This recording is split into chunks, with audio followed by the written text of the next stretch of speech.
అందరికీ నమస్కారం అండి. వెల్కమ్ టు ఆల్ టెక్నైటిక్స్. ఈరోజు ఈ ప్రోగ్రామ్కి విచ్చేసిన అతిథులకి, ఇండస్ట్రీస్ వాళ్ళకి, అలాగే ప్రైవేట్ ఐటీ మేనేజ్మెంట్స్ వాళ్ళకి అందరికి కూడా హృదయపూర్వక ఆహ్వానం పలుకుతూ ఈ స్టేజ్ మీదకి శ్రీ డి శ్రీనివాసరావు గారిని, ఏడిఆర్ఎం గారిని వేదిక మీద సగౌరవంగా ఆహ్వానిస్తున్నాను. మీ కరతాళ ధ్వనుల మధ్య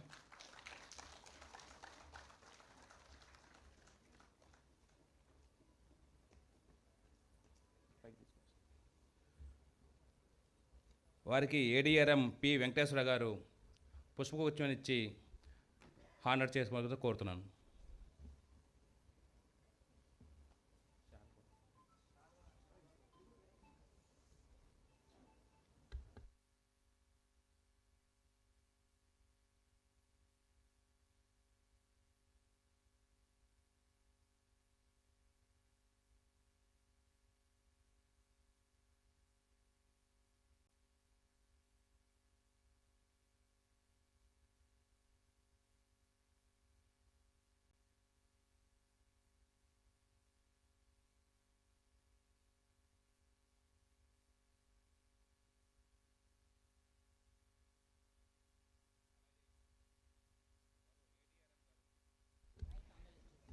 ఎం శ్రీకాంత్ గారిని వేదిక మీద సగౌరవంగా ఆహ్వానిస్తున్నామండి. వారికి డి సమంతకమణి గారు హానర్ తీసుకుంటారు.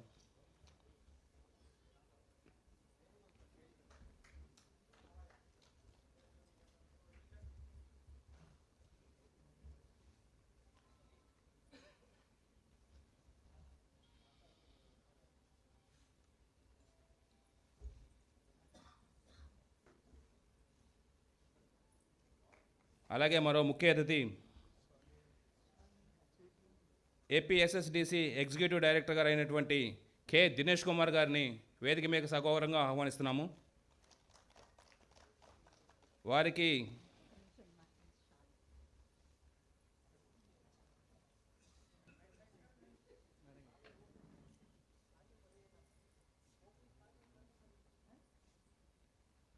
దినేష్ కుమార్ గారికి ఎస్ఈఓ అయినటువంటి శాంతాని గారిని వచ్చి హానర్ చేయవలసిందిగా కోరుతున్నాను. రాలేదా?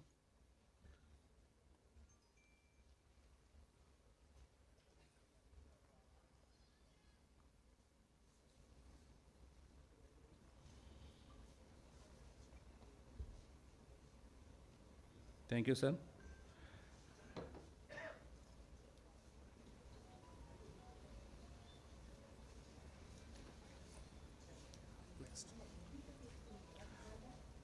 అలాగే టెక్నికల్ ఎడ్యుకేషన్ డిపార్ట్మెంట్ నుంచి డాక్టర్ ఎంఏవి రామకృష్ణ గారిని, డీడీ ట్రైనింగ్ గారిని వేదిక మీదకి సగౌరవంగా ఆహ్వానిస్తున్నాము. వారికి జిఐటిటి గుంటూరు కేవీఆర్ బాబు గారు వచ్చి హానర్ చేయవలసిందిగా కోరుతున్నాం.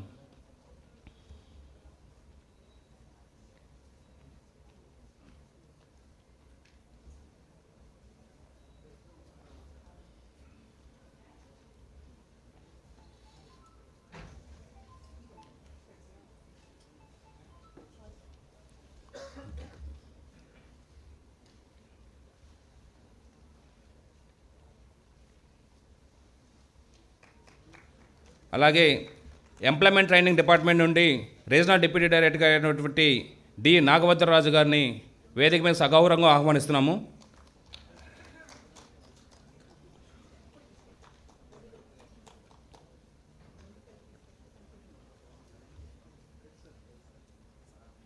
వారికి గవర్నమెంట్ ఐటీ విజయవాడ ప్రిన్సిపాల్ గారు అయినటువంటి ఎం కనకారావు గారిని వచ్చి హానర్ చేయవలసిందిగా కోరుతున్నాం.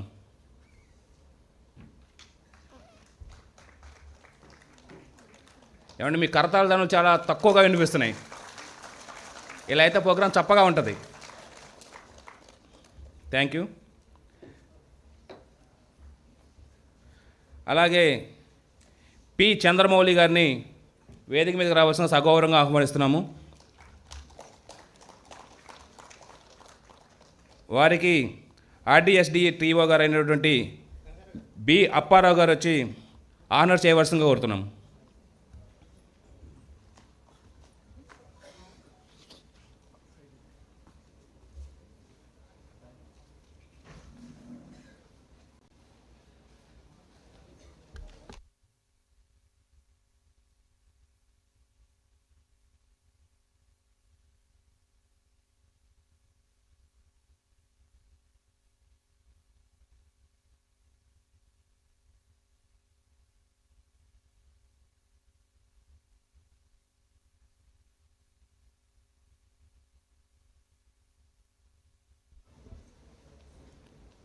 ఏ కార్యక్రమం దిగ్విజయంగా జరగడానికి మనం ముందుగా దేవుని ప్రార్థించుకుంటూ ఒక దీపాన్ని వెలిగించడం అనేది ఆనవాయితీగా వస్తుంది. అలాగే జ్యోతి ప్రజ్వలన చేయవలసిందిగా ఈ వేదిక మీద ఉన్న సభ్యులందరినీ కూడా సగౌరవంగా ఆహ్వానిస్తున్నాం మీ కరతాళ ధ్వనుల మధ్య.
शुक्लाम्बरधरं विष्णुं शशिवर्णं चतुर्भुजं प्रसन्नवदनं ध्यायेत् सर्वविघ्नोपशान्तये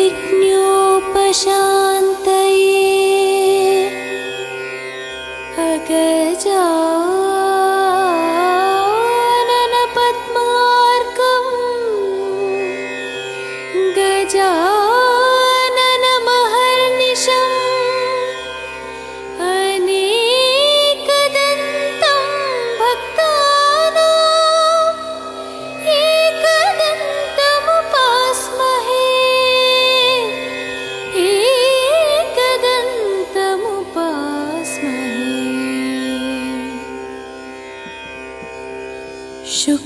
शुक्लाम्बरधरं विष्णुं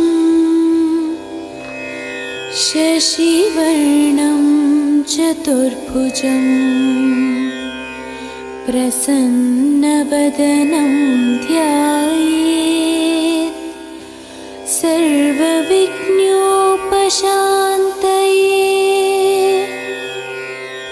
अगजा.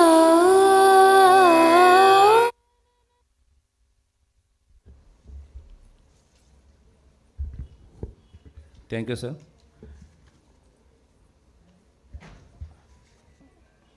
ఈ కార్యక్రమానికి ఇచ్చేసినటువంటి మన ఏడిఆర్ఎం డి శ్రీనివాసరావు గారిని సభనుద్దేశించి 2 మాటలు మాట్లాడవలసిందిగా కోరుతున్నాను.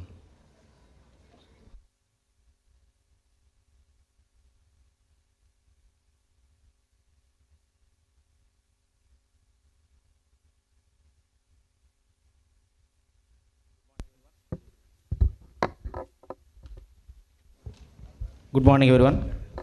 My colleague Srikanth and Skill India dignitaries who are on the dais, Mr. Dinesh and his team, and Senior DFM Chandrasekhar Babu and his team, and all other ladies and gentlemen, press and media. Good morning to everyone once again. We are thankful to Skill India because their whatever apprentice we are giving it to the apprentice jobs, employees, whatever apprentice we are giving in our railways. So in that, I think about up to 1/3 sponsoring will be done by Skill India, and should be known to many of the apprentices who are undergoing that. Not only railways is giving the sponsoring to them, and is also the main purpose of this thing is Pradhan Mantri is very much interested in development of youth in various skills developing program.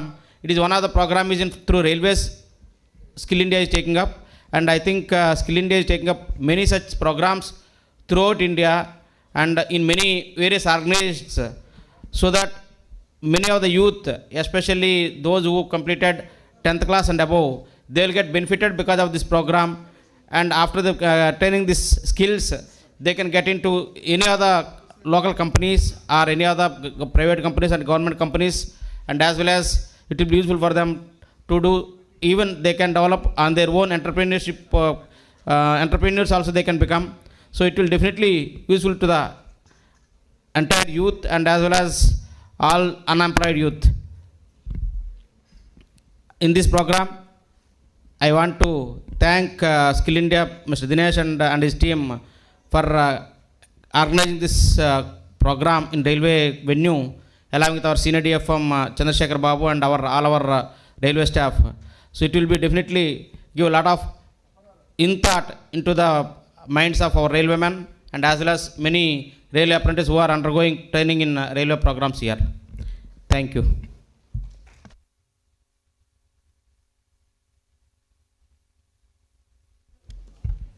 Thank you sir for ever valuable speech. అలాగే మన మరో ADRM అయినటువంటి ఎం శ్రీకాంత్ గారు వచ్చి తన సందేశాన్ని ఇవ్వాల్సిందిగా కోరుతున్నాం.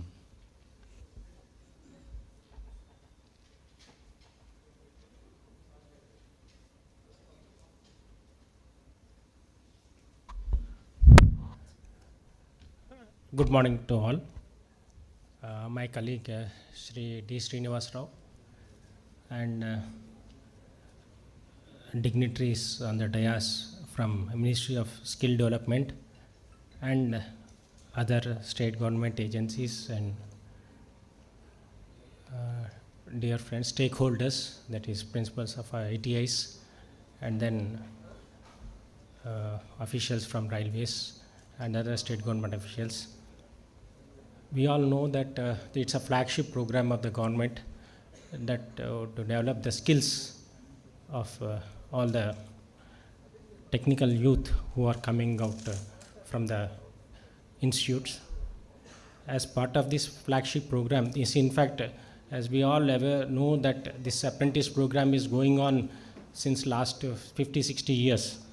But however, last 2-3 years it has become more transparent, and there is a platform that is created wherein all the stakeholders, that is participating institutes as well as the Ministry of Skill Development and as well as the organizations which are giving the training, are all on the same platform, where handing over and taking over of all and recruiting for different skills and for different trades is being done in a seamless manner.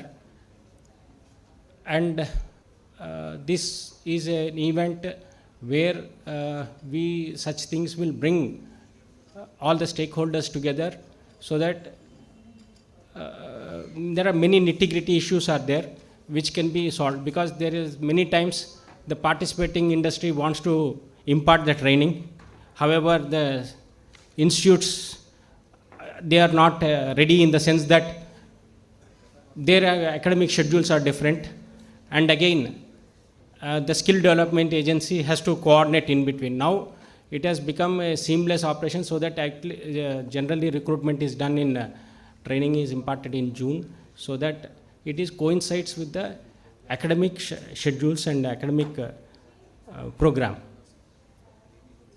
We in railways are conducting these type of programs since very long, but now since this the entire process is made transparent, and it is very easy now for us to recruit, and I hope that all of us will take advantage of this and then make the best use of this facility to impart the best training possible to the youth. And I thank the organizers for taking the initiatives to conduct such type of programs, and wish all the best. Thank you. Thank you sir Srikanth గారికి. అలాగే APSSC executive director గారు అయినటువంటి K Dinesh Kumar గారు వచ్చి వారి యొక్క సందేశాన్ని ఇవ్వాల్సిందిగా కోరుతున్నాం.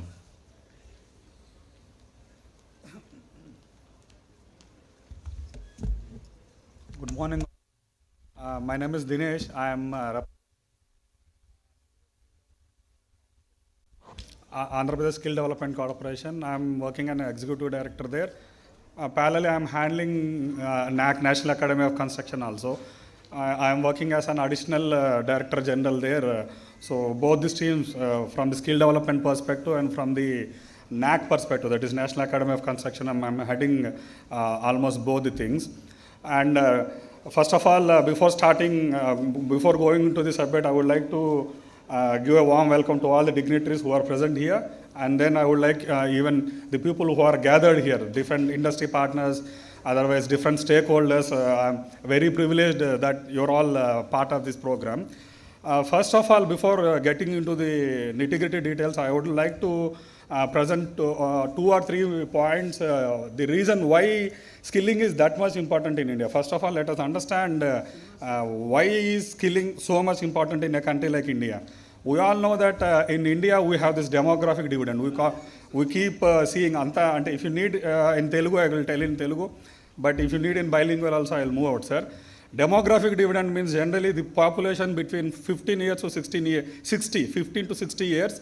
If you take the population in that, they are the guys who are mostly productive, means they will be delivering something, they will be working, and then they will be contributing to the economy. In a country like India, with around 130 crores of population, if you take the statistics, it is around 60% of the total population, they are in this demographic dividend. Means they are in this productive age wherein they can deliver something to the country.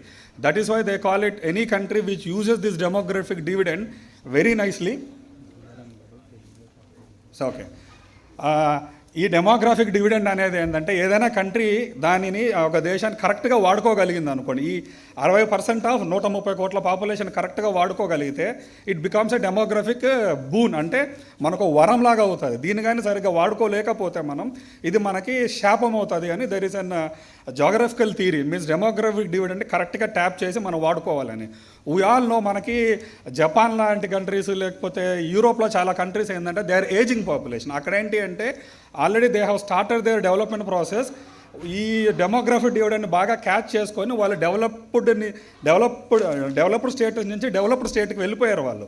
But India ఏంటంటే ఇప్పుడు launching ప్యాడ్లో ఉంది అనమాట. Like ఈ 2040కి మనం క్రూషియల్లోకి వెళ్ళిపోతాం. అంటే ఏంటంటే ఈ డెమోగ్రఫిక్ డివిడెండ్ని ఎంత బాగా రీప్ చేయగలుగుతామో దాన్ని మనం రీప్ చేసుకోగలిగితే బెనిఫిట్స్ వస్తాయి మనకి. ఆఫ్టర్ 2040 మనం కూడా ఏంటంటే ఏజింగ్ పాపులేషన్కి వెళ్ళిపోతాం. దీనివల్ల ఏంటి అంటే both at the central level as well as at the state government level, మన నరేంద్ర మోడీ గారు కానీ ప్రైమ్ మినిస్టర్, లేకపోతే మన స్టేట్ గవర్నమెంట్లో మన హానరబుల్ సీఎం జగన్మోహన్ రెడ్డి గారు కానీ, they are focusing lot on the skilling development. అందువల్లనే heavy they are giving lot of budget to this skilling programmes.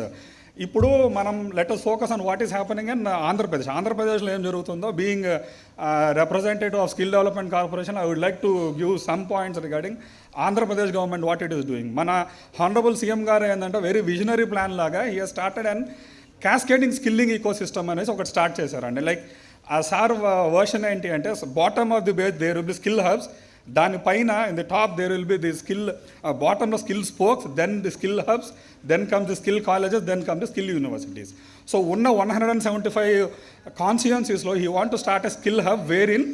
ఆ స్కిల్ హబ్ని ఎలా ఐడెంటిఫై చేస్తున్నారంటే, ఒక్కొక్క డిస్ట్రిక్ట్ని they have mapped the industry with the lead industry. అంటే ఆ ఏరియాలో ఉన్న లీడ్ ఇండస్ట్రీ ఏంటో మ్యాప్ చేసి ఇండస్ట్రీ కనెక్ట్ని ముందుగానే ఐడెంటిఫై చేసి, ఆ ఇండస్ట్రీలో ఏ గ్యాప్స్ ఉన్నాయి, లాక్యూనా ఉన్నాయి, దాన్ని ఐడెంటిఫై చేసి ఏ course is find out and then based on that the course is given right now. ఇప్పుడు ఏంటి అంటే మనకి 175 కాన్స్టిట్యుయెన్సీస్లో as on date 189 hubs are identified, they are running as on date sir. 175 కాన్స్టిట్యుయెన్సీలో 187 they are running. Next top of the model ఏంటంటే skill colleges అని start అవుతున్నాయి. Total మనకు 25 ఎంపీ కాన్స్టిట్యుయెన్సీస్లో ఉన్న వాటిలో 21 as on date they are running sir. Around 7,500 మంది, 7,500 member different students in across batches and across courses they are getting certified. So మనం ఏంటి అంటే ఈ ఇండస్ట్రీలో ఎక్కడెక్కడ గ్యాప్స్ ఉన్నాయి, ఎక్కడెక్కడ లాక్యూనా ఉన్నాయి, దాన్ని ఎలా మనం పొటెంట్గా మనం దాన్ని క్యాప్చర్ చేయాలని అంటే bottom up approach, from the bottom they are moving into the top. ఇవాళ వరకు ఏంటంటే ఒక సుమారు 7,800 మంది డిఫరెంట్ ప్రొఫెషన్స్, డిఫరెంట్ ట్రేడ్స్లో they are getting trained across things. ఇంకొకటి ఇక్కడ మనం ఐడెంటిఫై చేయాల్సింది ఏంటి అంటే మన సీఎం గారు to see that it is based on the lean administration existing ఇన్ఫ్రాస్ట్రక్చర్నే వాడుకుని ఉంటున్నట్టు చేస్తున్నాం. Example, most of the skill hubs are establish in government ITIs, government degree colleges, otherwise polytechnic colleges.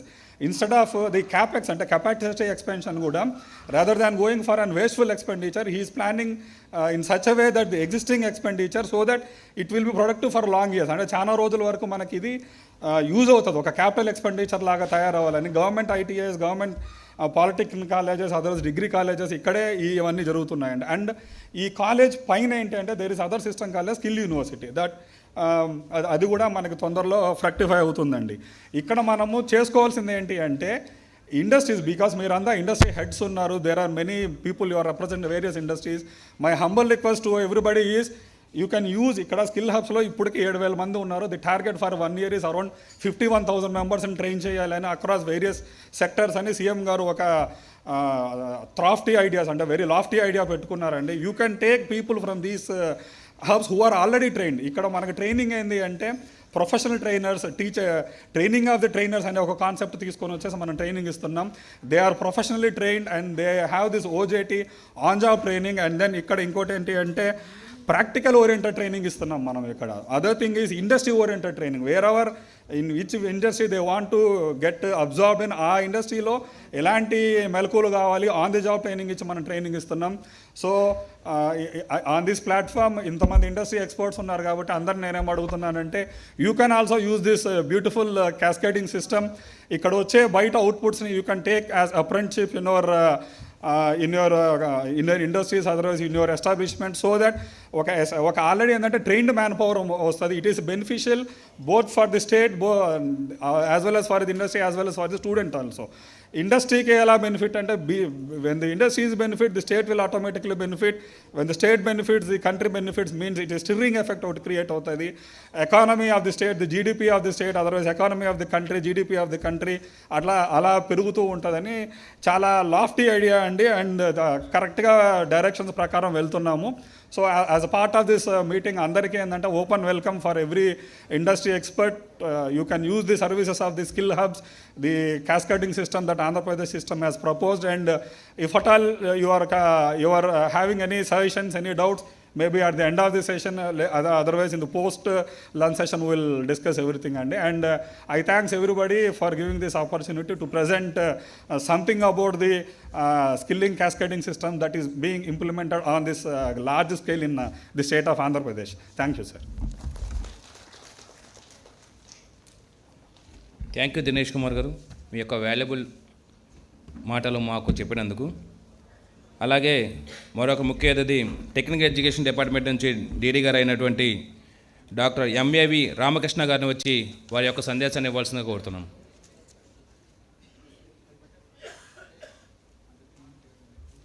So, myself, Dr. M.A.V. Ramakrishna, Deputy Director, Training and Placement, look after Polytechnics under Technical Education Department. So, respected dignitaries on the dais, respected stakeholders of the apprenticeship workshop.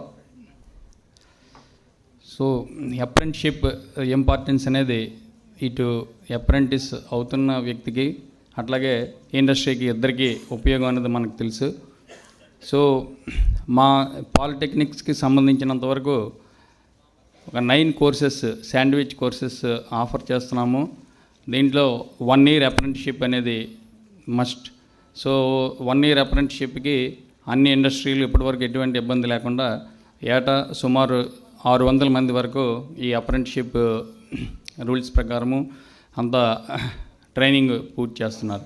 So అలాగే ఇంతకుముందు money రిలీజ్లో 50% ఇది ఉన్న problem ఉన్నప్పటికీ కూడా polytechnics నుంచి మాకు వస్తున్న information ఏంటంటే ఇప్పుడు ఫండ్స్ కూడా ఎటువంటి పెండింగ్ లేకుండా రిలీజ్ చేస్తున్నారు central government. So for that we should be thankful. ఎందుకంటే ఇండస్ట్రీస్ కొన్ని రీఎంబర్స్మెంట్ అవ్వట్లేదనే ఉద్దేశంతో కొంతవరకు చేయని పరిస్థితులు ఉన్నట్టు మా సిబ్బంది బోట్ ప్లాట్ఫామ్స్ మీద అప్పుడప్పుడు చెప్తుండడం కూడా జరిగేది.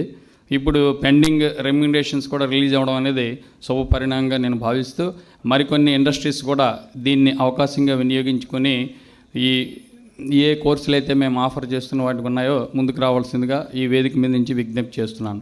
అలాగే honourable prime minister recent interest is practical orientation as well as industry oriented curriculum. So ఈ దిశలో honourable minister of Skill Development of Andhra Pradesh AP and Principal Secretary and Commissioner of Technical Education, we are all working in this direction. And industry oriented curriculum తయారు చేయడానికి కూడా last week we have prepared.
Thank you sir.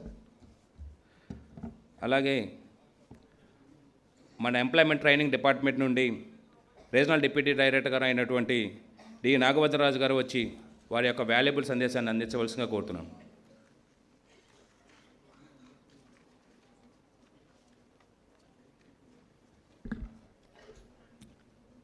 వేదికను అలంకరించిన పెద్దలకు మరియు ఈ national apprenticeship awareness వర్క్షాప్కి ఇచ్చేసినటువంటి all government ITI principals and private ITI managements మరియు ఇండస్ట్రీస్ వారికి అందరికీ కూడా స్వాగతం, సుస్వాగతం మరియు నా నమస్కారాలు. గవర్నమెంట్ ఆఫ్ ఇండియా మరియు ఏపీ గవర్నమెంటు ఇలాంటి వర్క్షాప్స్ కండక్ట్ చేయటం వల్ల ఏదైతే industries between the industries and skill manpower gap ఏదైతే ఉందో స్కిల్ గ్యాప్ ఆ తగ్గించడానికి ఇలాంటి ప్రోగ్రామ్స్ ఎంతో ఉపయోగపడతాయని ఈ సందర్భంగా మీ అందరికీ కూడా తెలియజేస్తున్నాను.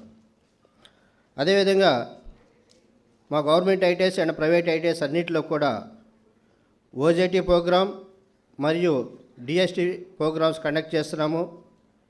ఈ ప్రోగ్రామ్స్ ద్వారా ఐటీఐస్లో స్టూడెంట్స్ 3 months నుంచి 6 months మాత్రం ట్రైనింగ్ అవుతారు. రిమైనింగ్ టైం కూడా మీ వర్క్షాప్స్లో ఇండస్ట్రీస్లో కూడా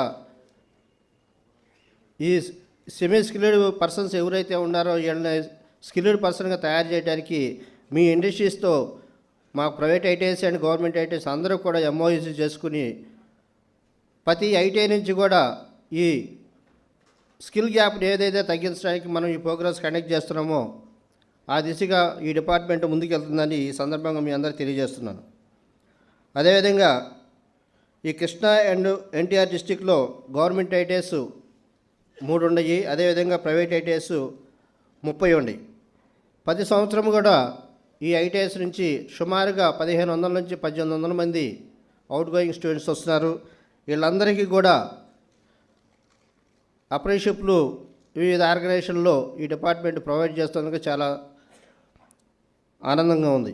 అదేవిధంగా ఈ అప్రెంటిస్షిప్ ప్రోగ్రాం కండక్ట్ చేయటం వల్ల ఏవైతే కొత్త కొత్త రిఫార్మ్స్ తీసుకొచ్చారో ఆ రిఫార్మ్స్ అన్నీ కూడా ఈ వర్క్షాప్లో ఆల్ ఇండస్ట్రీస్ మెంబర్స్కి కానీ అదేవిధంగా గవర్నమెంట్ ఆర్గనైజేషన్స్కి కానీ అందరూ కూడా తెలియజేయటం జరుగుతుంది. ఇంకో ముఖ్యమైన విషయం ఏంటంటే మా ఐటీఐస్ తరపు నుంచి ఇంతకుముందు అప్రెంటిస్షిప్ కంప్లీట్ అయిన వెంటనే మరలా ఎగ్జామినేషన్ రాయవలసి వచ్చేది. అలాంటి ఎగ్జామినేషన్ని ఈ కొత్త రిఫార్మ్స్లో తీసివేయటం జరిగింది. ఇదంతా కూడా చాలా సంతోషకరమైన విషయం. అదేవిధంగా ఈ రెండు జిల్లాల్లో కూడా యాక్టివ్గా రిజిస్టర్ అయినటువంటి ఎస్టాబ్లిష్మెంట్స్ ఆర్ ఇండస్ట్రీస్ 598 ఉన్నాయి. ఓన్లీ యాక్టివ్లో ఉండేవి మాత్రం 63 మాత్రమే. అదేవిధంగా అప్రెంటిస్షిప్లు చూసుకుంటే సుమారుగా 500 మెంబర్స్ ట్రైన్ అప్ అవుతూ ఉన్నారు. సో ఈ సందర్భంగా మీ అందరికీ కూడా ఇండస్ట్రీస్ మెంబర్స్ అందరికీ కూడా రిక్వెస్ట్ చేసేది ఏంటంటే ఈ అవుట్ గోయింగ్ సెమీ స్కిల్డ్గా తయారైనటువంటి స్టూడెంట్స్ ఎవరైతే ఉన్నారో వాళ్ళందరినీ కూడా మీ ఇండస్ట్రీస్లో స్కిల్డ్ మ్యాన్ పవర్గా తయారు చేయడానికి మీరందరూ కూడా ఉపయోగించుకోవాల్సిందిగా ఈ సందర్భంగా తెలియజేస్తున్నాను. మరియు డైలీ వేజెస్ యాక్ట్ ప్రకారం మనం ఒక లేబర్ని తీసుకోవాలంటే సుమారుగా 700 నుంచి 800 రూపాయలు పే చేయాల్సి వస్తుంది. అదే మా ఐటీ స్టూడెంట్స్ అయితే సెమీ స్కిల్డ్ వర్కర్స్, ఆ సెమీ స్కిల్డ్ ట్రైనీస్ వాళ్ళందరూ కూడా నాలెడ్జ్ ఉంటుంది. వీళ్ళందరినీ కూడా మీరు ఓజైటీ ప్రోగ్రాం ద్వారా కానీ or dual system training system ద్వారా కానీ ఏదైనా అప్రెంటిస్షిప్ ద్వారా కానీ ఎంగేజ్ చేసుకోగలిగితే ఇటు ఏదైతే skill gap between the industries and skill man power అయితే ఉందో దాన్ని తగ్గించడం 100% సాధ్యమవుతుందని ఈ సందర్భంగా మీ అందరికీ తెలియజేసుకుంటూ ఈ అవకాశం ఇచ్చినటువంటి ఆర్గనైజేషన్ అందరికీ కూడా మరొకసారి ధన్యవాదాలు తెలుపుతున్నాను. థ్యాంక్ యూ అనడాలి. Thank you sir. అలాగే వేదికను అలంకరించిన పెద్దలందరి సందేశం మనం విన్నాము.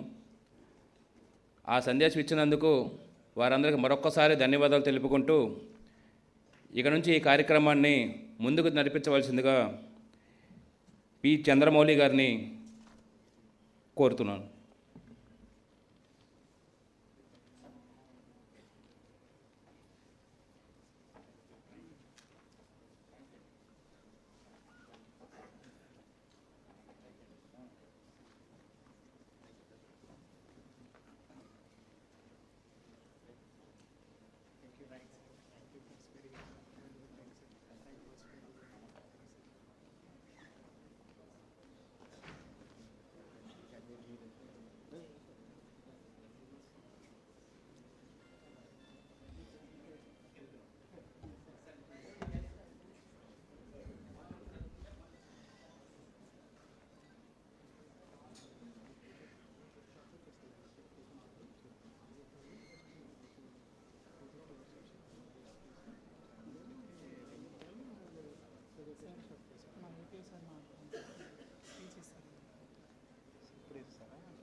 Very good morning, all of you.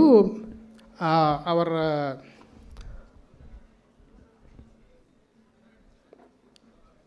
Shri B. Shailesh Sudhakar Garu, APO Engineering from Railway, South Central Railway, Vijayawada. Please, sir, welcome to the dais, and please give your address, please, to the audience. Thank you very much, sir. Good morning అండి. చిన్న communication gap వల్ల ముందు చెప్పలేకపోయాం కొన్ని విషయాలు. So welcome to this awareness programme and welcome to all principals of IT college and polytechnics and industrial organisations everything. So ministry of skill development వాళ్ళు చాలా చక్కగా అప్రెంటిస్షిప్ వాళ్ళకు ఉండే ఆపర్చునిటీస్ స్కిల్ డెవలప్మెంట్ గురించి చెప్పారు. Just from railways point of view నేను కొన్ని విషయాలు చెప్దాం అనుకుంటున్నాను. రైల్వే ఎస్టాబ్లిష్మెంట్స్ మాకు డీజిల్లో ఒక షెడ్డు, ఎలక్ట్రికల్లో ఒక షెడ్డు, స్టేషన్స్, ఇంకా అదర్ ఎస్టాబ్లిష్మెంట్స్లో కూడా అప్రెంటిస్షిప్ ఇస్తున్నారు. దీనికి నోటిఫికేషన్ వచ్చేసి రైల్వే రిక్రూట్మెంట్ సెల్ సికింద్రాబాద్ నుంచి వస్తుంది.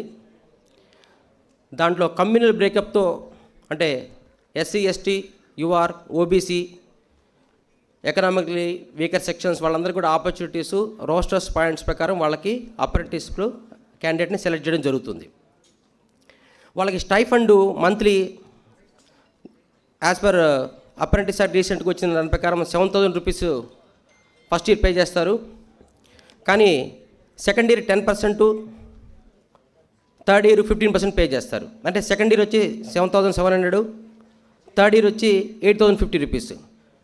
అంటే ఫస్ట్ ఇయర్ అంటే రైల్వేలో సెకండ్ ఇయర్ అవుతుంది. అంటే ఐటీ 1 సంవత్సరం చదివితే ఇక్కడ 2వ సంవత్సరం అవుతుంది.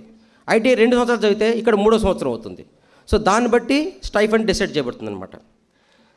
తర్వాత నేను అందరికీ అడ్వైజ్ చేసే government ITIs principals and private IT principals చెప్పేది అంటే రైల్వేస్లో వీలైనంత వరకు అప్రెంటిస్ వేసేదానికి ట్రై చేయండి. ఎందుకంటే రైల్వేలో ఉన్న లెవెల్ 1 అంటే గ్రూప్ డి పోస్టులు అంటే పాయింట్స్మెన్, ట్రాక్ మెయింటెనెన్స్, హెల్పర్స్, వీళ్ళ అన్ని పోస్టుల్లో కూడా 20% of the posts are reserve for apprentices. ఇది చాలామందికి తెలియదు, ఇది కొంతమందికి తెలుసు. 20% రిజర్వేషన్స్. అండ్ ఫర్ ఎగ్జాంపుల్ 2019లో మినిస్టర్ ఆఫ్ రైల్వే అడ్వర్టైజ్మెంట్ ఇచ్చింది, సెంట్రల్ ఎంప్లాయ్మెంట్ న్యూస్ 1/2019 11 పోస్టులు. దాంట్లో రైల్వే ఎన్ని ఆపర్చునిటీస్ ప్రొవైడ్ చేసిందో జస్ట్ మీకు చెప్తాను.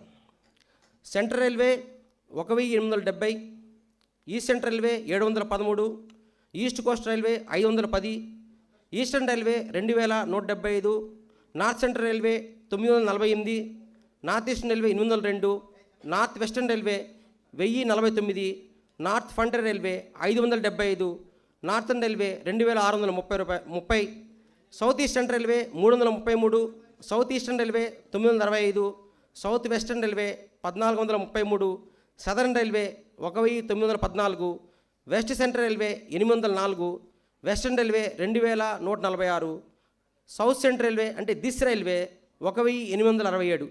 In total government of India ministry of railway extend చేసిన ఎంప్లాయ్మెంట్ ఆపర్చునిటీస్ ఈ పోస్టు అప్రెంటిస్కి మాత్రం రిజర్వ్ చేసినవి టోటల్గా 20,734 పోస్టులు రైల్వే ప్రొవైడ్ చేసింది. వీళ్ళందరికీ కూడా కొంచెం గట్టి కొట్టండి, చప్పట్లు గట్టి కొట్టాలి. లైవ్ ఎగ్జాంపుల్ ఇది. ఓకే, తర్వాత వీళ్ళకి లెవెల్ 1 పోస్ట్లో సెలెక్ట్ అయిన ఈ పాయింట్స్మెన్ కానీ, ట్రాక్ మెయింటర్ కానీ, హెల్పర్స్ కానీ ఎగ్జామ్ పాస్ అయిన తర్వాత వాళ్ళకి ఫిజికల్ ఎఫిషియన్సీ టెస్ట్ పాస్ అవ్వాల్సి ఉంటుంది. ఫిజికల్ ఎఫిషియన్సీ టెస్ట్ అంటే మగవాళ్ళు 35 కేజీలు పట్టుకొని 100 మీటర్లు 2 నిమిషాల్లో పరిగెత్తాలి. 2 మినిట్స్లో ఫినిష్ చేయాలి కింద పెట్టకుండా. నెక్స్ట్ రన్నింగు 1 కిలోమీటరు 4 మినిట్స్ 15 సెకండ్స్లో ఫినిష్ చేయాలి జెంట్స్. అమ్మాయిలకి ఏం ఎగ్జామ్షన్ లేదండి, వాళ్ళు కూడా చేయాల్సిందే. వాళ్ళు 20 కేజెస్ 100 మీటర్స్ 2 మినిట్స్లో ఫినిష్ చేయాలి. అంటే లేడీస్ కాబట్టి కొంచెం వెయిట్ తగ్గించారు, 35 కేజీ 20 కేజీ. 1 km కాకపోతే 5 minutes 40 seconds 5 minutes 40 seconds. ఇది చాలా డిఫికల్ట్ టాస్క్. అంటే బలంగా ఉన్న, వయసులో ఉన్న, పరిగెత్తాలంటే ప్రాక్టీస్ ఉంటేనే అవుతుంది, లేకపోతే అవ్వదు. ఈ టెస్టు రైల్వేలో అప్రెంటిస్ చేసిన వాళ్ళకి ఎగ్జెంప్టెడ్. ఇది ఎగ్జెంప్టెడ్. ఈ టెస్ట్ ఎగ్జెంప్టెడ్. తర్వాత ఐటీఐ చేస్తే ఎంత ఆపర్చునిటీస్ వస్తాయనేది ప్రిన్సిపాల్స్కి ఇంకోసారి చెప్తానండి. నేను ఒకసారి ఆర్ఆర్సీ డాక్యుమెంట్ వెరిఫికేషన్కి వెళ్ళినప్పుడు బీటెక్ చేసిన వాళ్ళు కూడా ఐటీఐ మళ్ళీ చేశారు. బీటెక్ చేసి తర్వాత ఐటీఐ చేశారు. ఎందుకంటే రైల్వేలో అసిస్టెంట్ లోకో పైలట్ ఎగ్జామ్ రాయాలంటే BTech is not requisite qualification. ITI మాత్రమే దానికి ప్రిస్క్రైబ్డ్ క్వాలిఫికేషన్. సో కాబట్టి ఐటీఐకి ఉండే వాల్యూ ప్రిన్సిపాల్స్ అందరూ కూడా వాళ్ళ పిల్లలకి అవేర్నెస్ చేయాలని చెప్పి కోరుతున్నాను. And last from railways point of view, మా ఏడీఎఫ్ఎం సార్ కూడా ఇక్కడే ఉన్నారు. సరే అండి, ప్లీజ్. 2017 నుంచి మేము అప్రెంటిస్కి ట్రైనింగ్ ఇస్తున్నాము. సో మాకు ఇది special request ministry of skill and development అఫీషియల్స్కి, మాకు రైల్వేకి ఈ విధంగా అప్రెంటిస్ ట్రైనింగ్ ఇచ్చినందుకు గాను మంత్లీ 1,500 రూపీస్ పర్ క్యాండిడేట్ రైల్వేకి రీయింబర్స్ చేయాలి. అది మేము అప్లై చేయలేదు. సో మేము అది ప్రాసెస్ చేస్తాము. I request skill and development and other officials to process the reimbursement to the railway so that we are having objections from department of audit. That is why. Okay. So please, I request cooperation from Minister of Skill and Development, and I thank you very much for giving this opportunity, and give big hand to Railway for giving opportunities. And recently ఈ నేను చెప్పిన ఈ post అన్నిటికీ కూడా document verification అయిపోయింది, medical exam కూడా అయిపోయింది. They are shortly going to join railways in April last week or May this year. So this is the very wonderful thing, opportunity. Railway ఇచ్చిన ఆపర్చునిటీని అందరూ కూడా సద్వినియోగం చేసుకోవాలి. అండ్ సెకండ్ థింగ్, మీ పిల్లలకి చెప్పండి, పిల్లలు జనరల్గా స్మార్ట్గా ఉంటారు, don't be over smart. Apprentice ఒక చోట మాత్రమే చేయగలుగుతారు. ఏపీఎస్ఆర్టీసీలో చేస్తాము, రైల్వేస్లో చేస్తాము, షిప్పింగ్ యార్డ్లో చేస్తాము, ఎయిర్పోర్ట్లో చేస్తామంటే కాదు. It is Aadhaar based. ఒక్క చోట మాత్రమే మీకు చేసేదానికి అవకాశం ఉంటుంది. ఇది కూడా పిల్లలకి చెప్పండి. Thank you sir. So I request our ADFM sir to speak a few words on this occasion. Friends, చాలా సంతోషం అండి. ఇప్పుడు మన assistant personal officer Shaila Sudhakar గారు చాలా చక్కగా రైల్వే ఈ అప్రెంటిస్షిప్లకి ఎటువంటి అవకాశాలు క్రియేట్ చేస్తుంది, మా డిపార్ట్మెంట్ పరంగా వాళ్ళకి ఎటువంటి ప్రోత్సాహం లభిస్తుంది అప్రెంటిస్షిప్ అయిన తర్వాత చాలా చక్కగా వివరించారు. అదేవిధంగా మా పరంగా మా డిపార్ట్మెంట్ వైపు నుంచి కూడా ఆయన చెప్పినట్టు 2016 నుంచి కొన్ని డ్యూస్ మేము క్లెయిమ్ చేయలేకపోయాము. Per apprentice per month 1,500 rupees reimbursement claims మేము ఇన్ టైంలో ప్రాసెస్ చేయలేక అది ఒక పార్ట్ 1 ఆడిట్ అబ్జెక్షన్ అయింది. ఆ క్రమంలో మేము దీన్ని క్లెయిమ్ ఎలా చేయాలి అని ప్రాసెస్ మొదలుపెట్టినప్పుడు నాకు అప్పారావు గారు పరిచయం అయ్యి, సార్ ఇలాగా ఒక ప్రొసీజర్ ఉన్నది, ఆన్లైన్లో మనం ఇలా చేయొచ్చు, దీనికి మీరు మీ ఏపీ నుంచి ఆల్రెడీ కొంత వర్క్ ఇనిషియేట్ చేశారు, బ్యాలెన్స్ కూడా చేస్తే మనం ఆ బ్యాలెన్స్ డ్యూస్ కూడా మనం రిలీజ్ చేయొచ్చు, దేనిపై మీ పార్ట్ 1 ఆడిట్ కూడా క్లియర్ అవుతుంది, మీకు కూడా అది చాలా హెల్ప్ఫుల్గా ఉంటుందని చెప్పినప్పుడు ఈ సందర్భంలో ఇలా ఒక అవేర్నెస్ వర్క్షాప్ ఎందుకు మన ప్రిన్సిస్లో మీరు కండక్ట్ చేయకూడదని అంటే, యాక్చువల్గా మేము వీఆర్ వెయిటింగ్ ఫర్ దట్ అండి అని అప్రోచ్ అయితే ఎమ్మటనే నేను మా డిఆర్ఎం సార్ని మిగతా అదర్ ఆఫీసర్స్ని అప్రోచ్ అయ్యి మన ఇన్స్టిట్యూట్లోనే అది కండక్ట్ చేద్దామన్న ఉద్దేశంతో ఈ ప్రిన్సిస్ ఇవ్వటం జరిగింది. చాలా సంతోషం అండి. ఈ సుధాకర్ గారు చెప్పినట్టు అందరూ కూడా ఆ అవకాశాన్ని రైల్వేలో చక్కగా ఉపయోగించుకొని ఉంటారని భావిస్తూ నేను సెలవు తీసుకుంటున్నాను. నేను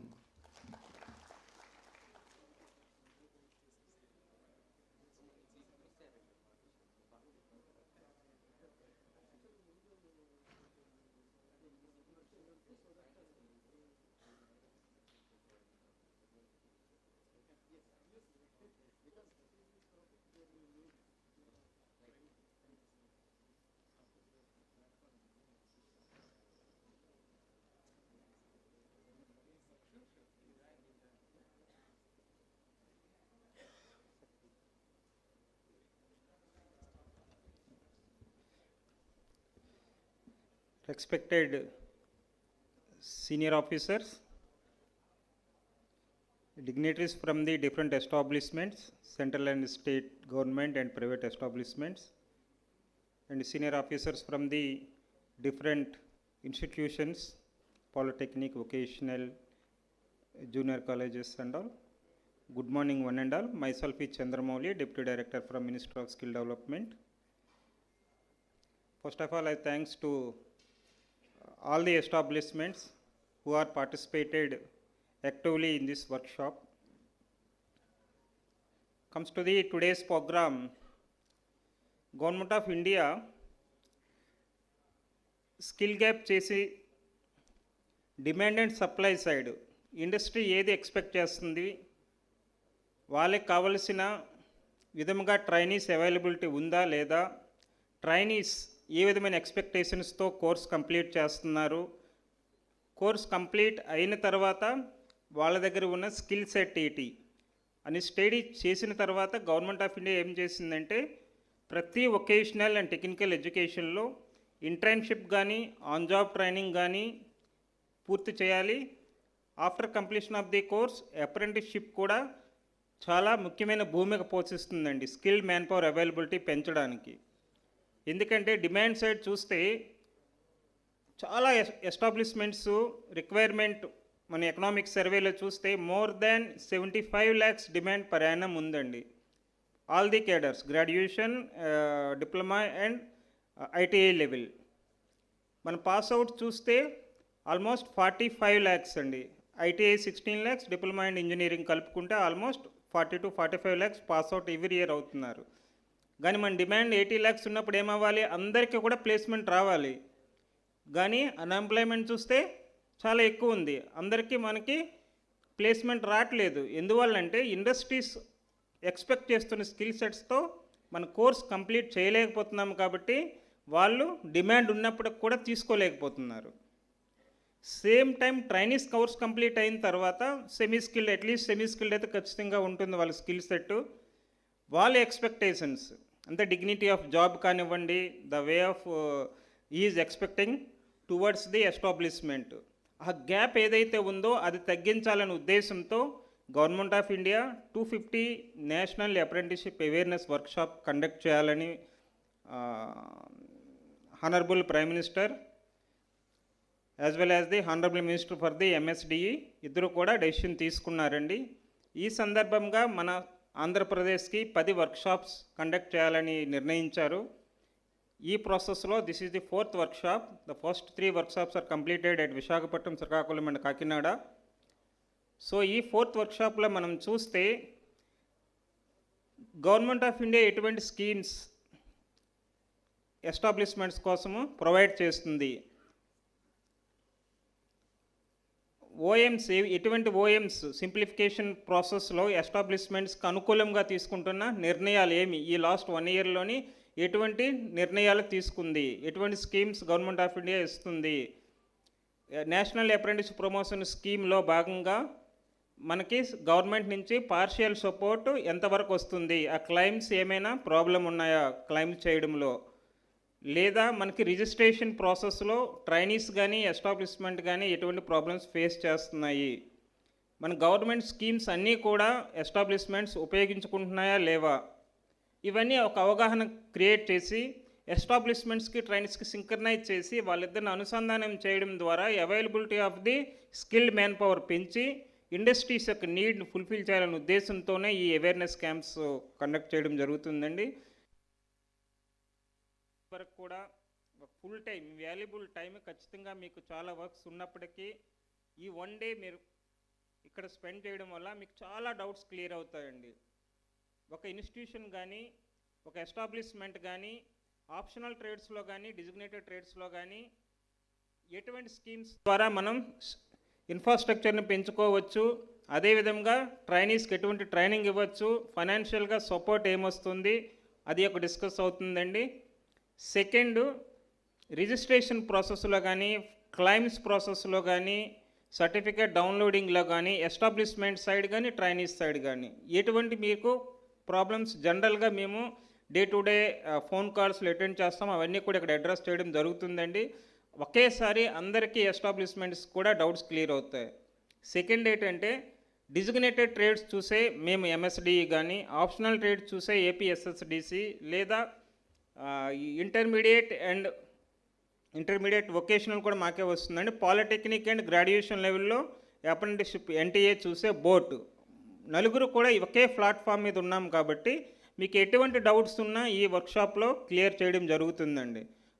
మా workshop first up to lunch వరకు బ్రీఫ్ ప్రజెంటేషన్ ఉంటుంది. సెకండ్ హాఫ్లో బోట్ అండ్ ఏపీఎస్ఎస్డిసి ప్రజెంటేషన్ ఉంటుంది.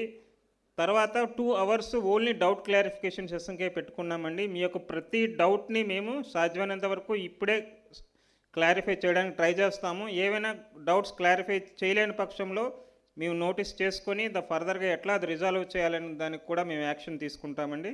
ఆ ఏటీఆర్ రిపోర్ట్ కూడా రెస్పెక్ట్ ఎవరైతే మాకు అది అడిగారో వాళ్ళకి మేము మెయిల్ ద్వారా కూడా కమ్యూనికేషన్ చేయడం జరుగుతుందండి. Now I'm requesting to B Apparao గారు టు గివ్ ది ప్రజెంటేషన్.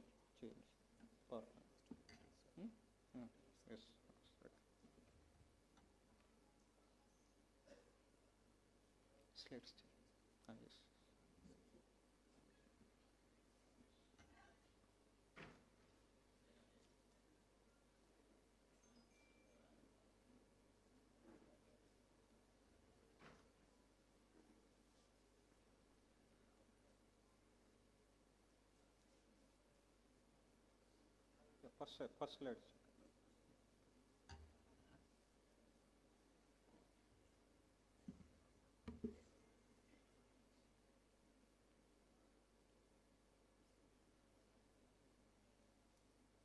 జనరల్గా ఎంఎస్డిఈలో 4 వెర్టికల్స్ ఉన్నాయండి.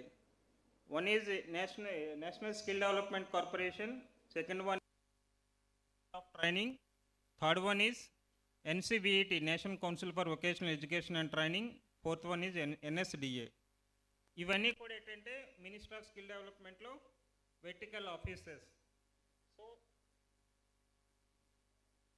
డీజీటీ ఏం చేస్తుందంటే, DGT central government establishments, private establishments ఎక్కడ 3 states కన్నా ఎక్కువ ఆపరేషన్లో ఉన్న వాటి గురించి మొత్తము directorate general of training taken care చేస్తుంది.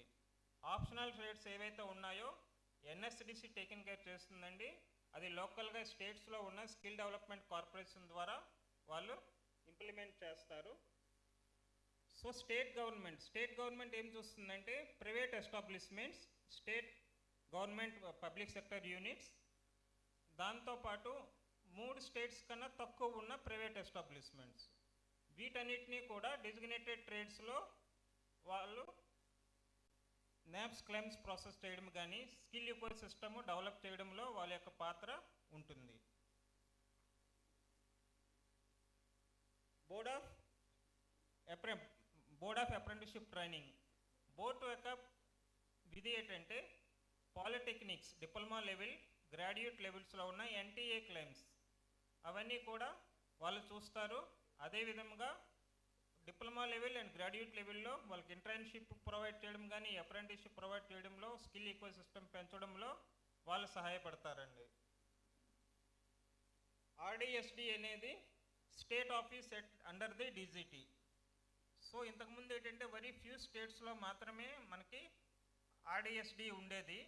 కాకపోతే స్టేట్ పర్సన్స్ వచ్చి ఢిల్లీ లెవెల్లో వాళ్ళ ప్రాబ్లమ్స్ చెప్పాలంటే వాళ్ళకి ఖర్చుతో కూడుకున్న పని, వాళ్ళు రీచ్ అవ్వడం కూడా కష్టమండి. నార్థన్ స్టేట్స్ చూస్తే వాళ్ళకి చాలా దగ్గరగా ఉంటుంది కాబట్టి వాళ్ళు ఢిల్లీ హెడ్ క్వార్టర్స్కి వెళ్ళి వాళ్ళ ప్రాబ్లమ్స్ చెప్పుకొని తీసుకోగలరు.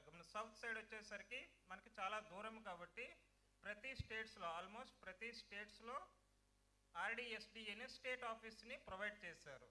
వీళ్ళ యొక్క రెస్పాన్సిబిలిటీ ఏంటంటే ITA యొక్క ecosystem, admissions, examinations and different central government schemes ఏవైతే ఉన్నాయో అవన్నీ కూడా మానిటర్ చేస్తుందండి. అదేవిధంగా పాలిటెక్నిక్స్లో ఉన్న స్కీమ్స్ రిలేటెడ్ ఏమైనా ఫండింగ్ ఉంటే వాటిని మానిటరింగ్ చేస్తుంది. At the same time apprenticeship వచ్చేసరికి మనం డిస్కస్ చేసుకున్నట్టుగా ఆల్ సెంట్రల్ గవర్నమెంట్ ఎస్టాబ్లిష్మెంటు, దానితో పాటు పాన్ ఇండియా బేసిస్లో ఉన్న public sector more than 4 states ఉంటే వాటిని మేము హ్యాండిల్ చేస్తామండి. Sector skill council. Sector skill council అంటే ప్రతి sector wise 42 sector skill councils ఉన్నాయండి. సెక్టర్ స్కిల్ కౌన్సిల్స్ పర్టికులర్ సెక్టర్లోని మ్యాన్ పవర్ అవైలబిలిటీని పెంచడానికి ఒక కోర్సు డిజైన్ చేయడానికి, ఆ కోర్సు ఆ పర్టికులర్ సెక్టర్లో కావాల్సిన ఈకో సిస్టమ్ డెవలప్మెంట్కి కూడా సెక్టర్ స్కిల్ కౌన్సిల్ అనేది ఉపయోగపడుతుందండి. నెక్స్ట్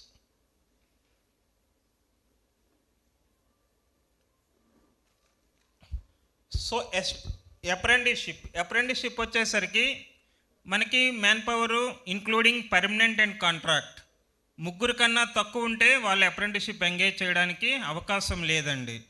కానీ 4 నుంచి 29 అంటే <30 ఉంటే వాళ్ళకి ఆప్షనల్, వాళ్ళ యొక్క అవసరాన్ని బట్టి తీసుకోవచ్చు. అలాగని ఎంగేజ్ చేయకూడదని ఏం లేదండి.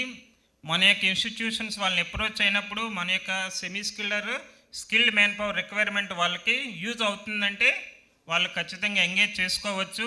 వాళ్ళకు కూడా నాప్స్ క్లైమ్ కింద వస్తారండి. అదే more than 30 ఉంటే the mandatory to engage apprentices 2.5 to 15%. మనం 2018 కన్నా ముందు చూస్తే అప్రెంటిస్షిప్ పర్సంటేజ్ 2.5 to 10% ఉండేది. కానీ అప్రెంటిస్షిప్ రిక్వైర్మెంట్ పెరిగింది. ఎందుకంటే స్కిల్డ్ మ్యాన్ పవర్ మనకు కావాలి త్రూ అవుట్ వరల్డ్. ఇందాక మనకి ముందుగా డిగ్నిటరీస్ చెప్పినట్టుగా యూత్ పాపులేషన్ మనలో చాలా ఉందండి ఇండియాలో. వాళ్ళందులో మనకి స్కిల్డ్ యూత్గా కన్వర్ట్ చేసి త్రూ అవుట్ వరల్డ్కి స్కిల్డ్ మ్యాన్ పవర్ మనం సప్లై చేసే దేశంగా బై 2035 to 40 మధ్యలో మనం రీచ్ అవ్వాలనే ఉద్దేశంతో దీనిని 15%కి పెంచారు. ఎందుకంటే వాళ్ళకి అప్రెంటిస్షిప్ అంటే ఏమవుతుంది, ఒకసారి ఇండస్ట్రీ 1 year ట్రైనింగ్ ఇచ్చిన తర్వాత సెమీ స్కిల్డ్గా మారుతారు. వాళ్ళు ఎక్కడికైనా వెళ్ళి మన కంట్రీలో కానీ బయట కంట్రీలో కానీ వాళ్ళు ఎంప్లాయ్మెంట్ దొరుకుతుంది. అదే పర్మనెంట్ జాబ్ ఇచ్చామనుకోండి, నెక్స్ట్ ఇయర్ వాళ్ళకి వేరే వాళ్ళకి అవకాశం రాదు. ఎందుకు మళ్ళీ వాళ్ళు ఎవరైనా రిటైర్మెంట్ రిజైన్ చేస్తేనే ఆ ప్లేస్లో మనం కొత్త వాళ్ళని తీసుకోవడం ఉంటుంది. సో కొత్తగా బ్యాచ్ బయటకు వస్తున్న వాళ్ళకి స్కిల్డ్గా కన్వర్ట్ అవ్వడానికి అవకాశం ఉండదు. అందువల్ల ఈ అప్రెంటిస్షిప్ అనే కాన్సెప్ట్ని తీసుకొచ్చి ఎవ్రీ ఇయర్ ప్రతి ఎస్టాబ్లిష్మెంట్ కూడా వాళ్ళకి 2.5 to 15% వాళ్ళకి ప్రొవిజన్ పెట్టుకోవడం ద్వారా ఇండస్ట్రీ రిక్వైర్మెంట్ పెరుగుతుంది. ప్రతి ట్రైనీకి ఎవరైతే కోర్స్ కంప్లీట్ చేశారో వాళ్ళందరికీ అప్రెంటిస్షిప్ చేయడం ద్వారా వాళ్ళకి కూడా ఒక ఆపర్చునిటీ వస్తుంది. దేనికి, సెమీ స్కిల్డ్ అండ్ స్కిల్డ్గా కన్వర్ట్ అవ్వడం వల్ల. ఎప్పుడైతే స్కిల్డ్గా కన్వర్ట్ అయ్యారో ఆ యొక్క పర్టికులర్ టెక్నీషియన్కి వాళ్ళ యొక్క శాలరీని ఎంతైతే వాళ్ళు ఎక్స్పెక్ట్ చేస్తున్నారో వాళ్ళు డిమాండ్ చేయడానికి కూడా స్కోప్ ఉంది. మరి ఎస్టాబ్లిష్మెంట్కి లాభం ఏంటి సార్, వాళ్ళకి స్కిల్ ఇచ్చింది, మరి మాకేముంది ఉపయోగం అంటే, ఎస్టాబ్లిష్మెంట్కి కూడా ఏమంటే స్కిల్డ్ మ్యాన్ పవర్ అవైలబిలిటీ పెరిగితే ఇప్పుడు ఏమవుతుంది, మీకు కావాల్సిన మ్యాన్ పవర్ దొరుకుతారు, మీకు ప్రొడక్షన్ పెరుగుతుంది, దానివల్ల కాస్ట్ పర్ యూనిట్ అనేది తగ్గుతుంది. సెకండ్ సైడ్ మీకు అవైలబిలిటీ ఎప్పుడు పెరిగారో మీకు ఒక ఏడ్జ్ ఉంటుంది. ఇంతకుముందు తక్కువ ఉన్నప్పుడు 20,000 పే చేసే వాళ్ళకి ఇప్పుడు 15,000కే మీకు దొరుకుతారు. So establishments also winning, at the same time candidate also winning. అందువల్ల ఏంటంటే అప్రెంటిస్షిప్ అనేది ఇద్దరికీ ఉపయోగపడుతుందండి. సో ఇందులో మనకి క్యాండిడేట్ ఎలిజిబిలిటీ అంటే 14+ years వాళ్ళందరూ కూడా అప్రెంటిస్షిప్ చేయడానికి అర్హులేనండి. ఎక్సెప్ట్ టాక్సిక్ ఇండస్ట్రీస్, ఏదైనా ఒక ప్రమాదం ఎక్కువగా జరిగే టాక్సిక్ ఇండస్ట్రీస్ కాకుండా నార్మల్ ఉన్న ప్రతి ఇండస్ట్రీ కూడా 14 సంవత్సరములు నిండిన ప్రతి ఒక్కరిని మీరు ఎంగేజ్ చేసుకోవచ్చు. వాళ్ళు లేబర్ యాక్ట్ కింద రారండి. మీకు లేబర్ యాక్ట్ ప్రకారంగా లేబర్ ఇన్స్పెక్టర్ వచ్చి 14 చైల్డ్ లేబర్ని ఎంగేజ్ చేసుకుని అడగడానికి లేదు. When you are engaging under apprenticeship, that is advantage of establishment. అదే మీరు పర్మనెంట్ జాబ్గా చేస్తే ఏమవుతుంది, you should come under labour act. So అప్పుడు ఏమవుతుంది, 18 సంవత్సరాలు నిండితేనే వాళ్ళని మీరు ఎంగేజ్ చేసుకోగలరు. కానీ మీ యొక్క రిక్వైర్మెంట్ 14 years తర్వాత ఉన్న చైల్డ్ రిక్వైర్మెంట్ ఉంటే మీరు అప్రెంటిస్షిప్గా ఎంగేజ్ చేసుకోవచ్చు.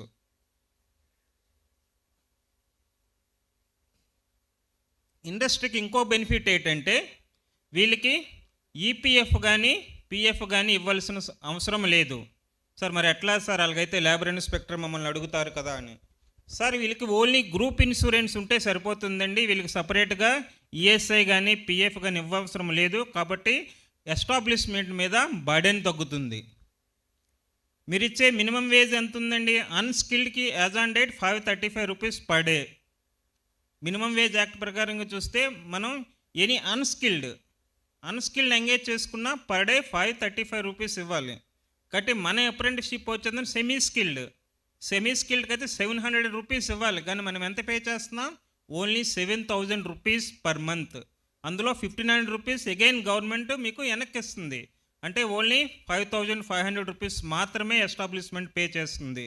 So that is less than 200 rupees, 175 rupees 180 rupees మీరు పే చేస్తున్నారు. సో ఎస్టాబ్లిష్మెంట్కి ఎంత చూడండి, అన్స్కిల్డ్ హెల్పర్కి ఇచ్చే శాలరీలో సగం కూడా ఇవ్వట్లేదు మీరు. సో ఎస్టాబ్లిష్మెంట్కి ఎంత ఇంపార్టెంటో, దీనివల్ల ఎంత అడ్వాంటేజో మీరు చూసుకోండి. ఒక సైడ్ మీకు availability, skilled man power availability పెరుగుతుంది. మీ మినిమం రిక్వైర్మెంట్ దానికి సెమీ స్కిల్డ్ కాకపోయినా అన్స్కిల్డ్ అయినా పర్వాలేదు, ఆల్రెడీ టెక్నికల్ కోర్స్ చదివాడు కాబట్టి విత్ ఇన్ షార్ట్ స్పాన్లో మీకు పికప్ చేసుకుంటారు. 1 ఇయర్ మీకు అప్రెంటిస్షిప్ అంటే ఫస్ట్ 3 months మీకేమీ ఆయన రిటర్న్ ఇవ్వకపోవచ్చు. కానీ విత్ ఇన్ 3 monthsలో ఆయన ఆల్రెడీ చదువుకున్నాడు కాబట్టి సెమీ స్కిల్డ్ కాబట్టి ఆయన పికప్ అయి 4th month onwards remaining 9 months కూడా మీకు ప్రొడక్షన్లో అడ్వాంటేజ్ ఉంటుందండి.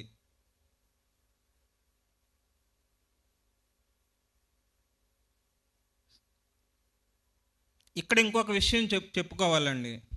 చాలామంది మేము డిస్కస్ చేసేటప్పుడు, సార్ మాకు ఓజైటీలో ఆల్రెడీ మ్యాన్ పవర్ దొరుకుతున్నారు కదా సార్, మాకు ఇంక అప్రెంటిస్షిప్ అవసరం లేదు, వాళ్ళతోనే మేము రన్ చేసుకుంటాం. లేకపోతే ఇంట్రైన్షిప్ ఉంది, ఇంట్రైన్షిప్లో మాకు వచ్చే వాళ్ళే చాలు, మాకు అప్రెంటిస్షిప్ వద్దు, అవసరం లేదు అని చాలామంది అడ్వైజర్స్ మాకు కాల్ చేసి చెప్తుంటారు. సార్ మేము ఎస్టాబ్లిష్మెంట్ అడిగేటప్పుడు వీళ్ళు ఎట్లా మాకు క్వశ్చన్స్ వస్తున్నాయి, మేము ఎట్లా ఆన్సర్ చేయాలి? సార్ ఓజైటీకి వచ్చే క్యాండిడేట్ ఓన్లీ కోర్సులో జాయిన్ అయ్యి పాలిటెక్నిక్ అయితే ఫైనల్ ఇయర్కి వస్తారు, ఐటీఐకి అయితే ఫస్ట్ ఇయర్లో 3 to 6 months కంప్లీట్ అయిన తర్వాత 1 year కోర్స్కి అయితే 3 to 6 months వస్తారండి. సో ఓన్లీ 3 to 6 months చదివిన క్యాండిడేట్కి 2 years కోర్స్ కంప్లీట్ చేసిన క్యాండిడేట్స్కి వేరియేషను ఖచ్చితంగా ఉంటుంది. సో ఓజైటీ ఇవ్వడం వల్ల అడ్వాంటేజ్ అంటే మీరేదైతే స్కిల్డ్ మ్యాన్ పవర్ ఎక్స్పెక్ట్ చేస్తున్నారో ఓజైటీలో మీరు ఎటువంటి స్టైఫండ్ ఇవ్వవసరం లేదు. కొన్ని కంపెనీస్ మినిమం ఖర్చుకి 2,000 3,000 ఇస్తున్నాయి. కానీ ట్రైనింగ్ అడ్వాంటేజ్ ఏంటి? ఓజైటీలో ఆల్రెడీ ఇండస్ట్రియల్ ఎన్విరాన్మెంట్కి వాళ్ళు అడాప్ట్ అవుతారు. సో ఇండస్ట్రీస్ కూడా కనీసం వాళ్ళని హెల్పర్గా కాకుండా టెక్నికల్, వాళ్ళు ఏ కోర్స్ అయితే కోర్ సెక్టర్లో చేస్తున్నారో అందులో యూజ్ చేసుకోవడం వల్ల వాళ్ళకి కూడా కోర్స్ కంప్లీట్ అయిన తర్వాత స్కిల్డ్ మ్యాన్ పవర్ అవైలబిలిటీ పెరుగుతుంది. ఆయన అప్రెంటిస్షిప్ తీసుకుంటే మీకు ఫస్ట్ డే నుంచే మీకు ప్రొడక్షన్లో కంట్రిబ్యూషన్ చేయగలరండి. సో మీరు ఓజీటీలో మీరు సహాయపడితే స్కిల్డ్ మ్యాన్ పవర్ అప్రెంటిస్షిప్లో ఫస్ట్ డే నుంచే మీ ప్రొడక్షన్లో కంట్రిబ్యూట్ చేస్తారు. అదే మీరు ఓజేటీ కాకుండా డైరెక్ట్గా అప్రెంటిస్షిప్ తీసుకుంటే small period of time again ఆయన మీ యొక్క ఎస్టాబ్లిష్మెంట్లో కంట్రిబ్యూషన్ చేస్తారండి.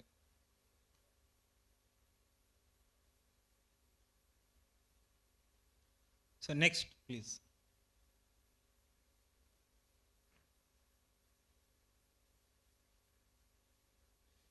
సో అప్రెంటిస్షిప్ కాంట్రాక్ట్ అనేది ముగ్గురు పార్టీల మధ్య కలిగే ఒక అవగాహన, అండర్స్టాండింగ్ ఆఫ్ మెమోరాండం. ఎవరెవరికి? ఎస్టాబ్లిష్మెంట్కి, గవర్నమెంట్ ఆఫ్ ఇండియాకి, క్యాండిడేట్కి మధ్య. ఎందుకు అంటే క్యాండిడేట్ ఎస్టాబ్లిష్మెంట్కి మధ్యలో మనకి గవర్నమెంట్ ఆఫ్ ఇండియా, అదే ప్రైవేట్ ఎస్టాబ్లిష్మెంట్స్కి అయితే స్టేట్ గవర్నమెంట్ అనుసంధానం చేస్తుంది. ఇప్పుడు ఆన్లైన్ పోర్టల్ వచ్చిన తర్వాత ఆల్రెడీ ఎస్టాబ్లిష్మెంట్స్ వాళ్ళ రిక్వైర్మెంట్ని డైరెక్ట్గా వాళ్ళే రిజిస్ట్రేషన్ చేసుకుంటున్నారు. ట్రైనీస్ ఏం చేస్తున్నారు? ఏ కంపెనీ అయితే మాకు సూటబిలిటీ ఉందో ఆ కంపెనీ లొకేషన్ వైజ్ కానివ్వండి, సైజ్ వైజ్ కానివ్వండి, లేదా పేమెంట్ వైజ్ కానివ్వండి, వాళ్ళు ఆల్రెడీ అక్కడ మెన్షన్ చేస్తారు. కాబట్టి కొందరు వాళ్ళ యొక్క రిక్వైర్మెంట్ని బట్టి, కొందరు పెద్ద ఎస్టాబ్లిష్మెంట్ తక్కువ శాలరీ అయినా పర్వాలేదు, లేదు నా నియర్ బై ఉంది establishment, I'm compromising on stipend, లేదు మాకు దూరమైనా పర్వాలేదు, మాకు స్కిల్ సెట్ ఎక్కడైతే మాకు నేర్చుకోవడానికి అవకాశం ఉందో, మేబీ పబ్లిక్ సెక్టర్ ఆర్గనైజేషన్ అవ్వచ్చు లేదా ప్రైవేట్ సెక్టర్ ఆర్గనైజేషన్ అవ్వచ్చు, వాళ్ళకి ఎక్కడైతే వాళ్ళకి అవగాహన ప్రకారంగా వాళ్ళు సెలెక్ట్ చేసుకోవడానికి అవకాశం ఉందో అవన్నీ కూడా వాళ్ళు సెలెక్ట్ చేసుకుంటే వాళ్ళు ముగ్గురి మధ్య ఒక అవగాహన కాంట్రాక్ట్ అనేది ఏర్పడుతుంది. మళ్ళీ కాంట్రాక్ట్ టెర్మినేట్ చేయాలి అంటే ఇద్దరు కూడా మ్యూచువల్ అండర్స్టాండింగ్ ఉండాలండి. కాంట్రాక్ట్ ఓన్లీ క్యాండిడేట్ నాకు వేరేది వచ్చింది అప్రెంటిస్షిప్ ఇది నేను ఓన్లీ టెర్మినేట్ చేసుకెళ్ళిపోతాను అంటే అది యాక్సెప్టెన్స్ జరగనంత వరకు వేరే ఎస్టాబ్లిష్మెంట్ తీసుకున్నా అది డిస్ప్లేలో బై ఆధార్ నెంబర్ వల్ల తెలిసిపోతుంది. ఆల్రెడీ ఏదైనా ఒక క్యాండిడేట్ 6 months ఒక ఎస్టాబ్లిష్మెంట్స్లో వర్క్ చేస్తున్నారు, 6 months చేసిన తర్వాత నాకు పబ్లిక్ సెక్టర్ ఆర్గనైజేషన్ వచ్చింది చెప్పకుండా ఆయనే కాంట్రాక్ట్ టెర్మినేట్ చేసేసి వెళ్ళి జాయిన్ అయిపోయారు అనుకోండి, రిమైనింగ్ 6 months మాత్రమే స్టైఫండ్ వస్తుంది. Stipend in the sense government contribution ఏదైతే 1500 ఉందో ఆ రిమైనింగ్ 6 months మాత్రమే పే చేస్తామండి. ఫస్ట్ ఆల్రెడీ 6 months పే చేసేసాం కాబట్టి ఇక్కడ రిమైనింగ్ 6 months వరకే పే చేస్తాము. కాంట్రాక్ట్ యాక్సెప్ట్ అవ్వాలన్నా ఇక్కడ కాంట్రాక్ట్ క్యాన్సిల్ అయితే మాత్రమే న్యూ కాంట్రాక్ట్ జనరేట్ అవుతుంది. సో ఫస్ట్ కాంట్రాక్ట్ క్యాన్సిల్ అవ్వాలి అంటే ముగ్గురికి అవగాహనతో మాత్రమే అది క్యాన్సిల్ అవుతుందండి.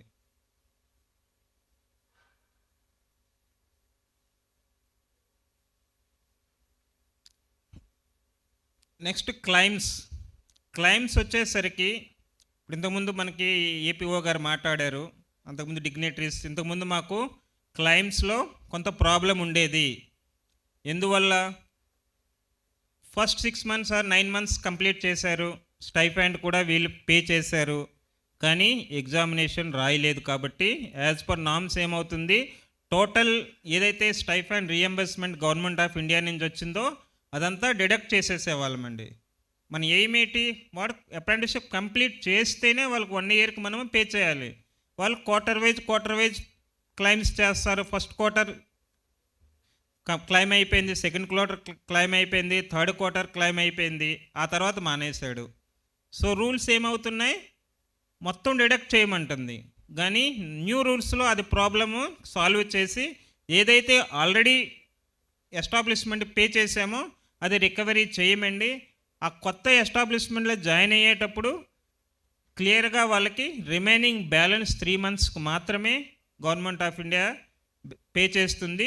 రిమైనింగ్ ఏదైతే ప్రీవియస్ ఎస్టాబ్లిష్మెంట్లో అది పే అయిపోయిందో అది రికవరీ జరగదు, కానీ కొత్త ఎస్టాబ్లిష్మెంట్లో పేమెంట్ జరగదు. కాబట్టి కొత్త ఎస్టాబ్లిష్మెంట్ తీసుకునేటప్పుడు కూడా ఆలోచిస్తుంది, ఆల్రెడీ ఇక్కడ పే అయిపోయింది, స్టైఫండ్ రాదు, కాబట్టి వాళ్ళకి 7,000 ఫుల్గా పే చేయవలసి వస్తుంది.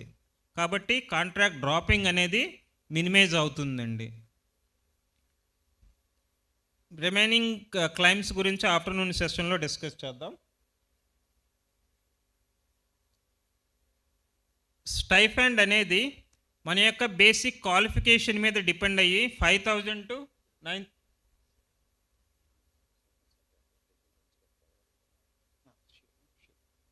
చెప్పండి, చెప్పండి, రిసీవ్ చేసుకుంటాం.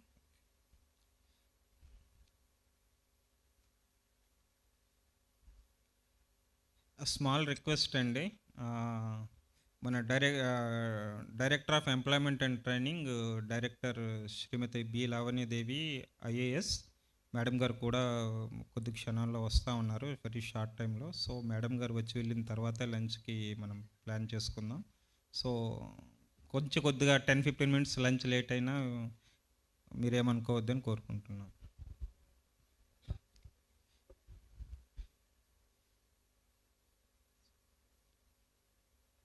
మనకి ఎవరెవరికి ఎంత పే చేస్తాము 5,000 to 9,000 అనేది మనం నెక్స్ట్ స్లైడ్లో చూద్దాము. On job training and basic training and BTP, వీటి యొక్క డిఫరెన్స్ ఏంటంటే on job training only 15 days 1 month ఇంతకుముందు వెళ్ళేవాళ్ళు, అదే ఇంటర్న్షిప్ అయితే 6 months. సో అది సఫిషియెంట్గా లేదు. ఆ ఇంటర్న్షిప్ కూడా ఏదో మనము క్యాండిడేట్ ఇండస్ట్రీ రెండు కూడా ఏదో చేయాలి కాబట్టి చేస్తున్నట్టుగానే మనం చేసే జరుగుతుంది. ఆ ఫీడ్బ్యాక్ చూసేసరికి మాకు స్కిల్ గ్యాప్ అనాలిసిస్లో ఇది మినిమైజ్ చేయడానికి ఇండస్ట్రీ రిక్వైర్మెంట్కి సూట్ అవ్వాలి అంటే వాళ్ళ యొక్క కంట్రిబ్యూషన్ కూడా ఉండాలనే ఉద్దేశంతో ఇన్స్టిట్యూషనల్ అండ్ ఇండస్ట్రీకి మధ్య MOU పెట్టుకొని dual system of training BTP అనే 2 స్కీమ్స్ వచ్చాయండి ITIలో. సో 1 year కోర్స్ అంటే 6 to 9 months ఇండస్ట్రీలో ఉంటారు. ఓన్లీ 3 months మాత్రమే ఐటీఐ కానీ ఇన్స్టిట్యూషన్లో కానీ ఉంటారండి. దీనివల్ల అడ్వాంటేజ్ ఏంటంటే ఏదైతే బేసిక్ థియరీ పార్ట్ ఉందో అది ఐటీఐలో కానీ ఇన్స్టిట్యూషన్లో కానీ కవర్ చేస్తారు. రిమైనింగ్ 6 to 9 months అది టోటల్గా ఇండస్ట్రీలో ఉంటారండి. దానివల్ల ఏంటంటే ఆటోమేటిక్గా స్కిల్ సెట్ అనేది పెరుగుతుంది. 9 months మనం ఇండస్ట్రీలో ఉంటే డెఫినెట్గా ఏదైతే మనకి ఇంట్రెస్ట్ కోర్ సబ్జెక్ట్ ఉందో డెఫినెట్గా అది నేర్చుకుంటారు. తర్వాత ఎగ్జామినేషన్ రాసిన తర్వాత వాళ్ళు డెఫినెట్గా స్కిల్ ఓరియంటెడ్గా టెక్నీషియన్గా వాళ్ళు బయటకు వెళ్తారండి. బీటీపీ అనేసరికి ఎస్టాబ్లిష్మెంట్, కొన్ని ఎస్టాబ్లిష్మెంట్స్ ఉన్నాయి. స్పెషాలిటీ కెమికల్స్ కానివ్వండి, స్పెషల్ పెయింట్స్ కానివ్వండి, కొన్ని కోర్ సెక్టర్స్ వాళ్ళ యొక్క డైరెక్ట్గా మనకు డిజిగ్నేటెడ్ ట్రేడ్స్లో అవి దొరకవు. లైక్ మారుతి ఉంది, వాళ్ళకి డెంటింగ్ అండ్ పెయింట్ టెక్నీషియన్ కావాలి. మీకు ఐటీఐలో కానీ మెకానికల్ డిప్లొమా ఇంజనీరింగ్లో కానీ స్పెషలైజ్డ్ కోర్సెస్ అట్లా ఉండవు. అప్పుడు వాళ్ళు ఏం చేసుకోవచ్చు అంటే ఫ్లెక్సీ ఎంఓయూ డీజీటీతో చేసుకొని డైరెక్ట్గా వాళ్ళే 10th class కంప్లీట్ అయిన ట్రైనీస్ని వాళ్ళ రిక్వైర్మెంట్ బట్టి either 10th or 12th తీసుకొని వాళ్ళే ట్రైనింగ్ 2 years ఇస్తారండి. 1 year అప్రెంటిస్షిప్. 3 years ఇవ్వగానే వాళ్ళకి ATS certificate, 2 years ITI plus 1 year apprenticeship training, ఈ సర్టిఫికేట్ ఇస్తారు. దానివల్ల ఇండస్ట్రీకి వాళ్ళకి కావాల్సిన టెక్నీషియన్స్ని వాళ్ళకి కావాల్సిన విధంగా ట్రైనప్ ఇచ్చుకొని వాళ్ళ యొక్క రిక్వైర్మెంట్ ఫుల్ఫిల్ అవుతుంది. టెక్నీషియన్ ఎవరైతే చదివారో వాళ్ళకి జాబ్తో పాటు సర్టిఫికెట్ కూడా ప్రొవైడ్ చేయడం జరుగుతుందండి. ఈ బీటీపీ అనేది మనం కాలేజీలోనే పెట్టుకోవచ్చు, ఇండస్ట్రీతో ఎంఓయూ చేసుకొని ఏదైనా ఇండస్ట్రీ పెద్దది ఉంటే వాళ్ళకి ట్రైనింగ్ ఫెసిలిటీస్ సపరేట్గా ఉంటే వాళ్ళు కూడా బీటీపీని స్టార్ట్ చేసుకోవచ్చండి. దీనివల్ల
మన ఇండియాలో యూత్ పొటెన్షియల్ అనేది చాలా ఎక్కువగా ఉంది. 25 to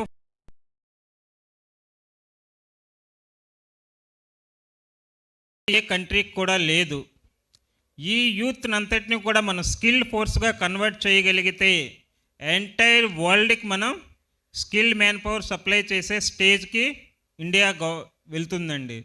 మన హానరబుల్ ప్రైమ్ మినిస్టర్ కానివ్వండి, ఎంఎస్డిఈ మినిస్టర్ ధర్మేంద్ర ప్రధాన్ గారు కానివ్వండి, స్టేట్ గవర్నమెంట్లో ఉన్న గవర్నమెంట్ అందరూ కూడా skill empowering skill ecosystem పెరగాలి, స్కిల్డ్ మ్యాన్ పవర్ పెరగాలి, ఎస్టాబ్లిష్మెంట్స్కి ఫుల్ ప్రొడక్షన్లో ఆపరేట్ చేయడానికి కావలసిన టెక్నీషియన్ అందరినీ కూడా స్కిల్డ్ మ్యాన్ పవర్ని మనం ఖచ్చితంగా అవైలబిలిటీ చేయాలి. అంటే కంప్లయన్స్ ఏదైతే యాక్ట్లో పర్సంటేజ్ 2.5 to 15% ఉందో అది ఖచ్చితంగా ప్రతి ఎస్టాబ్లిష్మెంట్ కూడా బాధ్యతతో ఇవ్వవలసిన ఆవశ్యకత ఎంతైనా ఉందండి. ఇంతకుముందు మనకేం చూస్తే యాక్ట్లో జ్యుడిషియరీ పవర్స్ ఉండేవి, ఎవరైనా ఎంగేజ్ చేయకపోతే మనం నోటీసులు పంపేవాళ్ళము, వాళ్ళకి కోర్టు నుంచి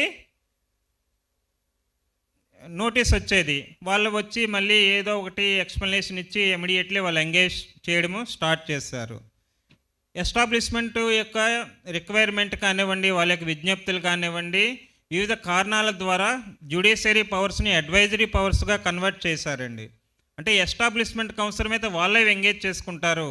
మనం ఎవరి పెత్తనం ద్వారా కాకుండా వాళ్ళ యొక్క కొలాబరేషన్తో మాత్రమే మనం అప్రెంటిస్షిప్ ఎంగేజ్మెంట్ని, స్కిల్డ్ మ్యాన్ పవర్ని పెంచగలమనే ఉద్దేశంతో అడ్వైజరీ పవర్స్గా మార్చి వాళ్ళకి ఒక అవకాశాన్ని ఇచ్చారు.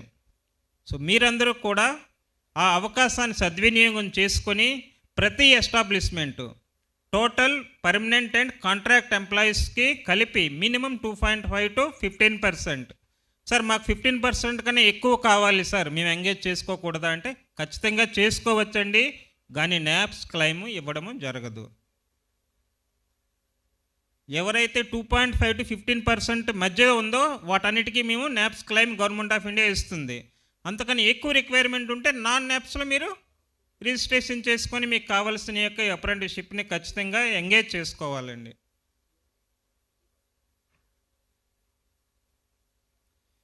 ఏదైనా ఆర్గనైజేషన్ మనకి స్టెబిలిటీ ఉండాలి అంటే మనకి స్కిల్డ్ మెయిన్ పవర్ అనేది ఖచ్చితంగా కావాలి అండి. మీకు మంచిగా మార్కెటింగ్ టీం ఉంది, ప్రాపర్ ప్రొడక్షన్ టీం లేదనుకోండి, మీ యొక్క ప్రొడక్ట్స్ అన్నీ కూడా డిఫెక్టివ్ ప్రొడక్ట్స్ ప్రొడ్యూస్ అవుతాయి. మార్కెటింగ్ ఇనీషియల్గా చేసినప్పటికి కూడా తర్వాత కంప్లైంట్స్ పెరిగి మీ యొక్క ఆర్గనైజేషన్ యొక్క బ్రాండ్ ఇమేజ్ అనేది దెబ్బతిని ఫర్దర్గా సస్టైనబిలిటీ అనేది దెబ్బతింటుందండి. అదేవిధంగా మీరు ప్రొడక్షన్ పెంచుకున్నారనుకోండి, స్కిల్డ్ మ్యాన్ పవర్ ద్వారా కాంపిటేటివ్నెస్ ఆఫ్ ఎస్టాబ్లిష్మెంట్ అనేది పెరుగుతుంది. మనం చూస్తే చైనా మనకన్నా తక్కువ కాస్ట్కి ప్రొడక్షన్ చేస్తుంది. వాళ్ళు అక్కడ ప్రొడక్షన్ చేసి షిప్పింగ్ చేసి ఇండియాకి తీసుకొచ్చి మన యొక్క ప్రైస్తో కాంపిటీషన్ వస్తున్నారు. సార్ వాళ్ళకి పాపులేషన్ ఎక్కువ ఉంది, చీప్ లేబర్ ఉన్నారు, అందుకనే వాళ్ళకి తక్కువ రేటుకి అన్నారు. ఇప్పుడు మన పాపులేషన్ కూడా ఆల్మోస్ట్ వాళ్ళని రీచ్ అయ్యేము. అప్పుడు మనం కూడా కాంపిటేటివ్నెస్ ఖచ్చితంగా ఉండాలి కదా, మరి ఎందుకు ఉండలేకపోతున్నాము? సో అది మన అందరము కూడా ఒకసారి డిస్కస్ చేసుకోవాలండి. స్కిల్ గ్యాప్ వల్లే మన ప్రొడక్షన్ రేట్ అనేది అంతగా లేదు compare to the advanced countries.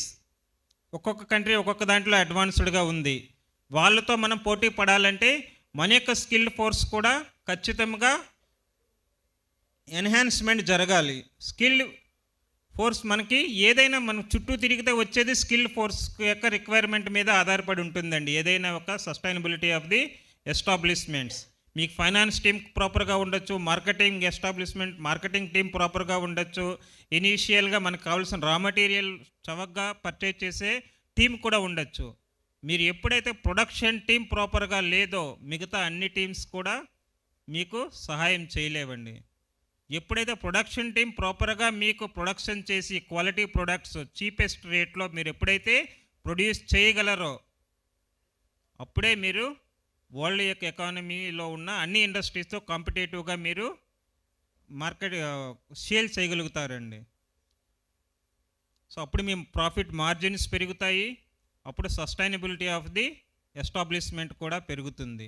So మీరు ఒక బాధ్యతగా ప్రతి ఎస్టాబ్లిష్మెంట్ కూడా మీరు ఐటీఐ టెక్నీషియన్స్ కానివ్వండి, పాలిటెక్నిక్స్ కానివ్వండి, గ్రాడ్యుయేట్స్ కానివ్వండి, మీరు ఎంగేజ్ చేసుకొని వాళ్ళకి ఒక అవకాశం ఇచ్చి వాళ్ళ యొక్క స్కిల్ సెట్ పెరగడానికి కావలసిన రిక్వైర్మెంట్స్ని ప్రొవైడ్ చేయవలసిన బాధ్యత ప్రతి ఎస్టాబ్లిష్మెంట్ మీద ఉన్నదండి.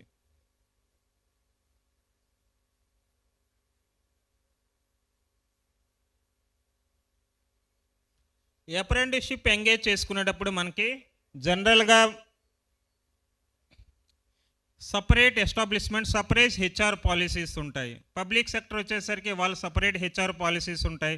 రైల్వేకి సపరేట్గా, స్టీల్ ప్లాంట్ RINLకి సపరేట్గా, BHELకి సపరేట్గా, బెల్కి సపరేట్గా వాళ్ళు ఉన్నప్పటికి కూడా అల్టిమేట్గా మీరు చేయవలసింది ఏంటంటే మీ ఓన్ రిక్వైర్మెంట్ ప్రకారంగా సెలెక్షన్ చేసుకొని ఆ సెలెక్ట్ అయిన క్యాండిడేట్స్ని మనకి పోర్టల్లో ఎన్రోల్ చేయాలండి.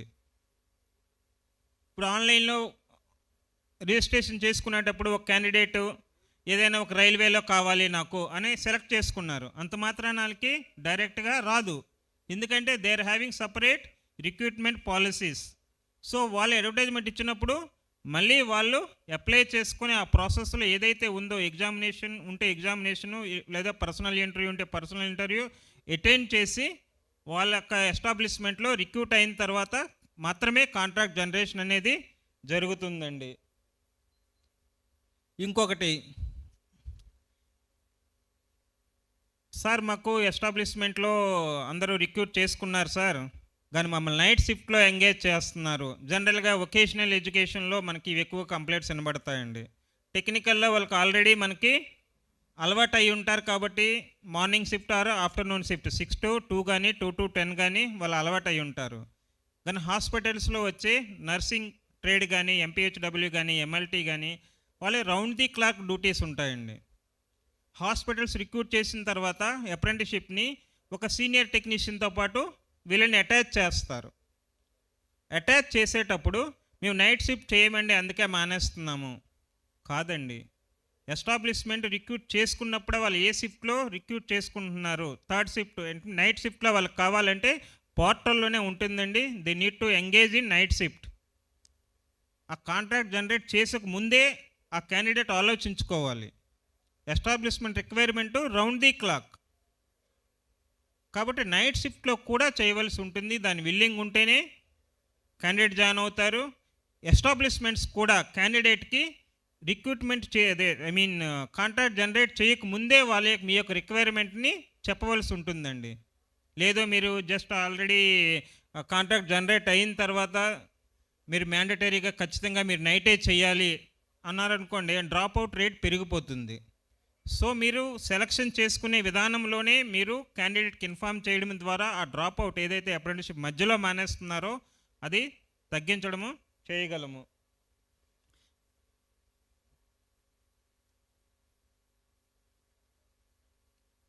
ఈజీ డూయింగ్ బిజినెస్ పోర్టల్లో చాలా రిఫార్మ్స్ వచ్చాయండి. ప్రీవియస్ పోర్టల్కి ఈ పోర్టల్కి ఆఫ్టర్నూన్ సెషన్లో పోర్టల్లో వచ్చిన ప్రతి రిఫార్మ్స్ గురించి కూడా అప్పారావు గారు ఎక్స్ప్లెయిన్ చేస్తారు. ఇంతకుముందు ఉన్న మనకి ఎస్టాబ్లిష్మెంట్ సెలక్షన్ ఆప్షన్ లేదు. ఎస్టాబ్లిష్మెంట్కి కూడా డైరెక్ట్గా వాళ్ళు ఎంతమంది మ్యాన్ పవర్ కావాలి, ఏ ట్రేడుల్లో కావాలి, ఏ ఏజ్ గ్రూప్ కావాలి, వాళ్ళు ఎంత పేమెంట్ ఆప్ చేస్తున్నారు అవన్నీ మనకి కనబడేవి కాదు, కొన్ని మాత్రమే స్పెసిఫై చేసేవాళ్ళు. ఈ న్యూ పోర్టల్లో ఏంటంటే ఎస్టాబ్లిష్మెంట్ రిక్వైర్మెంట్ కూడా క్లియర్గా మెన్షన్ చేయడానికి స్కోప్ ఉందండి. ట్రైనీకి కూడా వాళ్ళ యొక్క రిక్వైర్మెంట్ ప్రకారము జియోగ్రఫికల్ లొకేషన్గా కానివ్వండి, స్టైఫన్ రిలేటెడ్గా కానివ్వండి, వర్క్ రిలేటెడ్గా కానివ్వండి, దాన్ని బట్టి ఎస్టాబ్లిష్మెంట్ అనేది సెలెక్ట్ చేసుకునే అవకాశం కూడా ఉంది. కాబట్టి పోర్టల్లో చాలా ఈజీగా చేశారండి. దీనిలో మనకి క్లైమ్స్ కూడా చూసుకుంటే April 1st ఆన్వర్డ్స్ డైరెక్ట్గా క్లైమ్ కూడా ఆన్లైనేనండి. ఈ స్టైఫండ్ ఏదైతే రియంబర్స్మెంట్ చేస్తున్నామో 1500 అది కూడా డైరెక్ట్గా బెనిఫిషరీకి వెళ్తుందండి. సో దీనివల్ల ఏంటంటే ఎస్టాబ్లిష్మెంట్ మీద కూడా లోడ్ తగ్గుతుంది. వాళ్ళు పే చేసేది ఓన్లీ 5500, రిమైనింగ్ డైరెక్ట్గా ట్రైనీకి వెళ్తుంది. ఆల్రెడీ పైలట్ బేసిస్లో కొన్ని ఎస్టాబ్లిష్మెంట్ సెలెక్ట్ చేశారు, కొన్ని ఎర్రర్స్ ఉన్నాయి, అది సెటరేట్ చేసే పనిలో ఉన్నారు. సో అన్ని ప్రాబ్లమ్స్ సెటరేట్ అయిన తర్వాత పైలట్ బేసిస్ సక్సెస్ అయితే హోప్ఫుల్లీ 1st April ఆన్వర్డ్స్ డైరెక్ట్గా డీబీటీ సిస్టమ్ అనేది ఇంప్లిమెంట్ అవుతుందండి. ఈ క్లైమ్స్ అనేవి ఆన్లైన్లోనే ఉంటాయి. ఇప్పుడు పేపర్ వర్క్ అనేది మీకు కూడా ఎస్టాబ్లిష్మెంట్ లోడ్ ఉండదు. మీకు కూడా జనరల్గా చూస్తే పెద్ద ఆర్గనైజేషన్లో ఫ్రీక్వెంట్గా జాబ్ రొటేషన్ ఉంటుంది. ఒకసారి 1 year అయిపోయిన తర్వాత కొత్త అతను వస్తారు, వాళ్ళు ప్రీవియస్ క్లైమ్ చేయరు, ఎప్పుడు ఆడిట్లో తెలుస్తుంది ఇది ఎందుకు క్లైమ్ చేయలేదంటే 2-3 years తర్వాత వాళ్ళు సార్ ఇది మర్చిపోయాము, మాకు ఈ రియంబర్స్మెంట్ అనేది చేయండి అని రిక్వెస్ట్ చేస్తారు. ఇవన్నీ ప్రాసెస్ కూడా ఆన్లైన్ పోర్టల్లో ఆన్లైన్ క్లైమ్స్ ద్వారా మనం అవాయిడ్ చేయొచ్చండి. మళ్ళీ అగైన్ మేమేం చేయాలి, ప్రీవియస్ క్లైమ్స్ అన్నీ తీసుకొని అవి మళ్ళీ ఎంఎస్డికి ఇంటిమేట్ చేసి సప్లిమెంటరీ బడ్జెట్ తీసుకొని వాటిని అప్రూవ్ చేసుకోవడానికి చాలా పెద్ద ప్రాసెస్. అవన్నీ కూడా ఈజీ ఆఫ్ బిజినెస్ ద్వారా మనము షార్ట్ చేయగలిగామండి.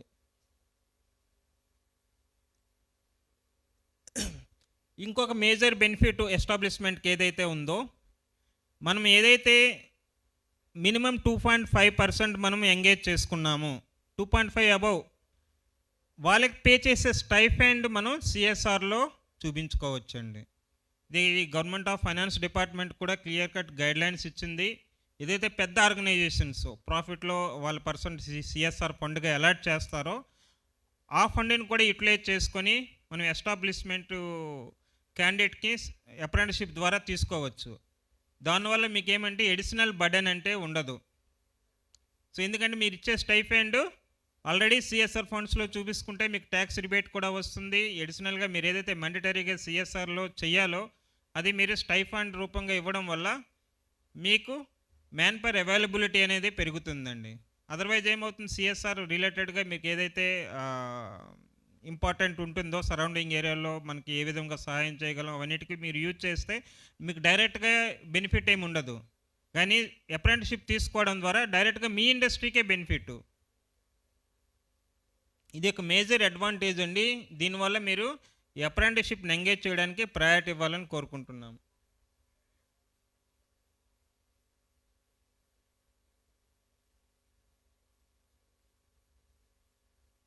Social impact.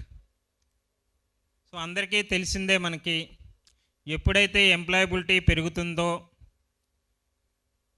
వాళ్ళ యొక్క పర్సనల్ ఇన్కమ్ కానివ్వండి, ఫ్యామిలీ ఇన్కమ్ కానీ ఆటోమేటిక్గా పెరుగుతుంది. సో పర్చేజ్ క్యాపబిలిటీ అనేది పెరిగితే వాళ్ళ యొక్క లివింగ్ స్టైల్ అనేది మారుతుంది. దానివల్ల ఫ్యామిలీ అభివృద్ధి చెందుతుంది, యాజ్ వెల్ యాజ్ అక్కడున్న సరౌండింగ్ ఏదైతే సిటీ కానివ్వండి, స్టేట్ కానివ్వండి, వాళ్ళ యొక్క రెవెన్యూ పెరుగుతుందండి. ఎప్పుడైతే స్టేట్ రెవెన్యూ పెరిగి ఎకనామిక్ గ్రోత్గా స్టేట్ మూవ్ అవుతుందో ఆటోమేటిక్గా గవర్నమెంట్ ఆఫ్ ఇండియా కూడా డెవలప్ అవుతుంది. సో మన దేశ అభివృద్ధిలో మనం భాగస్వాములు అయ్యామన్న హ్యాపీనెస్ కూడా ఉంటుందండి. సో మీరు ఒక్క లైఫ్ ఒకరికి ఒక ఎంప్లాయీ ఇచ్చారంటే మీరు ఒక లైఫ్, ఒక ఫ్యామిలీ లైఫ్ని పెంచినట్టే. అది ప్రైవేట్ ఆర్గనైజేషన్ అవనండి, గవర్నమెంట్ ఆర్గనైజేషన్ అవనివ్వండి. ఇప్పుడు ఏంటంటే వాళ్ళు స్కిల్ ఎక్వైర్ చేశారో వాళ్ళు ఇండియాలోనే వర్క్ చేయొచ్చు లేదా అబ్రాడ్లోనే వర్క్ చేయొచ్చు.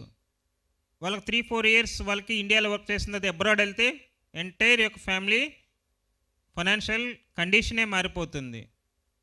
సో వాళ్ళ యొక్క ఏదైతే అక్కడ ఎర్న్ చేస్తారో అబ్రాడ్లో అది ఎగైన్ మనకి డాలర్ రూపంలో ఇండియాకి వస్తుంది. కాబట్టి again economic growth, foreign currency availability అనేది ఇండియాలో పెరుగుతుందండి. దీనివల్ల ఏమవుతుంది, పర్టికులర్ ఫ్యామిలీతో పాటు క్షమించాలి మధ్యలో ఆపుతున్నందుకు, మేడం వచ్చారు కాబట్టి.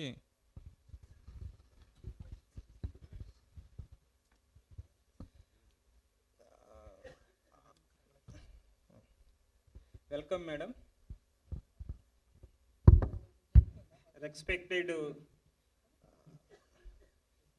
శ్రీమతి బి లావణ్యవేణి గారు, IAS director employment and training, వారిని హృదయపూర్వకంగా డయాస్ మీదకి ఆహ్వానిస్తున్నాము. మేడం గారికి పుష్పగుచ్చం ఇవ్వాల్సిందిగా ఆర్వి రమణ్ గారిని కోరుకుంటున్నామండి.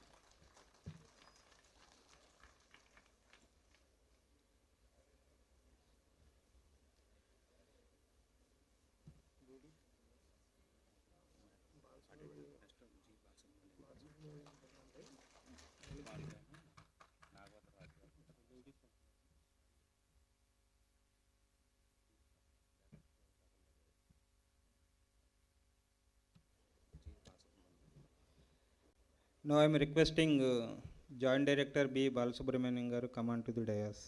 Please sir, please.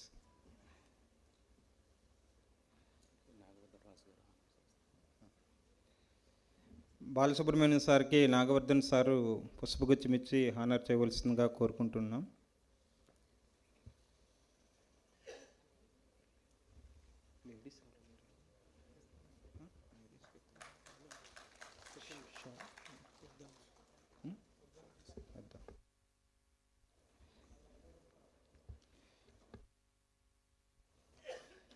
Now I am requesting Director Ma'am to address the gathering.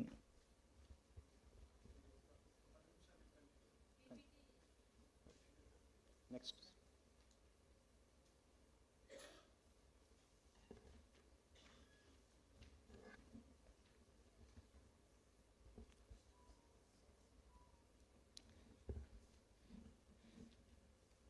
Next వచ్చేసరికి నాప్స్ క్లైమ్ ఆల్రెడీకి అందరికీ పాపులర్ అయింది.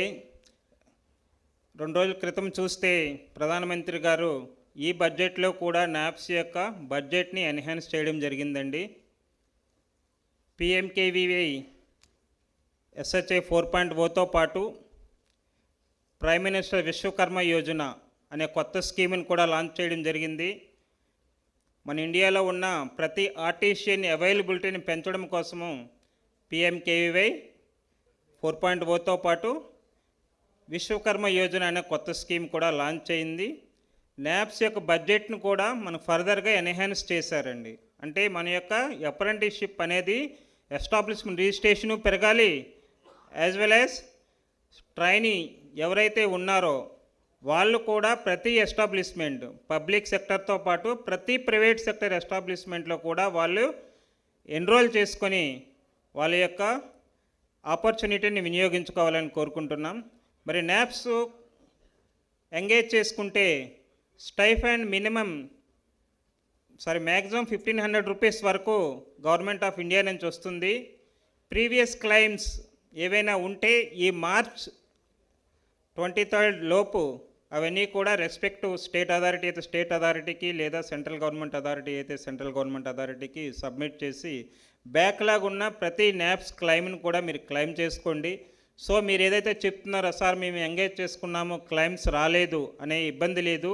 యాజ్ ఆన్ డేట్ మా దగ్గర ఉన్న ప్రతి క్లైమ్ని క్లియర్ చేయడం జరిగింది. అదేవిధంగా స్టేట్ గవర్నమెంట్ కూడా వాళ్ళకున్న ఫండ్ అవైలబిలిటీని బట్టి ప్రతి క్లైమ్స్ని కూడా క్లియర్ చేశారు. నెక్స్ట్ ఫండ్ వచ్చిన తర్వాత రిమైనింగ్ క్లైమ్స్ కూడా స్టేట్ అథారిటీస్ కూడా క్లియర్ చేస్తారు. సో అందువల్ల క్లైమ్స్ రాలేదు అని లేకుండా ప్రతి ఒక్కరికి క్లైమ్స్ వస్తున్నాయి.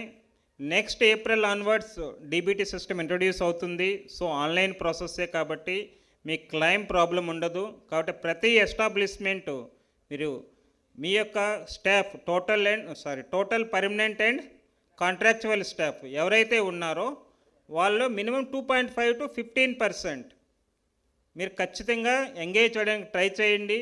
మీకు 15% కన్నా ఎక్కువ రిక్వైర్మెంట్ ఉంటే మీరు నాన్ యాప్స్లో కూడా ఎంగేజ్ చేసుకోవచ్చు. కాబట్టి మీ రిక్వైర్మెంట్ని బట్టి ప్రతి ఎస్టాబ్లిష్మెంటు మేము రిక్వెస్ట్ చేసేది ఓన్లీ 2.5-15% అని మీరు ఆ బ్యాండ్ విత్లో మీరు ఫిక్స్ అవ్వద్దు. మీ రిక్వైర్మెంట్ ఎక్కువ మందికి అవకాశం కల్పిస్తే మీ యొక్క రెస్పెక్టివ్ సెక్టర్లో availability of skilled man power పెరిగితే అల్టిమేట్లీగా బెనిఫిట్ అయ్యేది రెస్పెక్టివ్ సెక్టర్ స్కిల్లేనండి, రెస్పెక్టివ్ క్లస్టరే. ఇక్కడ మీకు ఎగ్జాంపుల్ మొబైల్ క్లస్టర్ ఉంది. మీ automobile diesel mechanic motor mechanic ట్రైనీస్ని మీరు పూర్తిగా ఎంగేజ్ చేసుకుంటే ఆ ట్రైనీస్ మీ యొక్క క్లస్టర్లోనే వర్క్ చేస్తారు. కాబట్టి మీకు స్కిల్డ్ మ్యాన్ పవర్ ఎప్పుడైతే మీకు అవైలబిలిటీ ఉందో మీ యొక్క ప్రొడక్టివిటీ పెరుగుతుంది. సర్వీస్ సెక్టర్ అయితే ప్రాపర్ సాటిస్ఫికేషన్గా సర్వీస్ ఇవ్వగలరు. కాబట్టి కస్టమర్స్ కూడా మీకు రిపీటెడ్గా వస్తారండి. అదే మీరు క్లైమ్ 1500 ఏదైతే ఉందో అది ఎన్హాన్స్ చేయడానికి కూడా చాలా రిక్వెస్ట్లు వచ్చాయి. ఇంతకుముందు సార్ మాకు 50% ఉండేది అంటే అప్పుడు ఓన్లీ 3000 రూపీస్ స్టైఫండ్ ఉండేది. అప్పుడు 1500 ఇచ్చేవాళ్ళు, 50% ఆఫ్ స్టైఫండ్ ఉండేది. సార్ ఇప్పుడు ఓన్లీ 1500కే ఇస్తున్నారు, మాకు ఎన్హాన్స్ చేయండి అనే రిక్వెస్ట్లు కూడా ఎస్టాబ్లిష్మెంట్స్ చాలా మటుగా మేము ఇంటరాక్ట్ అయినప్పుడు చెప్పారు. ఆ ప్రపోజల్ కూడా గవర్నమెంట్ ఆఫ్ ఇండియాకి పంపించడం జరిగింది. దాని అవకాశం ఉన్న వరకు అది రివైజ్ చేస్తారని ఆశిస్తున్నాము. అది ప్రపోజల్ కూడా కన్సిడరేషన్లో ఉందండి. కాబట్టి యాజ్ ఆన్ డేట్ అయితే 1500 మాత్రమే. మీరు ఇచ్చే దాంట్లో 1500 అంటే 25% ఏదైతే ఉందో అది 15% 100 కన్నా ఎక్కువ ఉంటే మీకు 1500 రూపీస్ ఇస్తారండి. అదే 1500 రూపీస్ కన్నా తక్కువ వచ్చిందనుకోండి ఎంత అయితే వస్తే అంత మాత్రమే పే చేయడము జరుగుతుంది.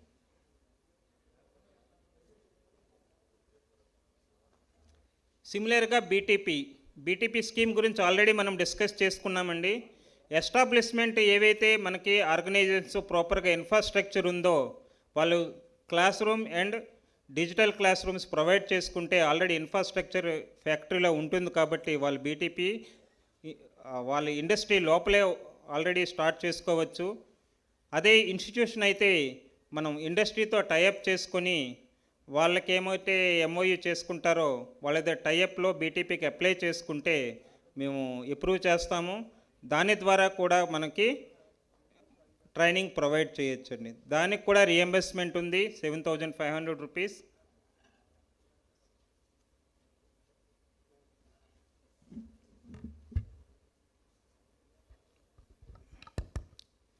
ఇంతకుముందు మనం డిస్కస్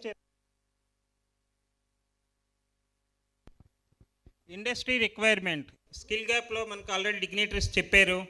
స్కిల్ గ్యాప్ చేసేటప్పుడు ఇండస్ట్రీ ఎక్స్పెక్టేషన్ ఏంటంటే స్కిల్డ్ మ్యాన్ పవర్ మాకు ఉండాలి. మేమైతే స్కిల్డ్ మ్యాన్ పవర్ని ఎక్స్పెక్ట్ చేస్తున్నామో మాకు వచ్చే స్కిల్ ట్రైనింగ్ ఏదైతే కోర్స్ కంప్లీట్ అయిన తర్వాత అది మాకు అంతగా రీచ్ అవ్వట్లేదు అని మీరు ఇంతకుముందు కూడా చాలాసార్లు చెప్పారు. ఈ లింకప్లో మనకేంటంటే ట్రైనింగ్ ఇన్స్టిట్యూషన్ నుంచి కోర్స్ కంప్లీట్ అయ్యే మధ్య ఏదైతే సైకిల్ ఉందో ఆ సైకిల్ కంప్లీట్ ప్రాసెస్గా జరగాలనే ఉద్దేశంతో government of India on job training system, dual system of training, internship ఇవన్నీ కూడా అవి పెంచిందండి. అవగాహన యొక్క స్కిల్డ్ మ్యాన్ పవర్ పెరగాలనే ఉద్దేశంతో ట్రైనింగ్లోనే మనకి స్కిల్డ్ పెరగాలంటే ఇండస్ట్రీ కాలేజ్ యొక్క కొలాబరేషన్ పెంచే ఉద్దేశంతో ఈ స్కీమ్స్ అన్ని తీసుకొచ్చింది. ఈ లింకప్లో ఫస్ట్ మనకి industry oriented training, next potential programme for apprentice to employee, that is reskilling. First మనకి ట్రైనింగ్లో వచ్చేది స్కిల్లింగ్, రీస్కిల్లింగ్ అండ్ అప్స్కిల్లింగ్. రీస్కిల్లింగ్లో మనకు ఆల్రెడీ ఉన్న స్కిల్లింగ్ని పెంచాలంటే షార్ట్ టర్మ్ కోర్సెస్తో పాటు ఇండస్ట్రీ ఎక్స్పోజర్ ఉండాలి. అప్స్కిల్లింగ్లో మనకేమవుతుందండి, ఆల్రెడీ మనకి ఒక పర్టికులర్ ఇండస్ట్రీలో ఎక్స్పోజర్ ఉంది, వాడు ఐటీఐ చేశారు, 5 years వర్క్ చేశారు, కానీ వెర్టికల్ మొబిలిటీ లేదు. అప్పుడు ఏం చేయాలి, ఏదైనా ఒక ఈక్వలెంట్ ఎన్ఎస్కేఎఫ్ కోర్స్ చేసి వాళ్ళ యొక్క క్వాలిఫికేషన్ కూడా మనం పెంచుకోవడానికి ఎంప్లాయీ గ్రోత్, ప్రొఫెషనల్ గ్రోత్ ఉండడానికి అవకాశంతో ఈ అప్స్కిల్లింగ్ కోర్సెస్ కూడా బోత్ మనకి ఆల్ ది ఐటీఐ లెవెల్లో, డిప్లొమా లెవెల్లో అండ్ గ్రాడ్యుయేషన్ లెవెల్లో ఉన్నాయి. సో వాళ్ళకి ప్రొఫెషనల్ స్కిల్లింగ్ కూడా మనకి ప్రోగ్రెషన్కి ఉంటుంది. Trained through technology oriented. So మనకు 2 days బ్యాక్ మనకి ప్రైమ్ మినిస్టర్ గారు ఆల్రెడీ బ్రీఫ్ చేశారు. టెక్నాలజీ ఎంత ఫాస్ట్గా మూవ్ అవుతుందో మన యొక్క ట్రైనర్స్ కానివ్వండి, ట్రైనీస్ కానివ్వండి, ఎస్టాబ్లిష్మెంట్స్ కానివ్వండి, టెక్నాలజీని అడాప్ట్ చేసుకున్నప్పుడు మాత్రమే మనం ముందుకు వెళ్ళగలం. ట్రైనర్స్ ఏం చేసుకోవాలి, ట్రైనర్స్ యొక్క స్కిల్స్ని ఏదైతే అప్స్కిల్లింగ్ చేసుకున్నారో ఆ అప్స్కిల్లింగ్ని ఓన్లీ క్లాస్ రూమ్ మధ్యనే కాకుండా డిజిటల్ ప్లాట్ఫామ్ ద్వారా టోటల్ ఇండియాకి ఒక క్లాస్ రూమ్లో ఒక ట్రైనర్ చెప్పే విషయం ఏదైతే ఉందో ఒక 20 ట్రైనీస్కి కాకుండా టెక్నాలజీని అడాప్ట్ చేయడం ద్వారా త్రూ అవుట్ నేషన్ అది యొక్క స్కిల్ సెట్ ఏదైతే వాళ్ళు ఎక్స్ప్లెయిన్ చేస్తున్నారో చూడగలరు. ఆల్రెడీ ఐఐటీస్, ఎన్ఐటీస్ చూస్తే వాళ్ళు డిజిటల్ ప్లాట్ఫామ్స్లో వాళ్ళు చెప్పే క్లాస్ ప్రతిదీ కూడా ప్రొవైడ్ చేయడం జరిగిందండి.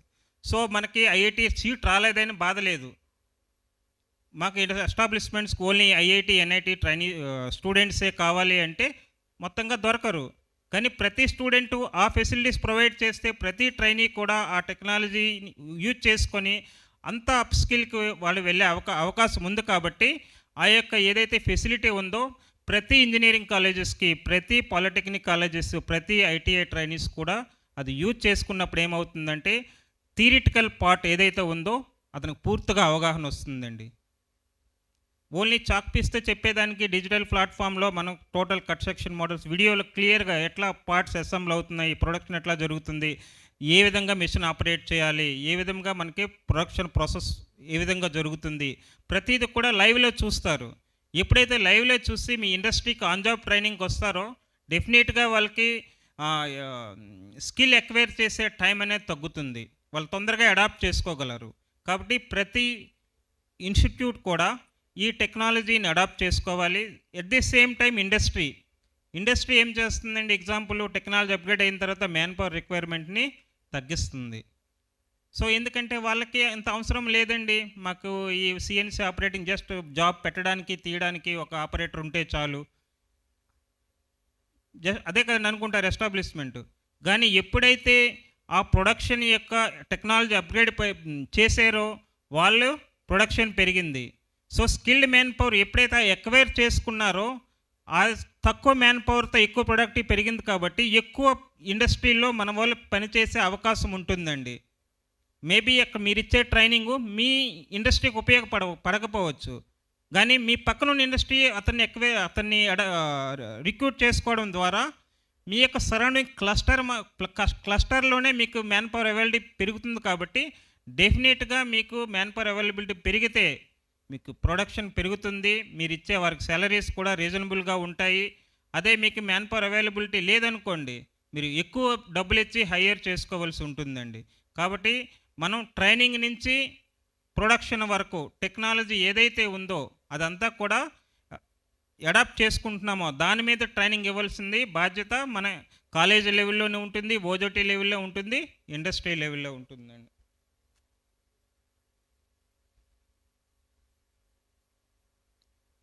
The new concept earn while learn. So ఇంతకుముందు ఏంటంటే మనకి స్టైఫండ్ అనేది కొన్ని సెక్టర్స్లోనే ఉండేది, కొన్ని టెక్నికల్ కోర్సెస్లో మాత్రమే ఉండేది. కానీ న్యూ కాన్సెప్ట్ చదువుకునేటప్పుడే మనము ఎర్న్ చేయాలి. ఎట్లా చేస్తాము? బేసిక్ క్వాలిఫికేషన్ వచ్చిన తర్వాత మనం ఏదైతే ఇండస్ట్రీకి వెళ్తామో స్టైఫండ్ రూపంలో కానీ లేదా మనకి బీటీపీ లేదా ఏటీఎస్లో మనకి సాలరీ రూపంలో కానీ చదువుకున్నప్పుడే మనకి రెమ్యునరేషన్ వస్తుందండి. ఎప్పుడైతే మనం చదువుకున్నామో అప్పుడే మనకు డబ్బులు వస్తే మనకి ఎంకరేజ్మెంట్ కూడా ఉంటుంది. మనకి ఏదైతే డబ్బులు లేక నుంచో ఎడ్యుకేషన్ కంటిన్యూ చేయలేదు అనే కొన్నిసార్లు మనకు కనబడుతుందో అవన్నీ కూడా పూర్తిగా ఎరాడికేషన్ అయిపోతుందండి. ఇప్పుడు మనం ఓజీటీ వెళ్ళినప్పుడు మినిమం 2000-3000 రూపీస్ కూడా కొన్ని ఎస్టాబ్లిష్మెంట్స్ పే చేస్తున్నాయి. సో వాళ్ళు స్కిల్తో పాటు కొంత మనీని కూడా ఎర్న్ చేయగలుగుతున్నారు. అదే 10th తర్వాత బీటీపీ వెళ్తారు. బీటీపీ వెళ్ళినప్పుడు వాడికి యాక్చువల్గా వొకేషనల్ సర్టిఫికేట్ కానీ ఎటువంటి కోర్స్ లేదు, కానీ ట్రైనింగ్లోనే 3 months కంప్లీట్ అవ్వగానే వాడికి స్టైఫండ్ వస్తుందండి. సో వాళ్ళకంటే మినిమం నీడ్స్ ఏదైతే అక్కడ రూమ్ స్టే చేయడానికి కానీ లేదా మనకి వెళ్ళి బస్ పాసెస్కి కానీ ఏదైతే ఉందో అవన్నీ కూడా మనకి ప్రొవైడ్ చేయడము ఈ యొక్క స్టైఫండ్ ద్వారా వైల్ లెర్న్ కాన్సెప్ట్ ద్వారా ఉపయోగపడుతుందండి. Globally recognised certification. ప్రీవియస్లీ మనకు చూస్తే ఈచ్ స్టేట్ సపరేట్గా ఒక సర్టిఫికేషన్ ఉండేది, కానీ ఎన్ఎస్క్యూఎఫ్ ఇంట్రొడ్యూస్ చేయడం ద్వారా ప్రతి ఒక్క కోర్స్కి యూనిఫామ్గా ఇంటర్నేషనల్ లెవెల్లో రికగ్నైజ్ చేసే విధంగా ఎన్ఎస్క్యూఎఫ్ లెవెల్స్ పెట్టారు. NSU level 4, ITI 6, diploma 7, 8 up to the graduation and PhD. So మనం ఏ కంట్రీకి వెళ్ళినా అప్పుడు ఏమవుతుంది, మన సర్టిఫికేట్ వాల్యూ ఉంటుంది. అదర్వైజ్ ఏమవుతుంది, మనం ఏదైతే వితౌట్ నాన్ ఎన్ఎస్కేఫ్ చదివామో వేరే కంట్రీస్ వెళ్ళాలన్నా లేదా వేరే స్టేట్కి వెళ్ళాలన్నా మన కోర్సుని రికగ్నైజ్ చేయకుండా ఉండేటిది. ఎగ్జాంపుల్ ఇక్కడ నుంచి యూఎస్ వెళ్ళాలనుకునే వాళ్ళు ఇక్కడ గ్రాడ్యుయేషన్ అయిన తర్వాత 1 year మళ్ళీ స్పెషల్ కోర్స్ చేసి అప్పటికి కానీ అక్కడ గ్రాడ్యుయేషన్కి ఈక్వల్గా ఉండేది కాదు. అదేవిధంగా ఇప్పుడు ఎస్సీవిటీ ఉంది, ఓన్లీ స్టేట్ లెవెల్లో మాత్రమే రికగ్నిషన్ ఉంది. ఇప్పుడు స్టేట్ లెవెల్లో మనం ఆర్గనైజ్ +2 వొకేషనల్ కోర్స్ వాళ్ళు రైల్వేకి అప్లై చేయాలన్నా లేకపోతే సెంట్రల్ గవర్నమెంట్ ఎస్టాబ్లిష్మెంట్కి అప్లై చేయాలన్నా వాళ్ళకి ఎలిజిబిలిటీ లేదు. వాళ్ళు ప్రతి వర్క్షాప్లో అడుగుతారు, సార్ మాకు ఈక్వల్ టు ITI కోర్సెస్ మాకు కూడా వాళ్ళకి ఈక్వలెన్సీ ఇవ్వండి అని. ఇవన్నీ కూడా షార్ట్అవుట్ ఎప్పుడవుతాయంటే మనం నేర్చుకుంటున్న కోర్సు కరికులం డిజైన్ అప్పుడే మనం NSQF అలైన్ చేయగలిగినప్పుడు డెఫినెట్గా ట్రైనీకి బెనిఫిట్ అవుతుంది, ఎస్టాబ్లిష్మెంట్కి కూడా ఈజీ అవుతుందండి. ఏదైనా స్కిల్ ఓరియంటెడ్ స్కిల్ సెట్ మీకు ఎంత ఉందని తెలుసుకోవడానికి NSQF లెవెల్ సర్టిఫికేట్ ద్వారా వాళ్ళకి అర్థమవుతుంది. వాళ్ళైతే డిఫరెంట్ సర్టిఫికేట్ కోర్సెస్ ఉంటాయి, వాళ్ళకి ఏదో తెలియదు, కొన్ని డిప్లొమా అంటారు, కొన్ని సర్టిఫికేట్ కోర్స్ అంటారు, కొన్ని ITI technician level courses, different కోర్సెస్లో వాళ్ళకి ఈక్వలెన్సీ తెలియదు. ఎప్పుడైతే NSQF మనం ఇంట్రొడ్యూస్ చేసామో అప్పుడు నేషనల్ లెవెలే కాదండి ఇంటర్నేషనల్ లెవెల్లో కూడా మనకి ఇదన్నీ కూడా సర్టిఫికేట్ రికగ్నిషన్ వచ్చింది.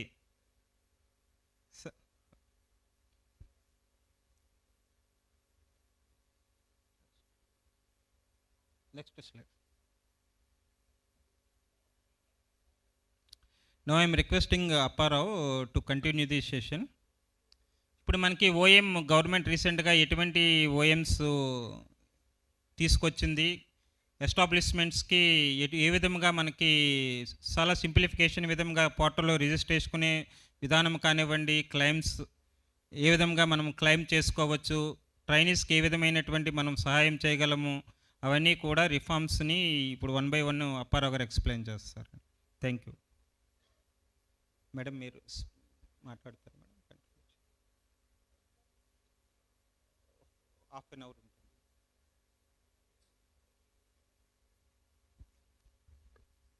ఇప్పుడు పోర్టల్ రిలేటెడ్ స్టార్ట్ అయితే హాఫ్ అన్ అవర్ ఉంటుంది. ఇంకా హాఫ్ అన్ అవర్ ఉంటుంది.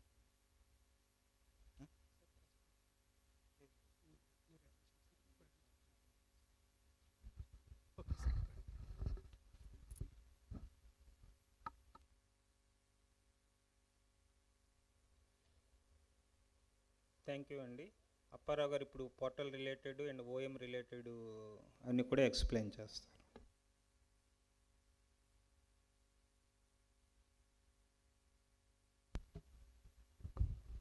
Thank you, sir. Benefits for the employers and benefits for the apprentices you have explained. Thank you very much, sir. Respected Director Madam and Balasubramanian sir, Joint Director, DET-AP. Thank you very much, sir. Thank you for joining us. Yeah, I want to first of all just let me explain the different categories of apprentices that are offering under Apprenticeship Act. Actually, here the school pass outs also can join as apprentice in the establishments and various industries and companies. This is very unknown thing to the majority of establishments as well as even some of our apprenticeship advisors also, because here school pass outs between 5th and 9th they can join as an apprentice, but you know already sir explained the minimum age criteria is 14 years for issuing the contract. Therefore, those who attain an age of 14 years after the academic qualification, say between 5th and 9th, they can also join as an apprentice, provided if they attain the age of 14 years. Because from 14 to 17, minor contract can be issued as per the Apprenticeship Act. Then for the school pass outs, 10th, for those apprentices, the stipend that is to be paid is 6,000 rupees, whereas for the previous category what I told, that is up to 9th class, the minimum stipend that is to be paid for that category is 5,000 rupees. Next one is third one, that is school pass outs. Actually in the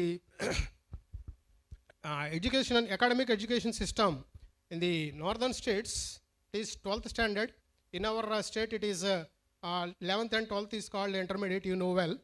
So therefore for 12th pass outs or intermediate pass outs, the minimum stipend that is to be paid, they can also join as an apprentice, and the minimum stipend that is to be paid for them is 7,000 rupees.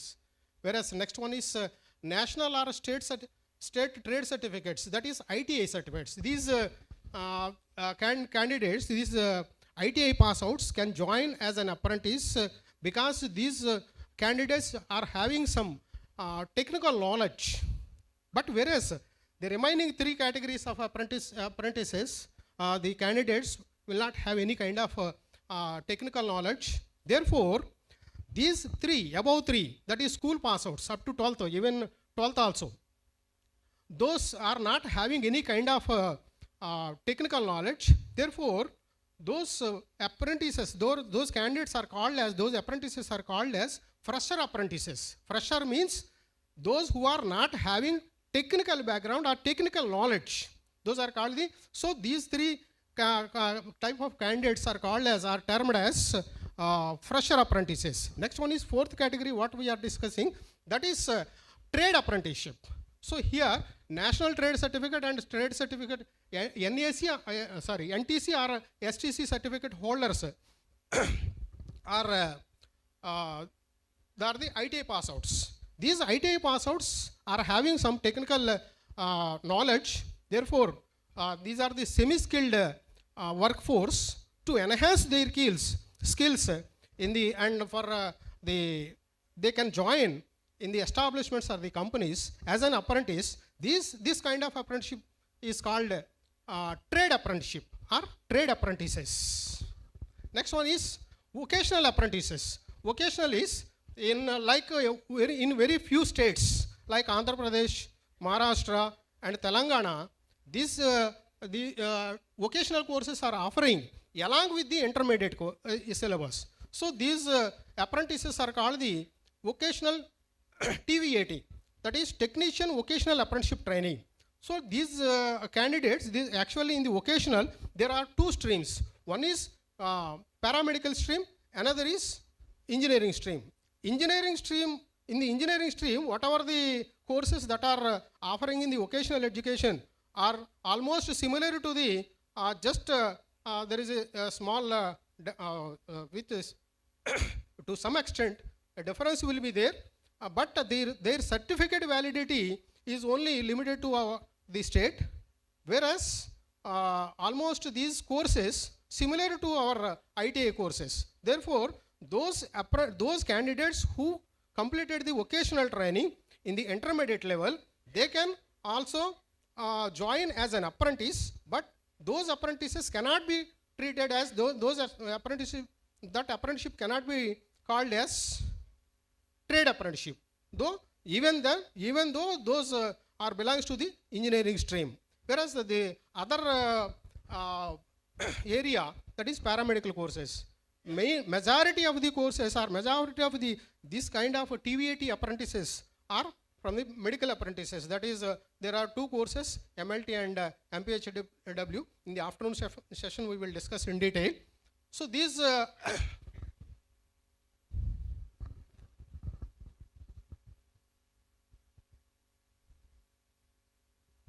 so these are the TVAT apprentices.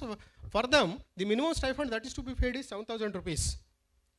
Next one is, next two categories of apprentices are technician apprentices and graduate apprentices. These two categories of the apprentices, respectively for diploma holders, that is polytechnic diploma, and the engineering graduate. These two categories of the apprentices has been looking after by the Board of Apprenticeship Training under Ministry of Education. Therefore, here these up to five, that is from the school pass outs, that is 1, 2, 3 fresher apprentices, fourth one is trade apprentices, and fifth one is vocational apprentices. Up to five types of these apprentices are handling by the Ministry of Skill Development, Government of India, along with the state directorates, because all these contracts, fresher contracts, trade contracts, as well as the vocational contracts, has been under the jurisdiction of RDSDs and state directorates. Right.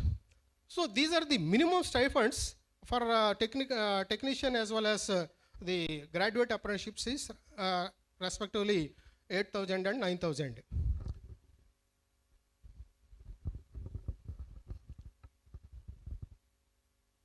Yes. In recent days, during the last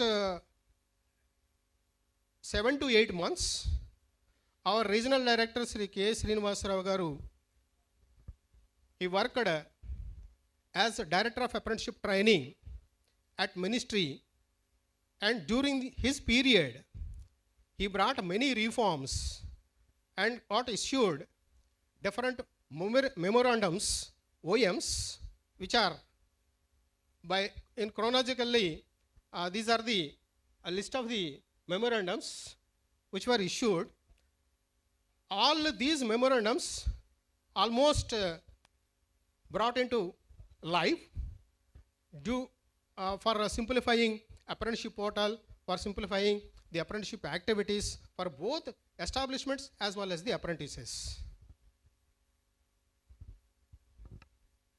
So, first simplification process in the apprenticeship portal, which was issued on December 2nd, 2021. Simplification process in the apprenticeship training, which was issued on December 20th, 2021. Simplification in the NAPS guidelines. You know very well, the NAPS scheme is the National Apprenticeship Promotion Scheme. Under the NAPS scheme, to promote that apprenticeship engagement in the establishments, Government of India is offering, allowing to submit the claims, NAPS claims, 1500 rupees or 25% of the actual stipend that is paid by the establishment to the apprentice every month for the entire duration of the apprenticeship training. For various categories of the apprentices, the apprenticeship training period was different earlier, but after these reforms, completely for all the trade apprentices, for all the trades in the trade apprenticeship category, it is made uniform. Yes, that is the next under the OT trades, optional trades, the duration of the all OT trades also made uniform, because these are the industrial aligned courses under the OT trades. So the apprenticeship training period of the under OT trades also made uniform, which is 1 year. The relevant memorandum issued on 18th May 2022. Simplification process in the apprenticeship portal, that is issued on 18th July 2022. And then regarding the technician vocational apprenticeship, there are 2 OMs issued, whereas this process, that is vocational apprenticeship process, completely it is offline earlier. Now it is made partially offline. For that, in the first OM, it is issued that to stop the offline process, the order was issued, and the first, that is on 27th July, but it was resumed with a new SOP on 29th September 2022. Next one is DBT in NAPS. Direct to the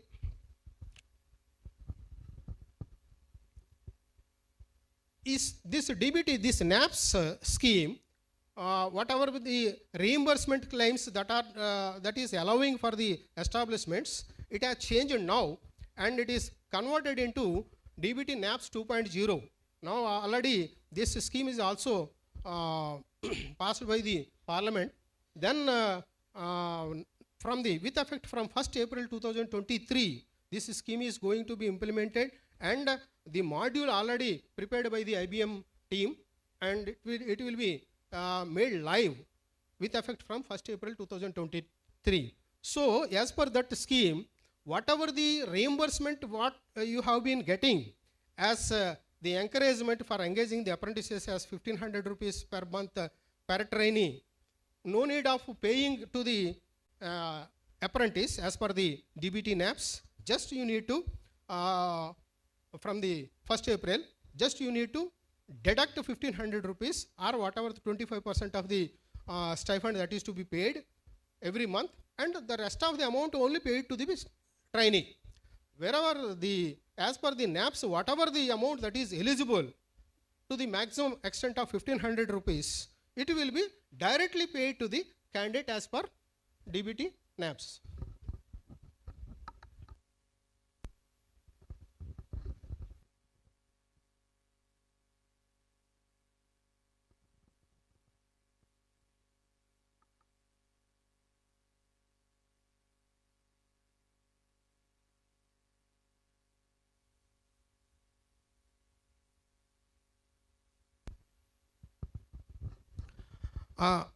we will discuss now in detail during those OEMs what kind of reforms made, and the status of that reform is also shown in the last call. So ఈ reforms గురించి can you please, any one of you, reforms గురించి ఎంతమందికి తెలుసండి?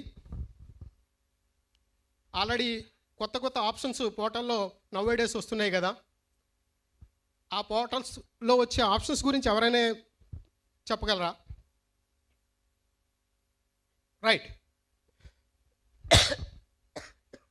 Why I have asked this one is almost establishment officers are working and our approving authorities also approving the contracts, because majority of these simplification processes as on live today in the apprenticeship portal. So just I want to just give you the overview of the apprenticeship portal, and then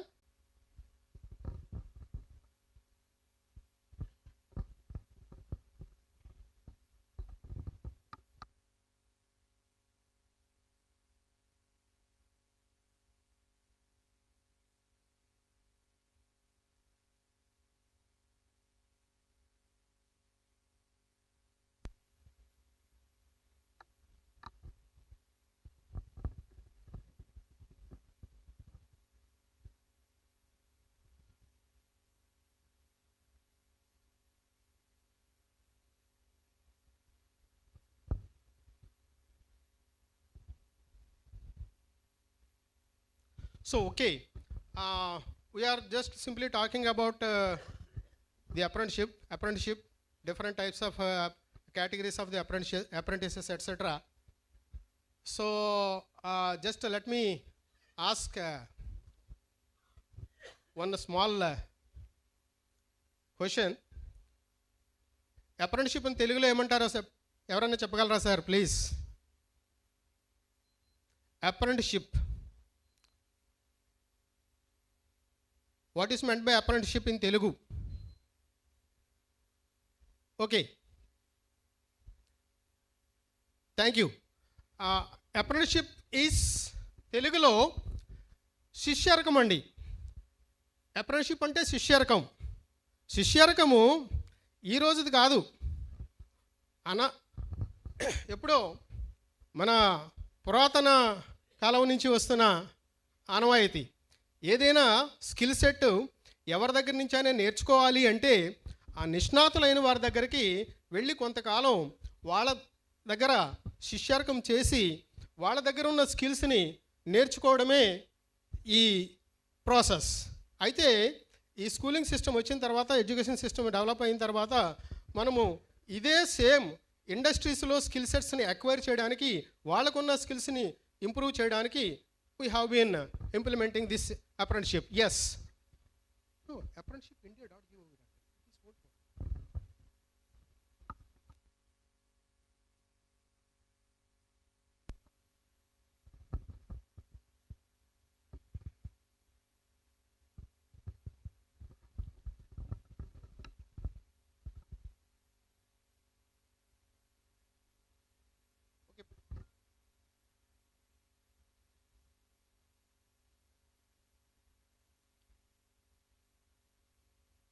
Yes, thank you.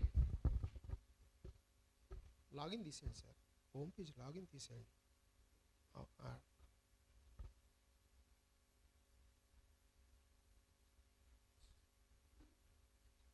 No.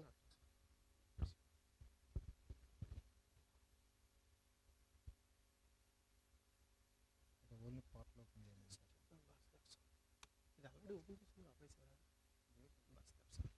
just to the portal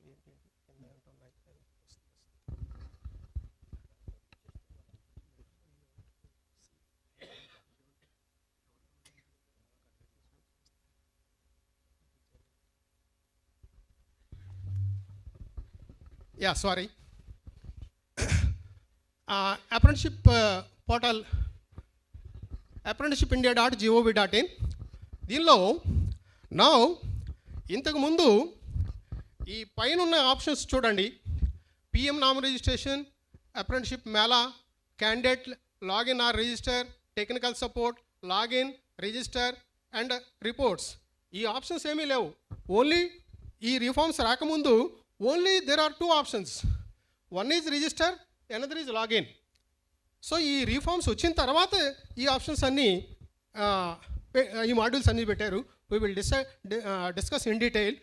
so in the menu, home, get started. Under the get started, మీకు different activities ఈ పోర్టల్లో చేసే యాక్టివిటీస్లో PDF files, manuals all are available in the get started. Next one is apprenticeship opportunities. Apprenticeship ఆపర్చునిటీస్లో మీకు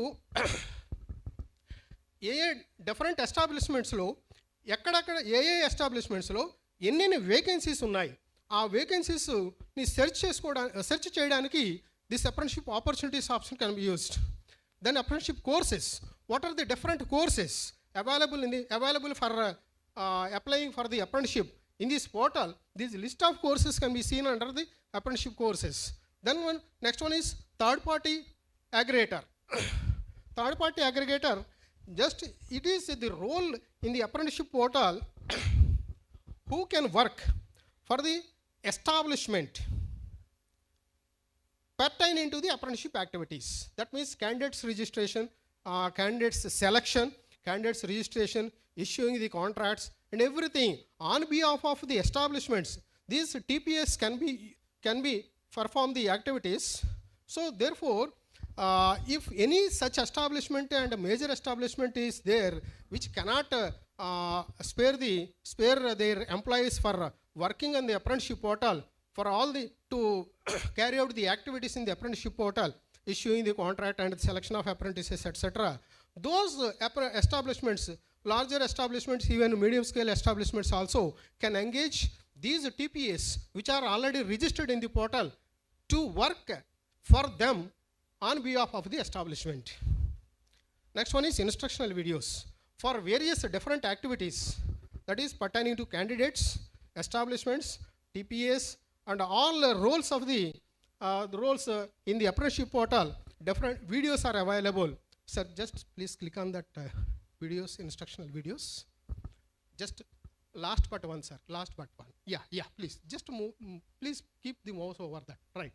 Okay. Thank you. So here, just introduction to apprenticeship portal and candidates, establishments, TPS and AAAS. These are the different roles are in the apprenticeship portal. So suppose if you move the mouse to the establishments, sir. Establishments. Yeah. Please. So these are the different videos are already available in the portal. Just you can go through the those videos and you can perform the activities. And even any kind of issues are there, you can contact your apprenticeship advisor, or even we are also, you know very well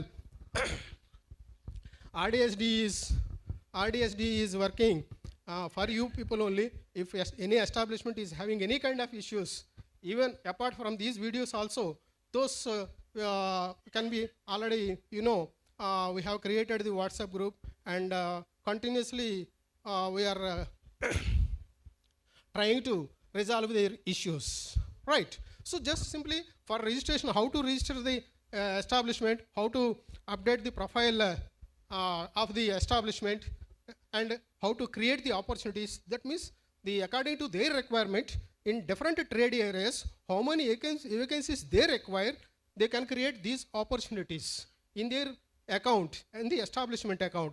Next one is how to issue the contract. Then how to pay the stipend through online through portal. The stipend can also be paid.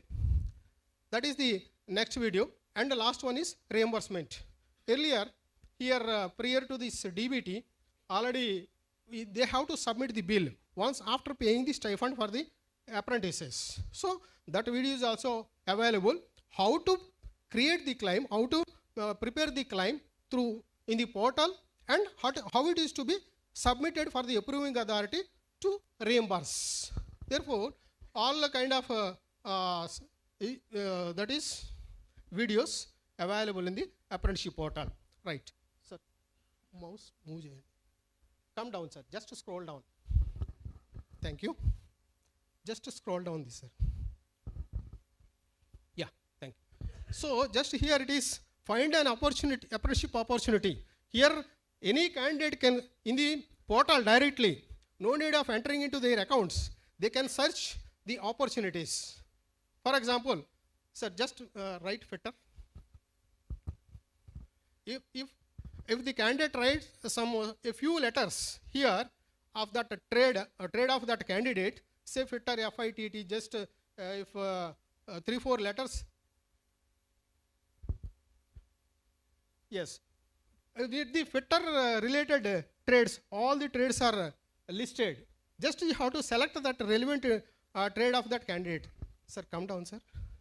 Fitter, only fitter will be there. Yes, sir. Only fitter, only fitter. Come down, sir. Come down, sir. At the bottom, yes, yes.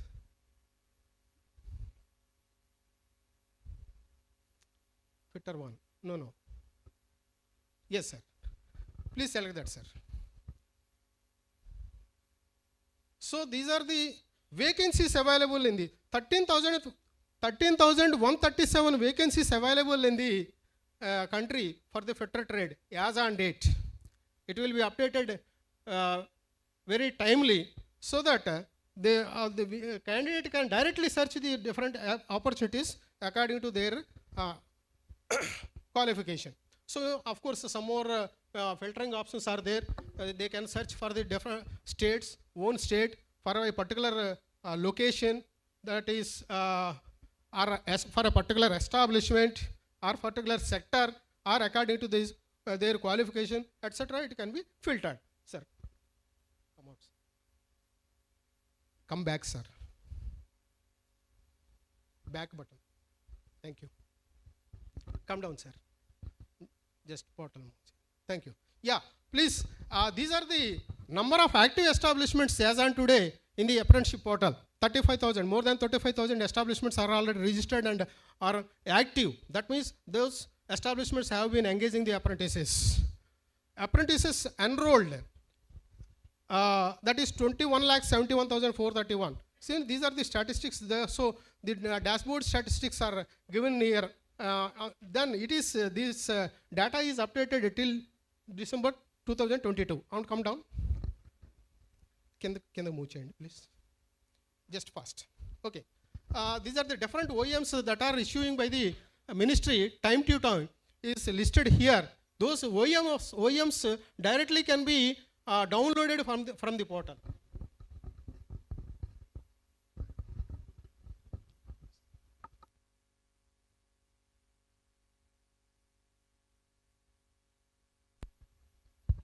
These are the OEMs. These are the announcements.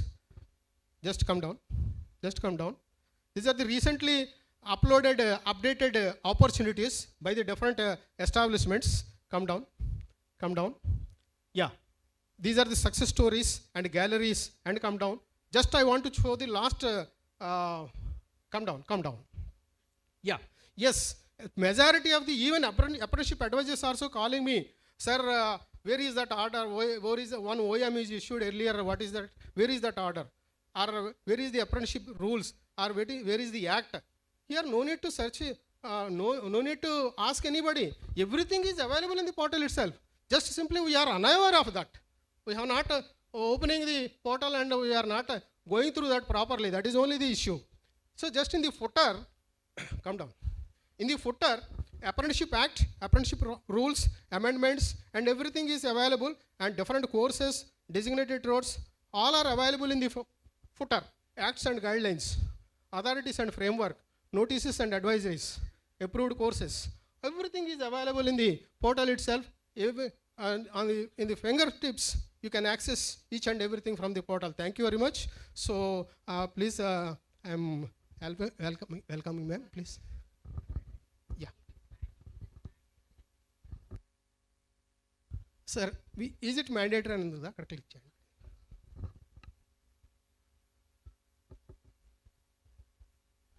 No. Pike.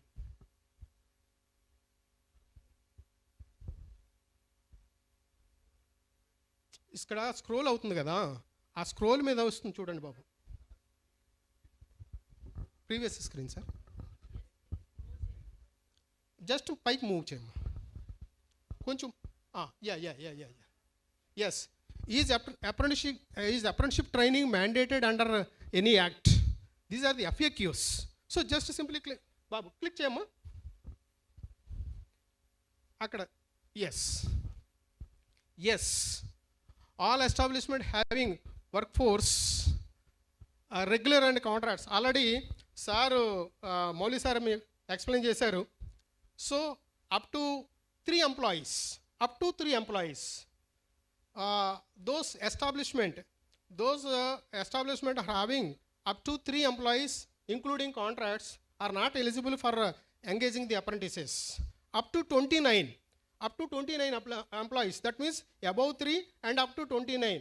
It is not mandatory, they are optional. If they want, they can engage the apprentices, otherwise it's not required. Next one is more than 30 or more than 30.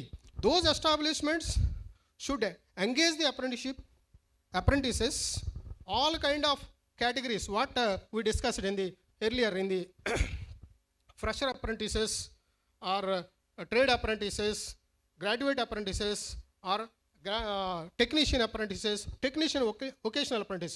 All these categories, minimum percentage of apprentices that are to be engaged is 2.5%, and up to 15% they have to engage in their establishment.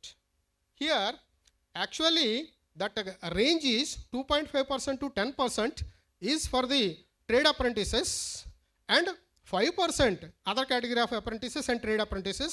5% that is from 11 to 15, that is especially for fresher apprentices to enhance the to motivate the or to support the dropouts or school level dropouts up to 10th. That is made, that is in the act, that 5% is provided for them. Even if any establishment in any state want to engage more number of apprentices, those establishments can write for their approving authorities so that the permission can be accorded. Like in the state of Maharashtra, the state has submitted a representation to hire the apprentices up to 25%. The permission was given. So now as on date, in the state of Maharashtra, they can engage the apprentices, all categories of apprentices up to 25%. That means more than even 15%. If any establishment, even complete state is also not required. If any of the establishment want to engage more apprentices all together, all these categories, they can write to their apprenticeship advisor, and then it can be sent to it can be forwarded to the ministry for according the approval. It is quite possible. Thank you, ma'am. Yeah. I'm inviting Sir Balasubramanian sir to say. I'm requesting Director ma'am to address our gathering, please.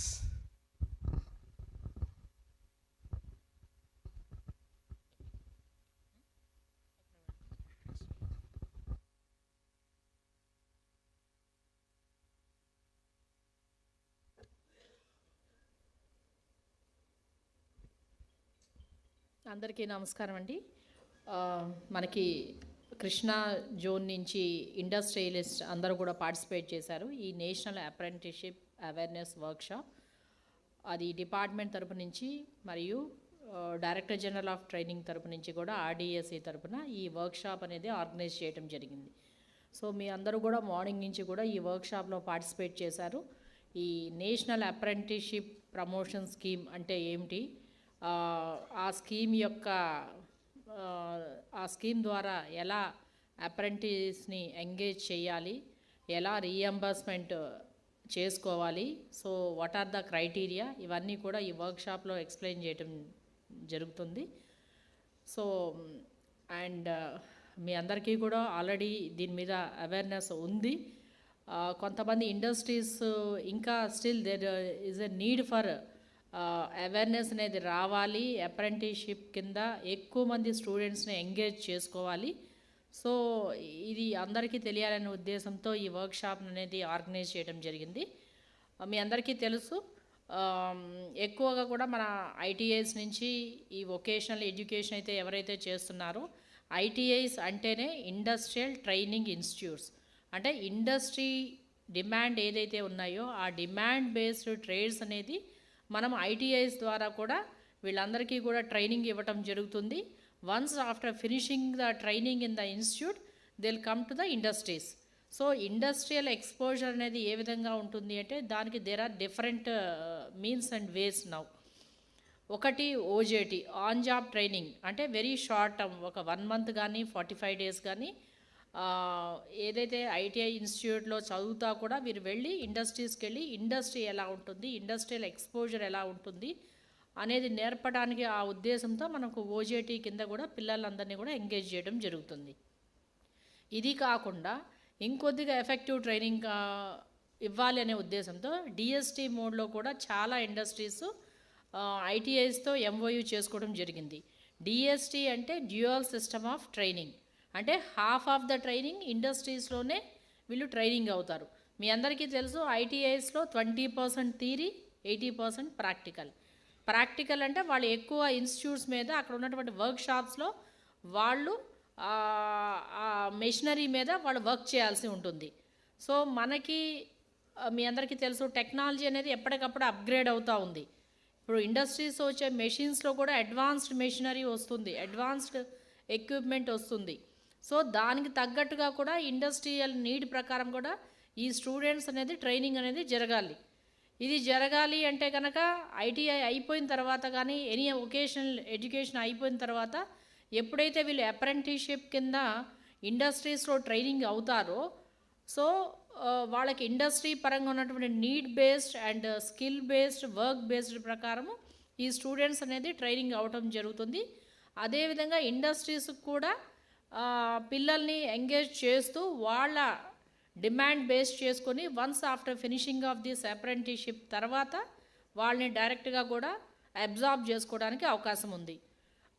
ఇప్పుడు మనకి almost మన స్టేట్లో more than 6,000 establishments అనేది naps కింద register అవ్వడం జరిగింది.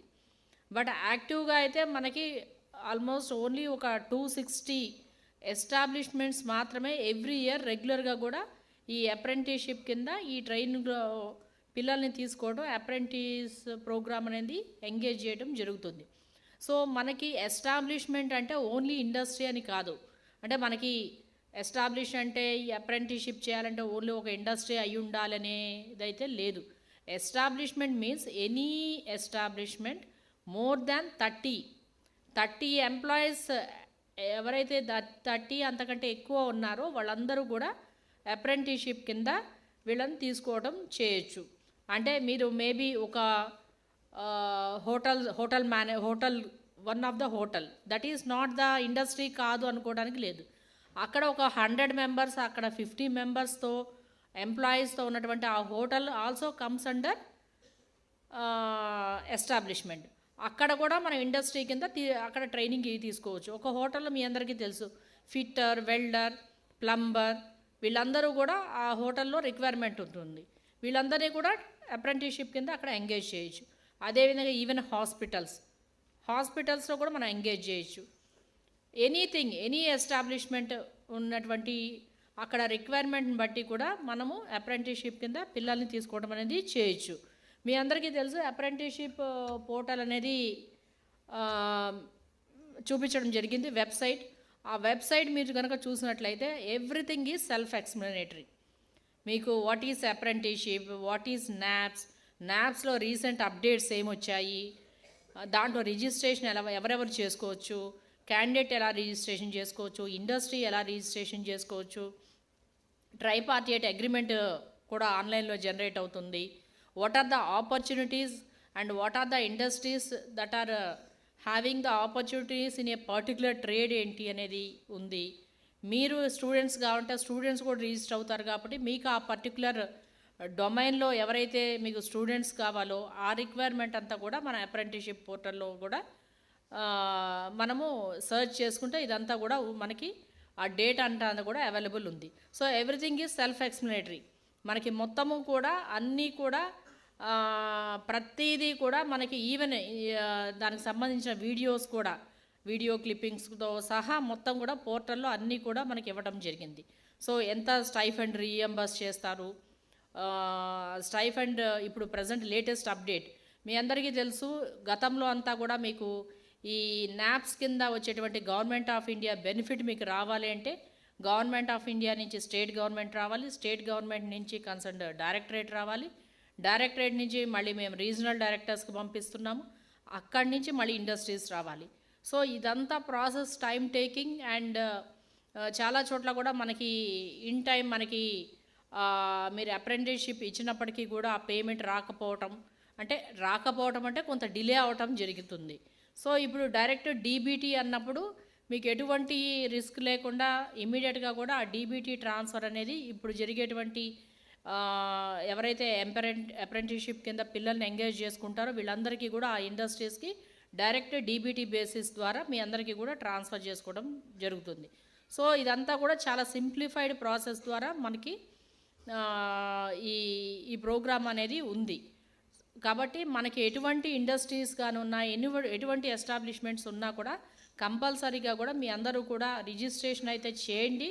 ఈ పోర్టల్లో రిజిస్ట్రేషన్ చేస్తే కనుక మనకి ఈ అప్రెంటిస్షిప్ ద్వారా పిల్లల్ని తీసుకోవడం ద్వారా కూడా మీకు ఏమవుతుంది, కొంత మనం డైరెక్ట్ శాలరీ ఇచ్చేదానికంటే కూడా విత్ ట్రైనింగ్ కమ్ ప్లేస్మెంట్ లాగా మనం ఇచ్చినట్లయితే కనుక మినిమం 7,000 to 8,000 పేతో మీరు ట్రైనింగ్ ఇస్తూ మీకు కావాల్సిన ఇండస్ట్రీ రిక్వైర్మెంట్ కూడా తీసుకోవడానికి అవకాశం ఉంది. అండ్ సో ఇప్పుడు ఇండస్ట్రీస్ అందరూ కూడా అపార్ట్ ఫ్రమ్ దిస్ మీకు ఇంకొకటి బీటీపీ అని ఉంది, బేసిక్ ట్రైనింగ్ ప్రోగ్రామ్. ఈ ప్రోగ్రామ్ గురించి కూడా ఇంతకుముందు గతంలో కొంతమంది ఇండస్ట్రియలిస్ట్తో ఇంటరాక్ట్ అయినప్పుడు ఆ బీటీపీ ప్రోగ్రామ్ ఒకటి ఉందని కూడా చాలామందికి తెలియదు. సో ఇప్పుడు ఇచ్చేటువంటి మేము ఏదైతే ట్రైనింగ్ ఉందో ఆ ట్రైనింగ్ మీ ఇండస్ట్రీకి రెలవెంట్ కాదు, మీకు ఆ పర్టికులర్ వర్క్ ఏదైతే స్కిల్ సెట్ ఉందో ఆ స్కిల్ సెట్కి మీకు సపరేట్ ట్రైనింగ్ రిక్వైర్మెంట్ ఉంది అనుకున్నప్పుడు industry it self can engage the people by giving training by themself. మీరు ఆ 2 months 3 months మీరు ట్రైనింగ్ ఇచ్చి ఆ అమౌంట్ కూడా మనము గవర్నమెంట్ ఆఫ్ ఇండియా నుంచి క్లెయిమ్ చేసుకోవడానికి అవకాశం ఉంది. సో ఇక్కడ ఉన్న వాళ్ళందరూ కూడా ఐ హోప్ మీరు అందరూ కూడా అప్రెంటిస్షిప్ కింద రిజిస్టర్ అయ్యి ఉన్నారు అనుకుంటున్నాను. ఇంకా రిజిస్ట్రేషన్ అవ్వని వాళ్ళు ఎవరైనా ఉన్నారండి ఇండస్ట్రియలిస్ట్?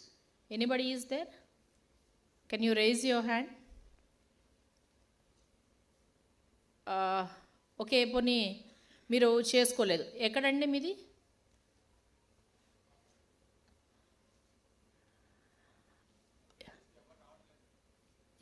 మీరు రిజిస్ట్రేషన్ అయ్యారా? ఒకసారి కాదండి, ఇప్పుడు అయ్యారా?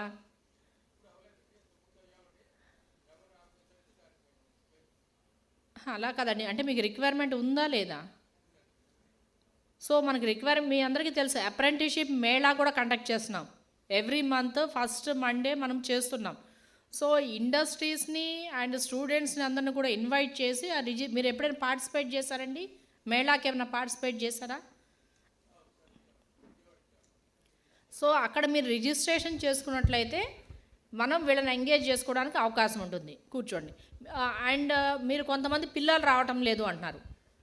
కొంత పిల్లలు ఎందుకు రావటం లేదు, కొంత మనం ఎందుకు తీసుకోవడం అనే దానికి మేబీ డిఫరెంట్ ల్యాక్యూనా ఉండొచ్చు. మన దగ్గర అప్రెంటిస్షిప్ కింద ట్రైనింగ్ అయితే ఆ క్వాలిటీ ఫలానా ఇండస్ట్రీలో కనుక మేము జాయిన్ అయితే కనుక అక్కడ మంచి క్వాలిటేటివ్ ట్రైనింగ్ ఉంటుంది అనేది ఆ స్టూడెంట్స్లో నమ్మకం కలిగినట్లయితే ఖచ్చితంగా కూడా కంపల్సరీగా కూడా ఎవ్రీ ఇయర్ దిల్ కమ్. అదేవిధంగా స్టూడెంట్స్ కూడా మన ఐటీఎస్ నుంచి వచ్చేటువంటి స్టూడెంట్స్ ఎవరైతే ట్రైనింగ్ అవుతారో వీళ్ళు మంచి ట్రైనింగ్తో వస్తారు, మేము మా వన్స్ అప్రెంటిస్షిప్ కంప్లీట్ అయిన తర్వాత వీళ్ళని అబ్జార్బ్ చేసుకోగలగాలి అనేది ఇండస్ట్రియలిస్ట్ కూడా ఇన్స్టిట్యూట్స్ నుంచి కూడా నమ్మకం కలగాలి. రెండు సైడ్ల నుంచి కూడా లాక్నే ఉంటుందండి. అవి మనం ఓవర్కమ్ అవుతూ పిల్లల్ని ఎంగేజ్ చేసుకున్నట్లయితే కనుక ఈ పర్పస్ అనేది మనకి సాల్వ్ అవుతుంది. ఇండస్ట్రియల్ డిమాండ్ బేస్ చేసుకుని కూడా మనం తీసుకోవడానికి అవకాశం ఉంది. మీ అందరికీ తెలుసు, ఇప్పుడు ఈ ఏవైతే మనం ప్రజెంట్ ఆఫర్ చేస్తున్న ట్రేడ్స్ అన్నిటికీ కూడా these are the universal demand trades. ఎక్కడికి వెళ్ళినా కూడా వీళ్ళందరికీ కూడా there is a placement. Only the thing is because of lack of awareness లేకపోవటము, లాంగ్వేజ్ బ్యారియర్, కమ్యూనికేషన్ స్కిల్స్ లేకపోవటం, ఇవన్నీ లేకపోవటం వల్ల వీళ్ళు బయటకు మూవ్ అవడానికి ఇటువంటి సోషల్ ఇన్హిబిషన్స్ వల్ల కానీ మూవ్ అవటం లేదు. బట్ ఎక్కడికి వెళ్ళినా కూడా ఈ పర్టికులర్ ట్రేడ్స్కి సంబంధించి there is a universal demand. ఒక డిగ్రీ చేసిన తర్వాత మనకి జాబ్ వస్తుందో లేదో తెలియదు కానీ బట్ ఒక వొకేషనల్ స్కిల్లింగ్ ఎవరైతే డిప్లొమా కానీ ఐటీఐ కానీ చేసినట్లయితే కంపల్సరీగా they will get some placement. So opportunities అనేది మనకి చాలా ఉన్నాయి. దాన్ని మనం ఎఫెక్టివ్ ట్రైనింగ్ మేము ఇవ్వాలి. మీరు అప్రెంటిస్షిప్ కింద మీరు ట్రైనింగ్ కనుక ప్రాపర్గా ఇచ్చినట్లయితే వీళ్ళందరికీ కూడా స్కిల్లింగ్ అనేది అప్గ్రేడ్ అవుతుంది. వన్స్ స్కిల్ సెట్ అనేది ఇంప్రూవ్ అయ్యి వాళ్ళు unskilled, semi skilled to skilled to highly skilled అయినప్పుడు కంపల్సరీగా దే విల్ గెట్ ఏ మంచి పే అనేది ఉంటుంది. అదేవిధంగా ఇండస్ట్రీకి కూడా మనకి మంచి స్కిల్ మ్యాన్ పవర్ ద్వారా కూడా ప్రొడక్టివిటీ పెంచడానికి అవకాశం ఉంటుంది. అండ్ వన్ మోర్ థింగ్, మనందరికీ తెలుసు, ఇందాక మీకు ఎక్స్ప్లెయిన్ చేసినప్పుడు ఆఫ్టర్ 14 years నుంచి 17 years పిల్లల్ని కూడా మనము ఎంగేజ్ చేసుకోవచ్చని. ఎంతమంది ఎంగేజ్ చేస్తున్నారండి 14 to 17 years మధ్య? ఎవరున్నారా? Can you raise your hand?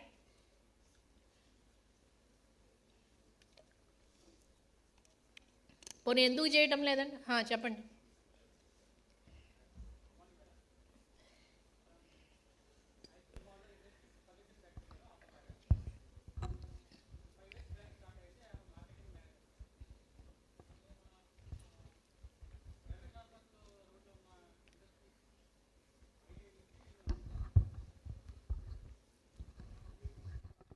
Thank you madam.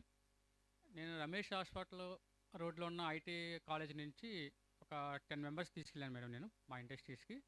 మాది high blue modular industries, furniture industry madam. అపార్ట్మెంట్లో కబోర్డ్స్ అవి ప్రిపేర్ చేస్తారు. నేను 10 members తీసుకెళ్ళాను. సో వాళ్ళు ఒక 4 members ప్రజెంట్ చేస్తున్నారు మేడం మా దగ్గర. ట్రైనింగ్ తీసుకున్నారు బాగాను, 6 months వాళ్ళు. సో ఎంత ట్రైనింగ్ వచ్చారంటే వాళ్ళకి ప్రజెంట్ 20,000 వాళ్ళు తీసుకుంటారు, డ్రా చేస్తారు. సో మంత్లీ బయటికి వెళ్ళి వాళ్ళు పార్ట్ టైం 20,000 డ్రా వాళ్ళు తీసుకుంటారండి. అంతా స్కిల్ మేము నేర్పించాము మేము. సో నేను అగైన్ మళ్ళీ నాకు 2-3 times వచ్చాను నేను కాలేజీకి అండి. అంటే మనం ఇచ్చిన మెంబర్స్కి 8 hours సరిపోతుందండి. మేనేజ్మెంట్ ఏమో ఇండస్ట్రీ పెడతాకి ఇంట్రెస్ట్గా ఉన్నారు. సో స్కిల్ వర్కర్స్ సరిపోవట్లేదు. నేను 3-4 times వచ్చాను నేను. ఇంతవరకు నాకు ఎవరైనా రావట్లేదన్న. అంటే అక్కడ డిమాండ్ ఎక్కువ ఉంది, మనకు సప్లై సైడ్ తక్కువ మంది ఉన్నారు. అవును మేడం. సో అదే మీరు అందరూ కూడా ఇప్పుడు ఇండస్ట్రియల్ ఇంటరాక్షన్ ద్వారా ఈవెన్ మీ అసిస్టెంట్ అప్రెంటిస్షిప్ అడ్వైజర్స్ ఉన్నారు. సో జిల్లా లేదా ఐటీఐ ప్రిన్సిపల్స్ ఉన్నారు. వీళ్ళ ద్వారా మీకు ఎక్కడ డిమాండ్ ఎక్కువ ఉంది, సప్లై సైడ్ తక్కువ ఉంది, సో ఈ డేటా కనుక మీరు ఇవ్వగలిగితే, ప్రొవైడ్ చేయగలిగితే, దెన్ మేము రీవ్యాంపింగ్ ఆఫ్ కోర్సెస్లో డిమాండ్ ఉన్న వాటికి we'll introduce more number of units. Next time madam the management is interested the give to అపార్టీస్ 7,500 ఇన్సెంటివ్స్ ఎవ్రీథింగ్ అండి. బట్ ఆ ఇంట్రెస్ట్ కనబెట్టలేదు ఉన్న స్టూడెంట్స్ మాట్లాడండి. అంటే ఎక్కడ అండి? ఎక్కడ? విజయవాడ ఐటీఐయా? ఐటీఐలో కార్పెంటరీ ఉందా విజయవాడ? అప్పుడు యాక్చువల్ కార్పెంటరీ లేదు. నేను ట్రైనింగ్ ఫిట్టర్ వాళ్ళు తీసుకెళ్ళి ట్రైనింగ్ ఇచ్చాను నేను. ఓకే, ఫిట్టర్ వాళ్ళని అంటే ఇక్కడ మీకు ఉన్న ప్రాబ్లం ఏంటంటే డైరెక్ట్ కార్పెంటరీ ఇక్కడ మనకు లేదు. మీరు ఫిట్టర్ వాళ్ళని ఇచ్చి ట్రైనింగ్ ఇచ్చారు, వాళ్ళు మంచి స్కిల్ సెట్ ఇంప్రూవ్ చేసుకున్నారు, they are earning more. But ఇదే విధంగా ఫిట్టర్కి there is a lot of demand in the other industries also. Maybe వాళ్ళు అటు డైవర్ట్ అయ్యి ఉండొచ్చు. సో మనకి కార్పెంటరీ కనుక నీడ్ ఉంది అనుకుంటే కనుక we'll introduce one course in the carpentry in Vijayawada if there is a demand మనకి ఇక్కడ ఉంది వీళ్ళకి అంటే మనకి కంటిన్యూస్ డిమాండ్ ఉన్న కోర్సెస్ మాత్రమే మనం ఇంట్రడ్యూస్ చేస్తాం. ఏదో IKEA furniture industries everything madam that depend on that type of industries madam. Okay okay అండి. ఇప్పుడు మీ అంటే పిల్లలు దొరకటం లేదనేది ఒక ఇష్యూ. కొంతమంది నాకు మంచి ఎస్టాబ్లిష్మెంట్ దొరకలేదని చెప్పి వీళ్ళు అంటే మన క్వాలిటేటివ్ ట్రైనింగ్ కనుక ఇంప్రూవ్ చేసి ఇండస్ట్రీకి if they are having their own reputation కనుక ఉన్నట్లయితే కంపల్సరీగా కూడా పిల్లలందరూ కూడా డెఫినెట్గా ఆ ఎస్టాబ్లిష్మెంట్స్కే ట్రైనింగ్ రావడానికి అవకాశం ఉంది. ఇప్పుడు రైల్వేస్ అనుకోండి, ఇది government organization, there is a demand. ఇక్కడ ఉంటే కంపల్సరీగా there will be a career opportunities అని రైల్వేస్ అనగానే అందరూ వెళ్ళిపోతారు. ఎందుకు? That is having some prestigious and some reputation. అలా మన ఇండస్ట్రీస్ కూడా రెప్యుటేషన్ ఉన్నట్లయితే అంటే మీరు కూడా ఆ క్వాలిటీ ఇంప్రూవ్ చేయండి and we'll engage more number of people and మనకు అక్కడ ఉన్నటువంటి రిక్వైర్మెంట్ బేస్ చేసుకొని we'll introduce the new courses or whatever the courses there are having the demand. And 14 years నుంచి ఇది ఒకటి మనకు RDS నుంచి కూడా ఒకటి క్లారిఫికేషన్ కావాలండి. మనకు 14 years నుంచి ఎవరు ఎంగేజ్ చేయడం లేదు. అంటే not for the ITIs, 10th drop out ఉన్న వాళ్ళకి చాలా మన ఇండస్ట్రీస్ ఎంగేజ్ చేసుకోవడం లేదు. And some of the industries in some places they are informing that under labour rules ప్రకారము 18 years బిలో ఉంటే there will be a problem, so we're not engaging the people అనేది కొంతమంది ఇండస్ట్రీస్ నుంచి there opposing for engaging them under apprenticeship. Clarification ఇచ్చారా? So అది వాళ్ళకి clarity ఉంటే కనుక they will engage the people even for the small skill sets also. So అది మీరు చూడండి, మనకి 17 years అప్ టు 14 years నుంచి మీ ఇండస్ట్రీకి తగ్గ రిక్వైర్మెంట్ ఏదైతే ఉందో దాన్ని మనం ఎంగేజ్ చేసుకోవచ్చు. మీరు చెప్పారు ఒకటి ITI ఫిట్టర్ ట్రేడ్ వాళ్ళు దొరకలేదు. ఈవెన్ బిలో 14 years నుంచి కూడా మనం ఎవరైతే 10th class డ్రాప్ అవుట్స్ కానీ లేకపోతే ఫ్రమ్ 7th to 10th వరకు ఉన్న వాళ్ళని కూడా మనం కార్పెంటరీ ట్రేడ్లో మనము ఇన్వాల్వ్ చేసుకోవచ్చు. అక్కడ మీ ఇండస్ట్రీ విజయవాడలో చెప్పారు చూడండి. సో ఆ విధంగా వాళ్ళు ట్రైన్ చేస్తే మీకు you will get the people. మీరు ఓన్లీ ITI అనే అవసరం లేదు. అక్కడ మీరు up to 14 to 17 years age group ఉన్నటువంటి పిల్లలు ఎవరైతే ఉన్నారో వాళ్ళని ఎడ్యుకేటెడ్ పీపుల్ వాళ్ళని కూడా మీరు ఎంగేజ్ చేసుకోవచ్చు. అంటే మనం ఒక పర్టికులర్ ఏజ్ గ్రూప్ ఒక పర్టికులర్ సర్టిఫికేషన్ మీదే మాత్రమే ఫోకస్ చేయకుండా ఎవరెవరైతే ఎలిజిబుల్ ఉంటారో ఆ ఎలిజిబుల్ గ్రూప్ అందరినీ కూడా మనము ఇన్వాల్వ్ చేసుకుంటూ కూడా ఈ ట్రైనింగ్ అనేది ఎఫెక్టివ్ ట్రైనింగ్ కనుక చేసినట్లయితే industries will have their own reputation, me productivity me production improve చేసుకోవడానికి అవకాశం ఉంటుంది. అదేవిధంగా కూడా వీళ్ళందరికీ కూడా క్వాలిటేటివ్ ట్రైనింగ్ ఇవ్వడానికి అవకాశం ఉంటుంది. సో ఇది దీనికి సంబంధించి పూర్తి అవేర్నెస్ క్రియేట్ చేయడానికి ఈ వర్క్షాప్ అనేది ఆర్గనైజ్ చేయడం జరిగింది. మనం ఎవ్రీ మంత్ కూడా అప్రెంటిస్షిప్ మేళాస్ అనేది కండక్ట్ చేస్తున్నాము PM NAAW కింద. సో అక్కడ మీరు కనుక ఇండస్ట్రీస్ కనుక ఎక్కువ మంది మీరు ఇన్వాల్వ్ అయ్యి ఎక్కువ every year if you take the apprenticeship what ever అక్కడ ఉన్నటువంటి రిక్వైర్మెంట్ ఈవెన్ మీకు అక్కడ ఏదన్నా కొన్ని ట్రేడ్స్ ఉన్నాయి, ఆ ట్రేడ్స్లో కనుక స్పెసిఫిక్ ITI సర్టిఫికేషన్ లేకపోయినా కానీ ఎవరైతే ఎలిజిబుల్ పీపుల్ ఉంటారో వాళ్ళను కూడా మన ITIs నుంచి కూడా మనం మొబిలైజ్ చేయొచ్చు. వాళ్ళ ద్వారా కూడా మన అప్రెంటిస్షిప్ని ప్రమోట్ చేయడానికి కూడా అవకాశం ఉంది. అండ్ ఐ హోప్ ఈ 2 days వర్క్షాప్ అనేది మీ అందరికీ కూడా చాలా ఎఫెక్టివ్ అండ్ యూస్ఫుల్గా ఉంటుందని. And I request all of you to engage more number of apprentice and to register under this portal so that మనకి ఇక్కడ మీకు రిక్వైర్మెంట్ ఇక్కడనే కాదు, ఇక్కడ మనకి ఇది ఆల్ ఓవర్ ఇండియా ఉంటుంది.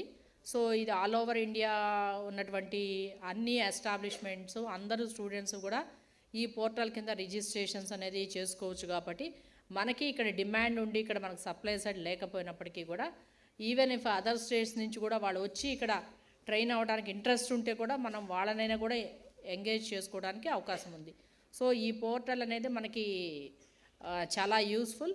And at the same time ఈ మన ఎన్సీవిటీ కానీ మన ఐటీఐ సర్టిఫికేషన్ నుంచి కానీ ఇవి ఇచ్చేవన్నీ కూడా ఈ అప్రెంటిస్షిప్ పోర్టల్ కింద కూడా మనం సర్టిఫికేట్ కూడా ఇవ్వడం జరుగుతుంది. ఈ సర్టిఫికేట్ కూడా మనకు గ్లోబల్లీ వాల్యూ ఉన్నది. సో ఎనీ స్టేట్ వెళ్ళినా ఎనీ కంట్రీ వెళ్ళినా కూడా ఈ సర్టిఫికేట్కి అనేది వాల్యూ ఉంది.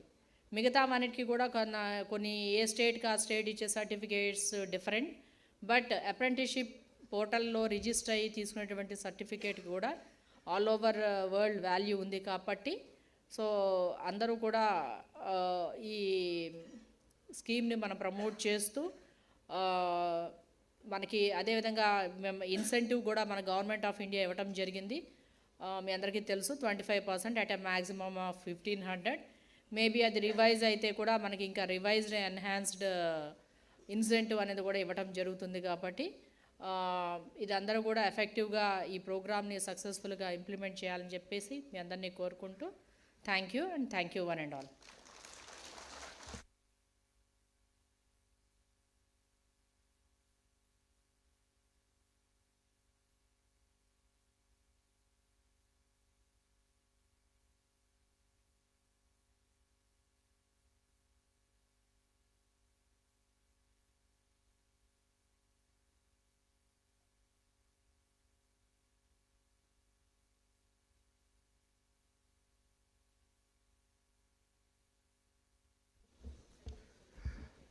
Thank you very much, madam.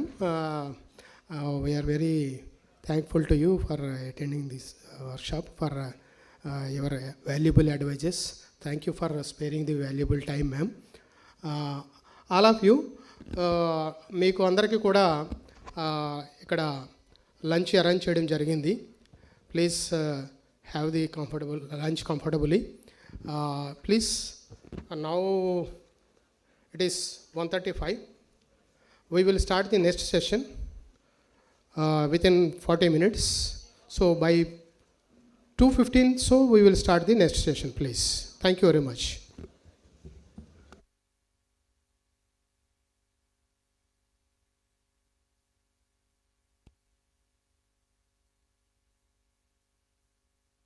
Candidates has to enroll themselves as a in the portal, and a unique registration ID will be generated for each trainee or each apprentice. So once it has been registered, a contract, a tripartite contract, that is the tripartite in the sense the government, the establishment and the individual candidate, a contract will be created in the portal where it will be accepted by the candidate and will come to the board for approval. So once approved, a unique contract number will be generated, and after that it is only a quarterly performance assessment which has to be done on a quarterly basis.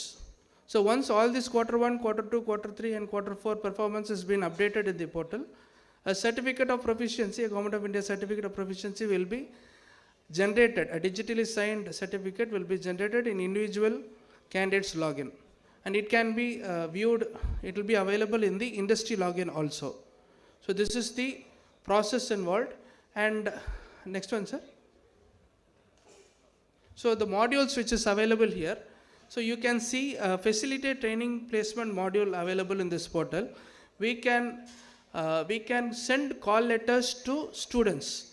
We have database of students who have registered throughout India, and you can filter it state-wise, mark-wise, district-wise, taluk-wise, etc. And you can send call letters to individual candidates, and individual candidates also can view establishments and they can apply, as we have seen in the NAPS portal showed by Mr. Apparao sir earlier. So similarly, we have option in individual candidates login. They can search for industries and they can apply for industries across India. That option is also available. Those candidates can be viewed in the aspired candidates under the facilitate training placement module. So this module is available. And the reimbursement part. So once the performance has been updated by the individual industry, the stipend module will be enabled. So once the stipend module is enabled, it is self-calculated. So it is calculated in a day wise. So it has to be uploaded in the portal only. So it will be self-calculated based on the date of joining of the candidate in the particular organization. So once you enter the stipend module, you have to just select the particular categories of students. So it will in a stipend ID you can claim up to 50 students for 1 quarter. So 50 students for 1 quarter, it is the maximum limit per claim. So after you have done the 50 students, the next 50 will be applicable. So this is the stipend process. Once it has been, the claim has been done, so once it's been updated, you have to take a printout of the claim and submit this hard copy to the Chennai office. So this is the only manual intervention in the entire flow. So all the process flow is done through the portal only.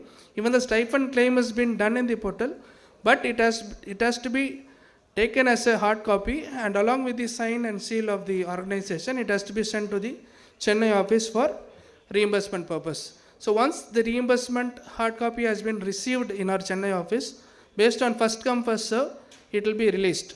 So the entire process, entire duration will happen within, so the amount will be reaching the industry within 2 to 3 months, practically speaking. So within 2 to 3 months, the claim which you have raised to Chennai board will be received by the industry within 2 to 3 months in the account which has been shared in the portal itself. So while registering your organization in the portal, so the bank details also will be collected in the portal itself. So to the same bank account only, the reimbursement amount will be released. So through online transaction only. So that is the reimbursement part. Next one. Next one. So all these things have already been covered. So next one. Next one. Next one. Next one. Next one. Next one. Next one. There is some of the leading organization who have registered with us in Andhra Pradesh, in the state of Andhra Pradesh. And next one, sir. Before that. Before. This is my contact details.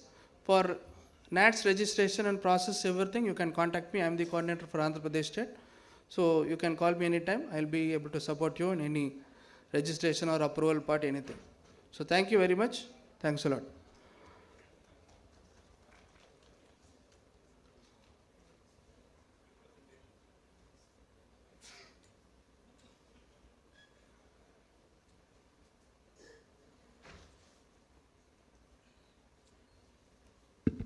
Thank you, Edward sir, for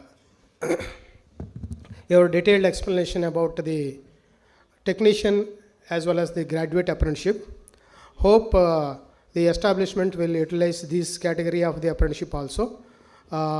That means మీరు diploma candidates కానీ engineering graduates కానీ different ఏరియాస్లో అప్రెంటిసెస్ని engage చేయాలనుకుంటే NATS పోర్టల్కి ద్వారా బోర్డ్లో registration చేయించుకోవాలి sir చెప్పిన విధంగా.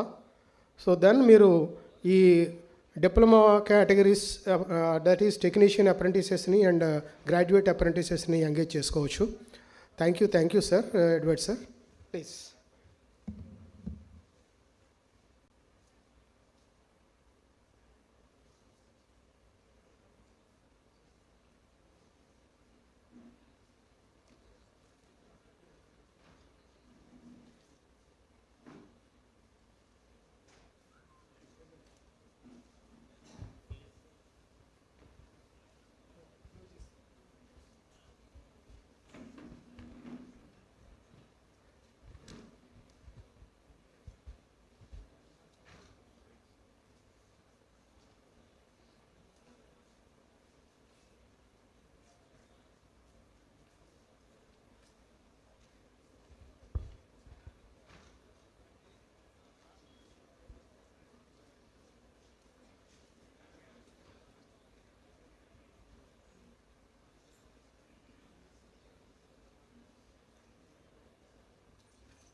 Thank you.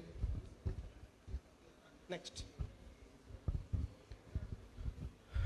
Thank you. Just let me brief the reforms that were done during the last 6 to 8 months. ఈ రీఫార్మ్స్ జరిగాయండి.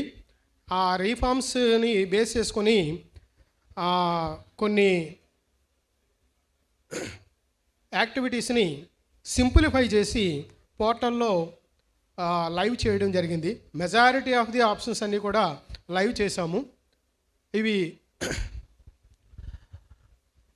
యాక్చువల్గా ఇంతకుముందు ఓల్డ్ పోర్టల్లో ఆధార్ వెరిఫికేషన్ ప్రాసెస్ ఎగ్జామినేషను కి హాల్ టికెట్ జనరేట్ చేసే ముందు ఆధార్ వెరిఫికేషన్ జరిగేది. But in the new portal Aadhaar verification profile completion అయితేనే, ప్రొఫైల్ కంప్లీట్ కావాలంటే, ప్రొఫైల్ క్యాండిడేట్ ప్రొఫైల్ అప్డేట్ కావాలంటే the last step is Aadhaar verification. Until unless Aadhaar verify అయ్యే వరకు క్యాండిడేటు కాంట్రాక్ట్ మీద సైన్ చేయడం పాసిబుల్ కాదు. That is already implemented. So technical qualification of the apprentice registration module to be renamed as trained under schemes. తర్వాత ఇప్పుడు Aadhaar link అయిన తర్వాత, ఒకసారి ఆధార్ లింక్ అయితే candidates name, date of birth and gender, ఈ 3 ఫ్యాక్టర్స్ కూడా లాక్ అయిపోతాయి, డిజాబుల్ అయిపోతుంది. సో ఏదైనా క్యాండిడేట్ నేమ్ కానీ లేదా డేట్ ఆఫ్ బర్త్ కానీ చేంజ్ చేయాలంటే it is not possible once account ఆధార్తో వెరిఫై అయిన తర్వాత. కాబట్టి ఆ ఫెసిలిటీ ఇంతకుముందు యాక్చువల్గా చాలా క్యాండిడేట్స్కి నేమ్ కరెక్షన్స్కి name and date of birth corrections చాలా వచ్చేవి. వాటిని అంటిల్ అన్లెస్ ఆధార్ని ఏ ప్రొఫైల్లో ఆధార్ ఏదైతే లింక్ అయిందో దాన్ని డీలింక్ చేస్తేనే కానీ name and date of birth edit చేయడం పాసిబుల్ కాదు. అయితే దానికి ఆ రైట్స్, ఆధార్ని డీలింక్ చేయవలసిన రైట్స్ ఓన్లీ మినిస్ట్రీ దగ్గరే ఉండేవి. So that a long channel process ఉపయోగించి ఎవరైతే క్యాండిడేట్కి డీలింక్ చేయాలో, ఆధార్ నేమ్ చేంజ్ చేయాలో ఆ క్యాండిడేట్ ఏమో ఎస్టాబ్లిష్మెంట్కి రిప్రజెంటేషన్ ఇస్తారు. ఎస్టాబ్లిష్మెంటు అప్రూవింగ్ అథారిటీకి లెటర్ పంపిస్తుంది లేదా మెయిల్ పంపిస్తుంది. దెన్ అప్రూవింగ్ అథారిటీ ఏమో మినిస్ట్రీకి పంపించిన తర్వాత వాళ్ళు ఎప్పుడో దాన్ని ప్రయారిటీ బేసిస్లో డీలింక్ చేసేవారు.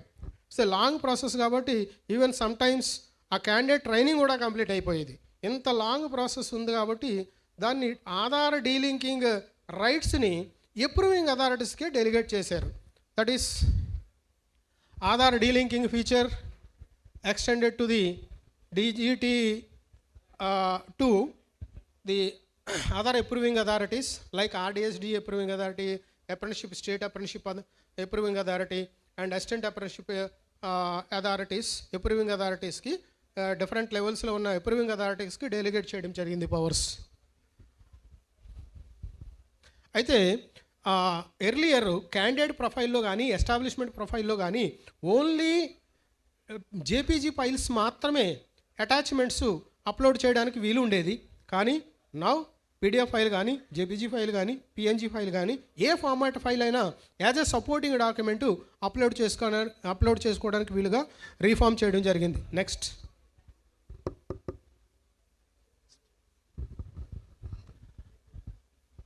It is a major reform, NCVT MIS portal integration. Now that's why మీరు అప్రెంటిస్షిప్ పోర్టల్లో నేను చూపించాను, క్యాండిడేట్ రిజిస్ట్రేషన్ సపరేట్గా చేయడం జరిగింది. సపరేట్గా వేరే కొత్త మాడ్యూల్ చేసి ఇంట్రొడ్యూస్ చేయడం జరిగింది. వై? బికాస్ క్యాండిడేట్ ఐటీఐలో రిజిస్టర్ అయిన తర్వాత కంప్లీట్గా క్యాండిడేట్ ప్రొఫైల్ అంతా ఎన్సీవీటీ డేటా అంతా కూడా ఎన్సీవీటీ ఎంఐఎస్ పోర్టల్లో కంప్లీట్గా డేటా ఫీడ్ చేయడం జరుగుతుంది. కానీ వన్స్ ఐటీఐ కంప్లీట్ అయిపోయిన తర్వాత అప్రెంటిస్షిప్ జాయిన్ కావాలంటే అప్రెంటిస్షిప్ ట్రైనింగ్కి రిజిస్టర్ కావడానికి ఇంతకుముందు కంప్లీట్గా పోర్టల్లో డేటా అంతా ఎంటర్ చేసి మళ్ళీ అగైన్ ఒక అకౌంట్ క్రియేట్ చేసుకోవాల్సి వచ్చేది. కానీ due to this reform NCVT MIS portal data integration జరిగిన తర్వాత జస్ట్ సింప్లీ ఇది లాస్ట్ బ్యాచ్ ఏదైతే ఐటీఐ క్యాండిడేట్స్ పాస్ అయ్యారో వాళ్ళ డేటా డైరెక్ట్గా ఎన్సీవీటీ ఎంఐఎస్ పోర్టల్లో ఏ డేటా అయితే ఉందో ఆ డేటాను డైరెక్ట్గా అప్రెంటిస్షిప్ పోర్టల్లో మైగ్రేట్ చేయడానికి provision. Just simply they have to enter the hall ticket number by which they attended for the NCVT examination. ఆ ఎన్సీవీటీ ఎగ్జామినేషన్కి ఏదైతే హాల్ టికెట్ నెంబర్తో వాళ్ళు అటెండ్ అయ్యారో, సో సిస్టమ్ అడుగుతుంది అటెండెన్స్ అప్లోడ్ చేయడానికి. కానీ మీరు లాగిన్ అయిన తర్వాత ఇమీడియట్లీ ప్రాంప్ట్ అవుతుంది మీరు PAN number and bank details update చేయండి అని. That is the reason majority of the private establishments during the registration itself బహుశా ప్రొఫైల్ అప్డేషన్లోనే మ్యాక్సిమం ప్రైవేట్ ఎస్టాబ్లిష్మెంట్ చేస్తారు. దట్ ఈస్ గవర్నమెంట్ ఎస్టాబ్లిష్మెంట్కి కొంచెం ఇట్ ఈస్ ది ఇష్యూ. వాళ్ళకి TAN number ఉంటుంది కానీ పాన్ నెంబర్ ఉండదు ఎస్టాబ్లిష్మెంట్కి. So now that issue also resolved. Either PAN number or TAN number is to be entered and profile 100% update అయిన తర్వాత system will allow for participating in the DBT. So dashboard facilities కూడా provide చేయడం జరిగింది, but it is not under development. Already it is developed and that module has also implemented. It is live as on today. Establishment మీరు account open చేసిన వెంటనే dashboard statistics కంప్లీట్గా display అవుతాయి. ఎన్ని opportunities create చేశారు, that means ఎన్ని vacancies మీ ఎస్టాబ్లిష్మెంట్లో క్రియేట్ చేశారు, ఎన్ని కాంట్రాక్ట్స్ ఇష్యూ చేశారు, ఎన్ని vacancies as on that date వేకెంట్గా ఉన్నాయి. సో కంప్లీట్ సిమిలర్గా ఎవరైనా సపోజ్ మీరు టీపీఏని హైర్ చేస్తే ఆ TPA data and everything will be displayed in the dashboard itself. Yes, it is functionality of the functionality is provided to RDSDs, SSS, SAA for unfreezing the payroll. Because once మీరు NAPS claim submit చేయాలంటే payroll create చేయాలి, then ఆ payrollని free చేయాలి. So probably you have been submitting the NAPS claims through online. NAPS claims I think you are having idea 31st March 2022 వరకు ఏవైతే claims ఉన్నాయో naps claims ఉన్నాయో ఆ naps claims అన్నీ కూడా ఆఫ్లైన్లో మాత్రమే ప్రాసెస్ అవుతాయి. That is for designated trades. మన ఐటీఐ క్యాండిడేట్స్కి డిజిగ్నేటెడ్ ట్రేడ్స్కి అప్రెంటిస్షిప్ కాంట్రాక్ట్స్ అన్నీ కూడా ఆ కాంట్రాక్ట్స్ రిలేటెడ్ క్లెయిమ్స్ అన్నీ కూడా 31st March 2022 వరకు క్లెయిమ్స్ అన్నీ ఆఫ్లైన్లోనే సబ్మిట్ చేయాలి. వెరాస్ with effect from 1st April 2022 to till date, till this month, even up to 31st March 2023, ఈ కంప్లీట్ ఫైనాన్షియల్ ఇయర్లో కరెంట్ ఫైనాన్షియల్ ఇయర్లో ఉన్న క్లెయిమ్స్ అన్నీ కూడా no offline claims should be submitted to the approving authority. Offline claims submit చేయకూడదు, only online claims మాత్రమే submit చేయాలి. So online claims submit చేయడానికి పోర్టల్ ఉంది, ఆ పోర్టల్లో ఆల్రెడీ మాడ్యూల్ లైవ్ ఉంది అండ్ ఎస్ఓపి కూడా ఆల్రెడీ సిస్టమ్ పోర్టల్లో అవైలబుల్ ఉంది. ఈవెన్ ఫస్ట్ వీక్ ఆఫ్ మార్చ్లో మేము ఒక వీసీ కూడా కండక్ట్ చేస్తాము. ఎర్లియర్ వన్స్ ఈ ఎస్ఓపి వచ్చిన తర్వాత ఆల్రెడీ ఒక వీసీ కండక్ట్ చేసాము. Again we will conduct the one more VC, how to prepare the claim, how to prepare the claim in the portal, and it is to be submitted for the approving authority.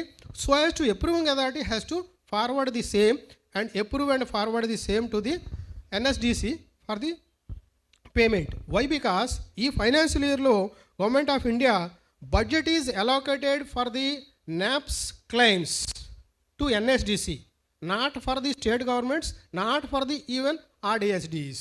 కాబట్టి ఈ financial ఇయర్స్లో ఏవైనా claims మేము clear చేస్తున్నాము అంటే that is కంప్లీట్గా 31st March 2022 వరకు ఉన్న పెండింగ్ క్లెయిమ్స్ మాత్రమే. 16, 17, 18, 19 ఏదైతే 2021 లైక్ ఈ ప్రీవియస్ క్లెయిమ్స్ ఏవైనా మీ దగ్గర క్లెయిమ్స్ పెండింగ్ ఉండిపోతే ఆ క్లెయిమ్స్ని మాత్రమే మీరు సబ్మిట్ చేస్తున్నారు.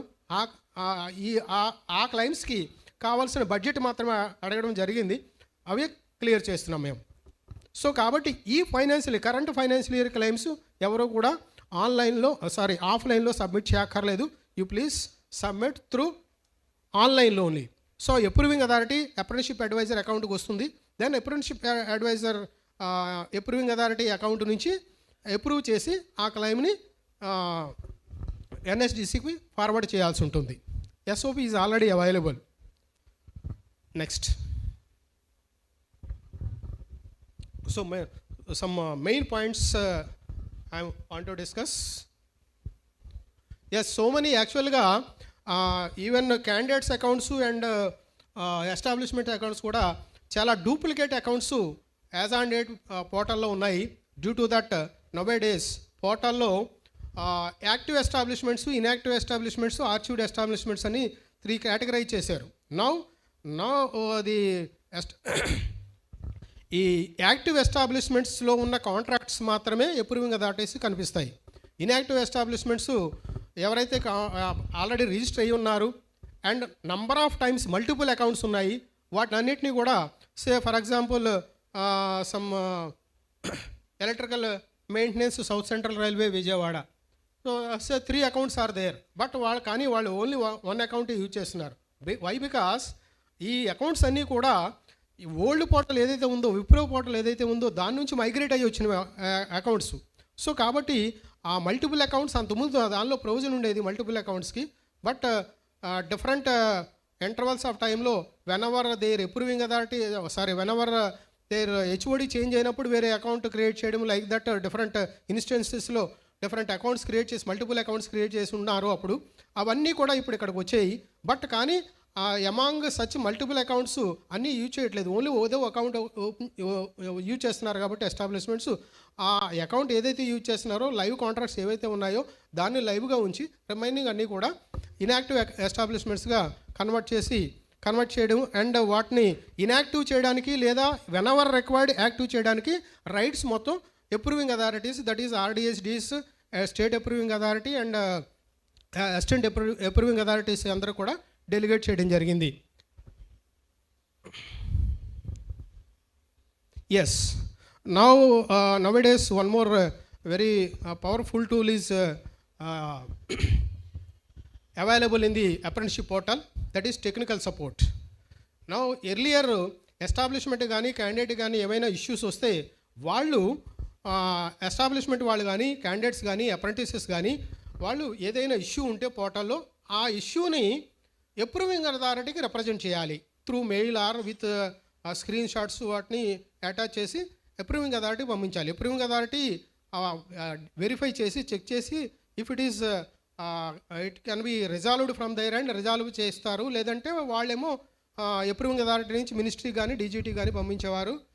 It is because throughout the India నుంచి వెళ్ళే ఇష్యూస్ అన్నీ రిజాల్వ్ చేయడానికి ఒక టీము వర్క్ చేసేది, బట్ చాలా ఎక్కువ టైం తీసుకునేది, రిజాల్వ్ అయ్యే పర్సంటేజ్ చాలా తక్కువగా ఉండేది. అందువల్ల దాన్ని దృష్టిలో పెట్టుకొని ఇష్యూస్ అన్ని రిజాల్వ్ చేయడానికి అట్ వేరియస్ లెవెల్స్ సింప్లిఫై చేయడానికి ఒక టెక్నికల్ సపోర్ట్ అనే టూల్ ప్రొవైడ్ చేయడం జరిగింది.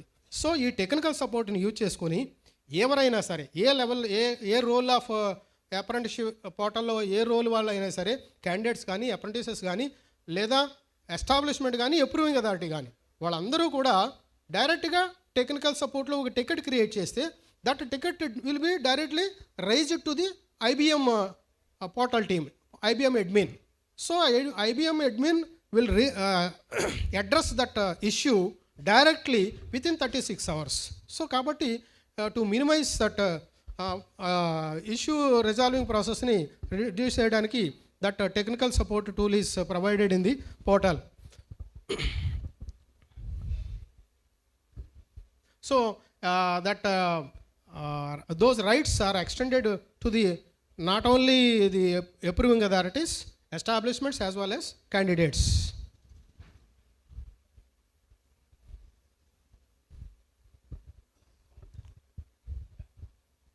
Next. Yes.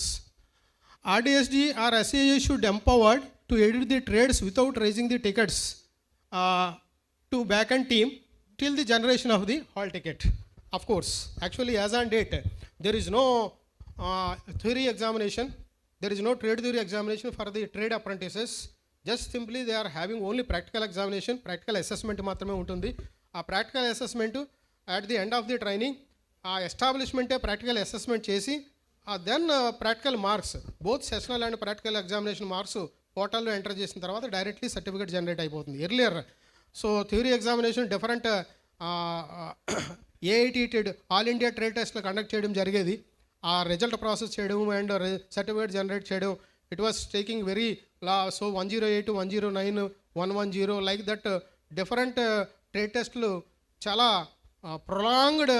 Even apprenticeship complete అయిపోయిన తర్వాత 2-3 years తర్వాత సర్టిఫికేట్ జనరేట్ అయ్యేది. So to reduce to avoid all these things completely, because already ITI candidate theory assessment ITI లెవెల్లో జరుగుతుంది. అండ్ ఈ అప్రెంటిషిప్ ట్రైనింగ్ అనేది completely it is pertaining to that establishment కాబట్టి, and they are acquiring the skill sets from the establishments కాబట్టి only that practical assessment and ఏదైతే skills వాళ్ళు acquire చేస్తున్నారో దాన్ని అసెస్ చేస్తే సరిపోతుంది కాబట్టి థియరీ ఎగ్జామినేషన్ రిమూవ్ చేయడం జరిగింది. So and the we are morning సెషన్లో మనం మాట్లాడుకున్నాము, that is called fresher apprentice. Fresher apprentice అంటే ఎవరైతే 10th క్లాస్ వరకు school drop outs, those who are having un attain the age of 14 years or 18 years, 14 to 17 years ఏదైతే contract issue అవుతుందో that is called minor contract. So minor కాంట్రాక్ట్లో candidate డైరెక్ట్గా sign చేయలేరు. So until unless the candidate is attained the age of 18, the candidate cannot be signed directly as in the tri-party contract. కాబట్టి ఆ కాంట్రాక్ట్కి minor కాంట్రాక్ట్కి క్యాండిడేట్కి బదులుగా parent signature తీసుకుంటుంది system. అందుకే సిస్టమ్ ఆల్రెడీ సిస్టంలో ఈ provision is there. So just simply if the candidate's age is less than 18, it will ask to upload the parent signature instead of the candidate signature.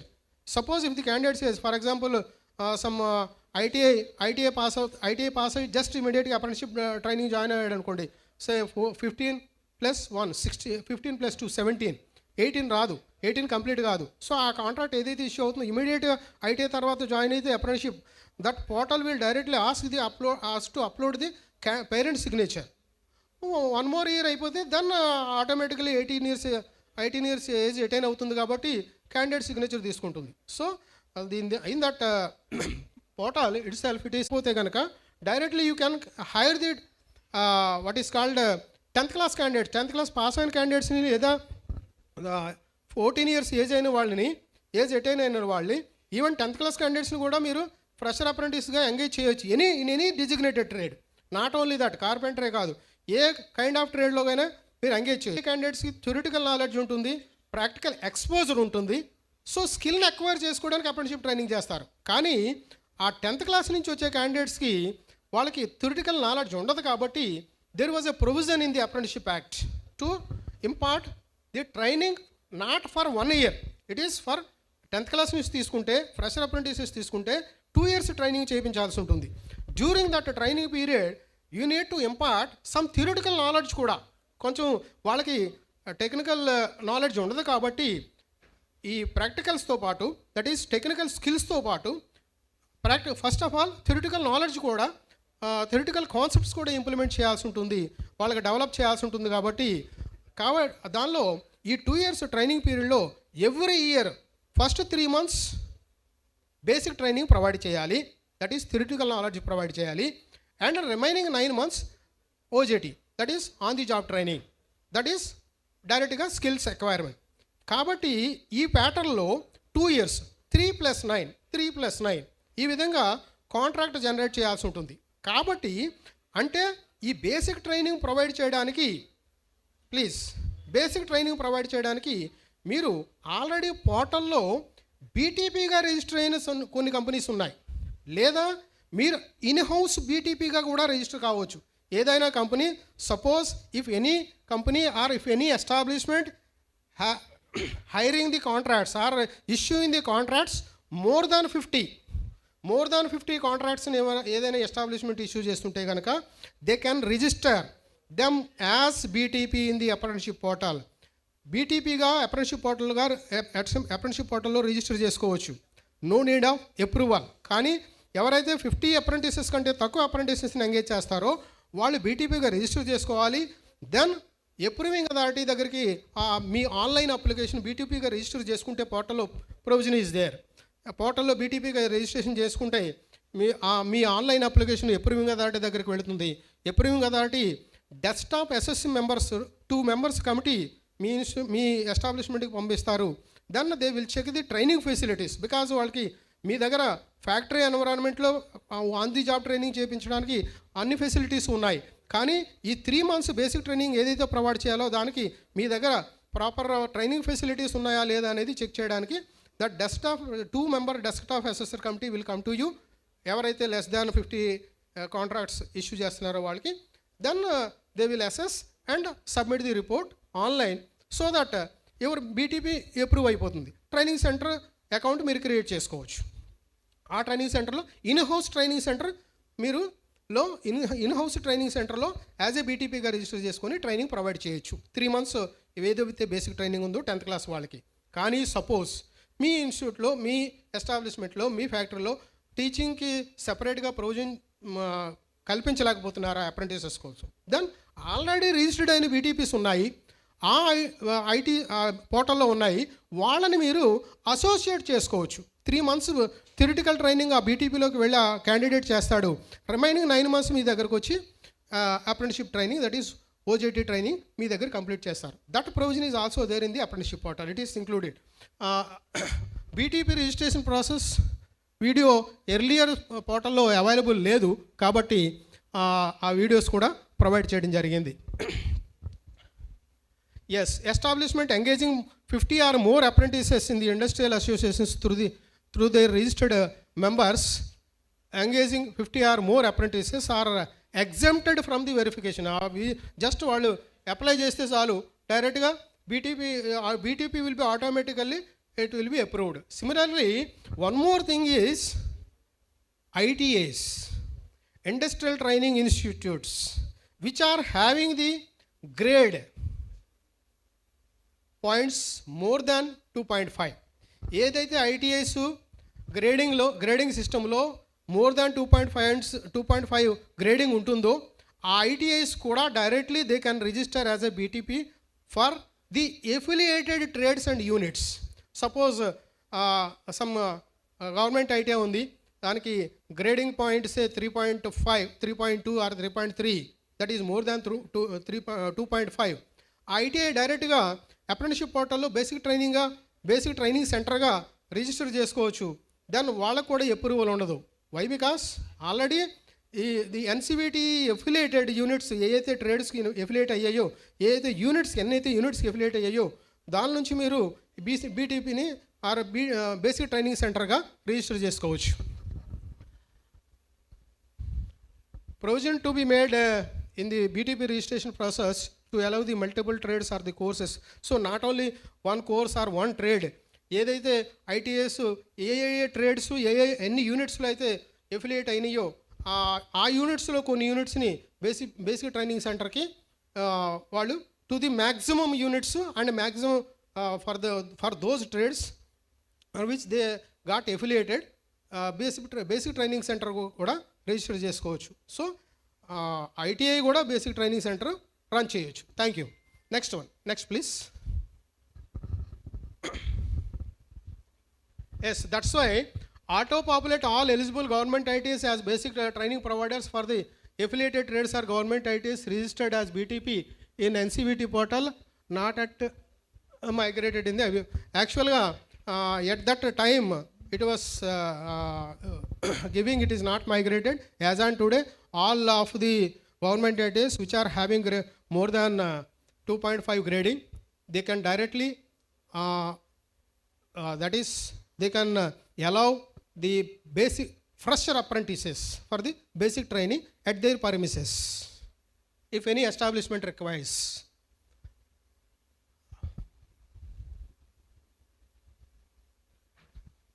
Yes, already మనం discuss చేసాము.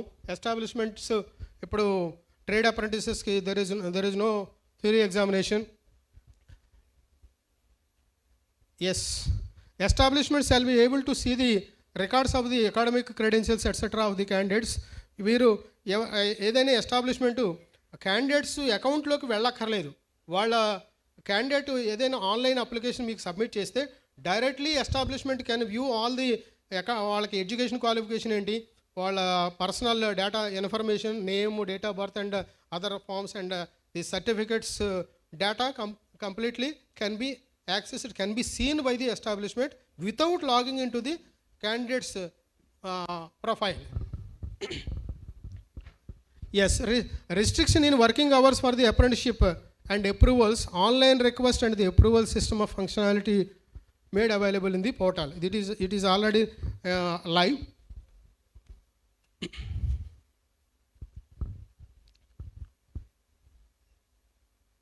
Next.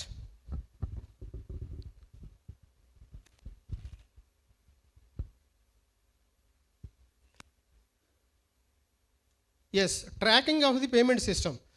మీ NAPS claim submit చేశారు, మీ NAPS claim ఏముంది, ఎవరి దగ్గర ఉంది, approving authority దగ్గర ఉందా, అక్కడ నుంచి మీరు దట్ ఈస్ ఎన్ఎస్డిసికి వెళ్ళిందా, పేమెంట్ అవుతుందా, ఆర్ పెండింగ్ ఫర్ ది పేమెంటా, ప్రాసెస్ పేమెంట్కి ప్రాసెస్లో ఉందా, that status also you can see in your establishment account. No need to ask anybody. Termination request also can be submitted from the establishment account, but కానీ జనరల్గా చాలా observe చేసింది ఏమిటంటే termination contracts create చేస్తారు, candidate attend కావడం లేదు, candidate drop అయిపోయాడు, but that contract establishment shall not apply for the termination. ఈ ప్లీజ్ మీరు గుర్తుపెట్టుకోండి, ఏదైనా క్యాండిడేట్ మీకు ఎస్టాబ్లిష్మెంట్లో జాయిన్ అయిన తర్వాత అప్రెంటిషిప్ ట్రైనింగ్ చేసేటప్పుడు suppose for the first 10 days, for the 10 days continuously without the intimation or without prior permission వాళ్ళు రాకపోతే, అటెండ్ కాకపోతే అప్రెంటిషిప్ ట్రైనింగ్కి, you have to send a message, you have to communicate them as suppose మీరు training రాకపోవడానికి reason ఏమిటి అని మీరు వాళ్ళకి వార్న్ చేయాలి అండ్ వాళ్ళని ట్రైనింగ్కి వచ్చేటట్టు మోటివేట్ చేయాలి. ఫస్ట్ 10 days రాకపోతే ఒక నోటీస్ ఇష్యూ చేయాలి. సెకండ్, నెక్స్ట్ 10 days రాకపోతే again 1 more notice is to be circulated. Suppose దానికి కూడా రెస్పాండ్ కాకపోతే third notice after 30 days absent, continuous absent, you have to send one notice. You have to call for you have to issue a notice why the establishment has not to be terminate the contract. మీ కాంట్రాక్ట్ని మేము ఎందుకు terminate చేయకూడదు అని వాళ్ళకి show cause notice issue చేయొచ్చు. దాన్ని కూడా respond కాకపోతే then you have to apply for the termination. Because online contract మీరు టెర్మినేషన్ చేయకపోతే ఆ క్యాండిడేట్ మీ దగ్గర ఈవెన్ దో మీరు స్టైఫండ్ పే చేయకపోయినా, మీరు ఈవెన్ స్టైఫండ్ పే చేయకపోయినా ఆర్ అటెండెన్స్ పోర్టల్లో ఎంటర్ చేయకపోయినా, that system will treat it is live contract until unless it is terminated, until unless you have applied for the termination or the candidate cannot apply for the termination. మీరైనా apply చేయొచ్చు టెర్మినేషన్కి, candidate అయినా apply చేయొచ్చు. ఎవరు apply చేయకపోతే ఆ contract live కాంట్రాక్ట్గానే treat చేస్తుంది. And at least 1 day before the completion of the OJT complete అయ్యే ముందు, కనీసం ఒక రోజు ముందైనా సరే మీరు టెర్మినేషన్కి అప్లై చేయాల్సి ఉంటుంది. అప్లై చేసిన టెర్మినేషన్ ఆ అప్రూవింగ్ అథారిటీ కూడా అప్రూవ్ చేయాలి before the OJT end date. అలా అప్రూవ్ అయితేనే టెర్మినేషన్ అయినట్టు. Otherwise that contract cannot be treated as terminate. Once suppose that status of the contract is turn to complete, no one can, because ఆ క్యాండిడేట్కి system apprenticeship training complete అయిపోయినట్టుగానే చూపిస్తుంది. So కాబట్టి ఇంక తర్వాత ఆ క్యాండిడేట్ వేరే చోట అప్రెంటిషిప్ జాయిన్ కాలేడు. సో దట్స్ వై ప్లీజ్ ఎవరైనా మీరు మెజారిటీ సో మెనీ కేసెస్, ముఖ్యంగా ఓల్డ్ పార్ట్ నుంచి ఇలాంటి కేసెస్ చాలా కేసెస్ వచ్చాయి. సార్ నేను ఎప్పుడు వెళ్ళలేదు, నవ్ డేస్ కూడా కొన్ని ఓటీ కాంట్రాక్ట్స్ అలాంటి కాంట్రాక్ట్స్ వస్తున్నాయి. సార్ నాకు తెలియదు, కాంట్రాక్ట్ ఇష్యూ అయింది, నా పేరు మీద ఓటీ ట్రేడ్కి సో అండ్ సో కాంట్రాక్ట్ అయింది, కానీ నేను అప్పుడు ఎప్పుడు వెళ్ళలేదు, ఎవరో నేను స్విగ్గీలో జాబ్కి వెళ్ళాను, నా దగ్గర డేటా తీసుకున్నాడు, అది తీసుకున్నాడు, కాకపోతే ఈరోజేమో నాకు రైల్వేలో అప్రెంటిస్ వచ్చింది, చూస్తే అకౌంట్లో నాకు కాంట్రాక్ట్ ఉంది, కానీ కాంట్రాక్ట్ స్టేటస్ కంప్లీట్ అని చూపిస్తుంది. So now the system won't allow for issuing 1 more contract for that candidate. So కాబట్టి ఇలాంటి ఇష్యూస్ రాకుండా ఉండాలంటే సో మీరు పర్టికులర్గా ఓజేటీ డిజిగ్నేటెడ్ ట్రేడ్ కాంట్రాక్ట్ని కంపల్సరీగా క్యాండిడేట్ ఆబ్సెంట్ అయితే టెర్మినేట్ చేయాలండి, గుర్తుపెట్టండి. Thank you very much. Next one is so already we discussed no theory examination for the ITI candidates. For fresher apprentices అంటే 10th క్లాస్ నుంచి కానీ 8th క్లాస్ నుంచి కానీ 5th class నుంచి కానీ 9th క్లాస్ నుంచి కానీ తీసుకునే కాంట్రాక్ట్స్ని ఫ్రెషర్ కాంట్రాక్ట్స్ అని చెప్పానండి. ఫ్రెషర్ అంటే it is not the meaning just ITI complete అయిన వాళ్ళకి ఫ్రెషర్ క్యాండిడేట్ కాబట్టి ఫ్రెషర్ కాంట్రాక్ట్ కాదు అది. Fresher contract or those contracts which are issuing for the 10th class candidates. వాళ్ళకి బేసిక్ ట్రైనింగ్ కూడా ఉంటుందని చెప్పాను, 3 months + 9 months, ఈ విధంగా 2 సంవత్సరాల ట్రైనింగ్ ఉంటుంది వాళ్ళకి. కాబట్టి వాళ్ళకి బేసిక్ ట్రైనింగ్ కూడా ఇంపార్ట్ చేస్తారు, కాబట్టి వాళ్ళ ఎగ్జామ్ కూడా ఏపీ రావాలి. సో వాళ్ళకి theory examination as well as practical examination 2 exams ఉంటాయి. అయితే ఆ టైప్ ఆఫ్ కాంట్రాక్ట్స్కి, ఆ టైప్ ఆఫ్ అప్రెంటిసెస్కి, ఫ్రెషర్స్కి ఆన్ డిమాండ్ ఏఐటిటి ఎగ్జామ్ చేయడం జరుగుతుంది. That means some accumulation of the candidates, some more number of candidates acquire అయిన తర్వాత not yearly basis, whenever the demand is there, whenever more number of candidates are accumulated, then examination will be conducted for such fresher apprentices. Yes, now actually వీళ్ళకి it is made 80% is mandate. Earlier that was number of days is the limit for appearing for the examination. ఇప్పుడు అది లేదు, మీరు every month attendance, previous month attendance ఈ month 10th వరకు attendance పోర్టల్లోనే upload చేయాల్సి ఉంటుంది. For designated trades especially please remember, attendance month every month attendance you should upload in the apprenticeship portal up to 10th of that month for the attendance of the previous month. ప్రతి గత నెల attendance ఈ నెల 10వ తారీఖు వరకు apprenticeship పోర్టల్లో enter చేయాల్సి ఉంటుంది. ఇలా 12 months మీరు ఎంటర్ చేసిన తర్వాత system automatically will calculate the attendance, the total attendance for that candidate. So it will check the eligibility. So suppose if it is more than 80%, then the system will allow you to enter the practical marks. Otherwise you cannot enter the practical marks, because now it is not made live, it is not made mandate. So automatically from the next DBT contracts onwards, it will be strictly the system will check for the whether the candidate's attendance is 80% or not. So therefore it is very mandate, because 10th వరకు మీరు attendance enter చేయలేకపోతే then system will lock for that entering the attendance of that month. కాబట్టి you please కేర్ఫుల్గా every month attendance, previous month attendance enter చేయండి 10th వరకు. That is so important. So some notices system automatically generates the online notices for those establishments which are not engaging the minimum percentage of the apprentices. Say 2.5% minimum percentage, అంతకంటే తక్కువ ఏదైనా establishment register అయ్యి ఉంది కానీ వాళ్ళ employment స్ట్రెంత్కి 2.5% కంటే తక్కువ అప్రెంటిసెస్ని ఎంగేజ్ చేస్తున్నారు. Then system automatically serves the notices, it generates the notices and it sends the notices and impose the penalty also. I think you are aware about the penalty that is to be imposed. For the first 3 months, it will impose 500 rupees per month. Then from next month onwards, it will impose 1000 rupees per month. So those establishments which are engaging the apprentices under Apprenticeship Act, they should careful. They have to engage the minimum percentage of 2.5% for their employment strength. Employment strength 2.5% minimum, maximum 10% as on date. Fresher apprentices 5%, total 15% engage cheyochu. It is not for only IT apprentices, it is for all category of apprentices. మీరు ITI వాళ్ళని, fresher క్యాండిడేట్స్ని, లేదా engineering గ్రాడ్యుయేట్స్ని, otherwise diploma క్యాండిడేట్స్ని, ఏ category of apprentices అయినా మీరు engage చేయొచ్చు. But minimum percentage is 2.5%. Right, that's why పోర్టల్లో ఈ ప్రొవిజన్ కూడా పెట్టారు. System now as on date, it is checking, it will ask once before last month 3 months ముందు సిస్టమ్ ప్రాంప్ట్ అయ్యేది మీరు నాట్స్ అప్రెంటిసెస్ ఎంగేజ్ చేస్తున్నారా అని. బికాస్ మన ట్రేడ్ అప్రెంటిస్షిప్ పోర్టల్లో, ఈ ఐబీఎం పోర్టల్లో, apprenticeshipindia.gov.in పోర్టల్లో నాట్స్ అప్రెంటిసెస్ ఈ పోర్టల్కి ద్వారా కాదు, జస్ట్ ఎడ్వర్డ్ సార్ చెప్పారు, that is boards portal. NATS portal వాళ్ళ కాంట్రాక్ట్స్ ఇష్యూ అవుతాయి కాబట్టి ఆ డేటా మన ఐబీఎం పోర్టల్లో లేదు కాబట్టి ఆ సిస్టమ్ వాజ్ ప్రాంప్టింగ్ దట్ మీరు నాట్స్ పోర్టల్ ఏమైనా నాట్స్ అప్రెంటిసెస్ని ఎంతమందిని ఎంగేజ్ చేస్తున్నారు ఆ డేటా ఇవ్వండి. సో మీరు NATS that means diploma and graduate apprentices number ఎంతో ఇస్తే then the system is calculating the minimum percentage so that మీకు నోటీస్ ఇష్యూ కాకుండా ఉంటుంది. Next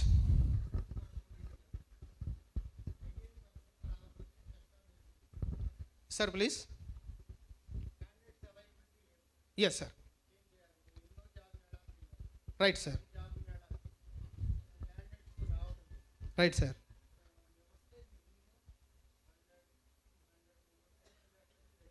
okay sir. Right sir.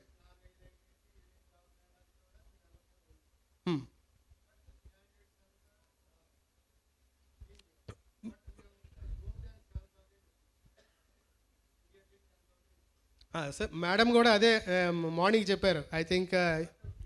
Sir right sir.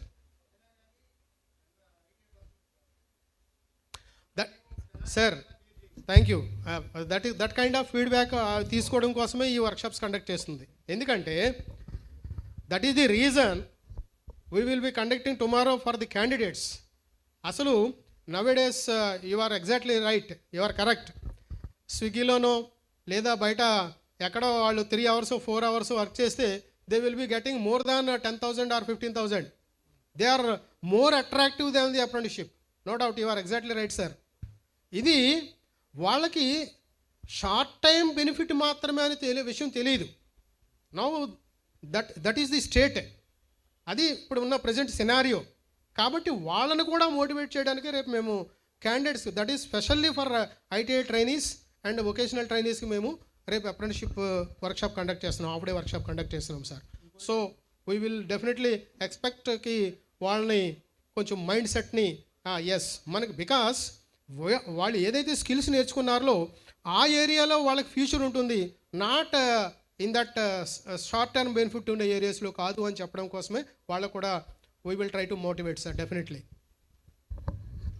So మీరు in case అలాంటి candidates మీకు దొరకకపోతే you can directly hire from the 10th class. Now schools కూడా now we are drop outs list తీసుకొని వాళ్ళకు ఒక ప్రోగ్రామ్ వేరే ప్రోగ్రామ్ కండక్ట్ చేయాల్సి వస్తున్నాం. నో సార్, అప్రెంటిస్షిప్ యాక్ట్లో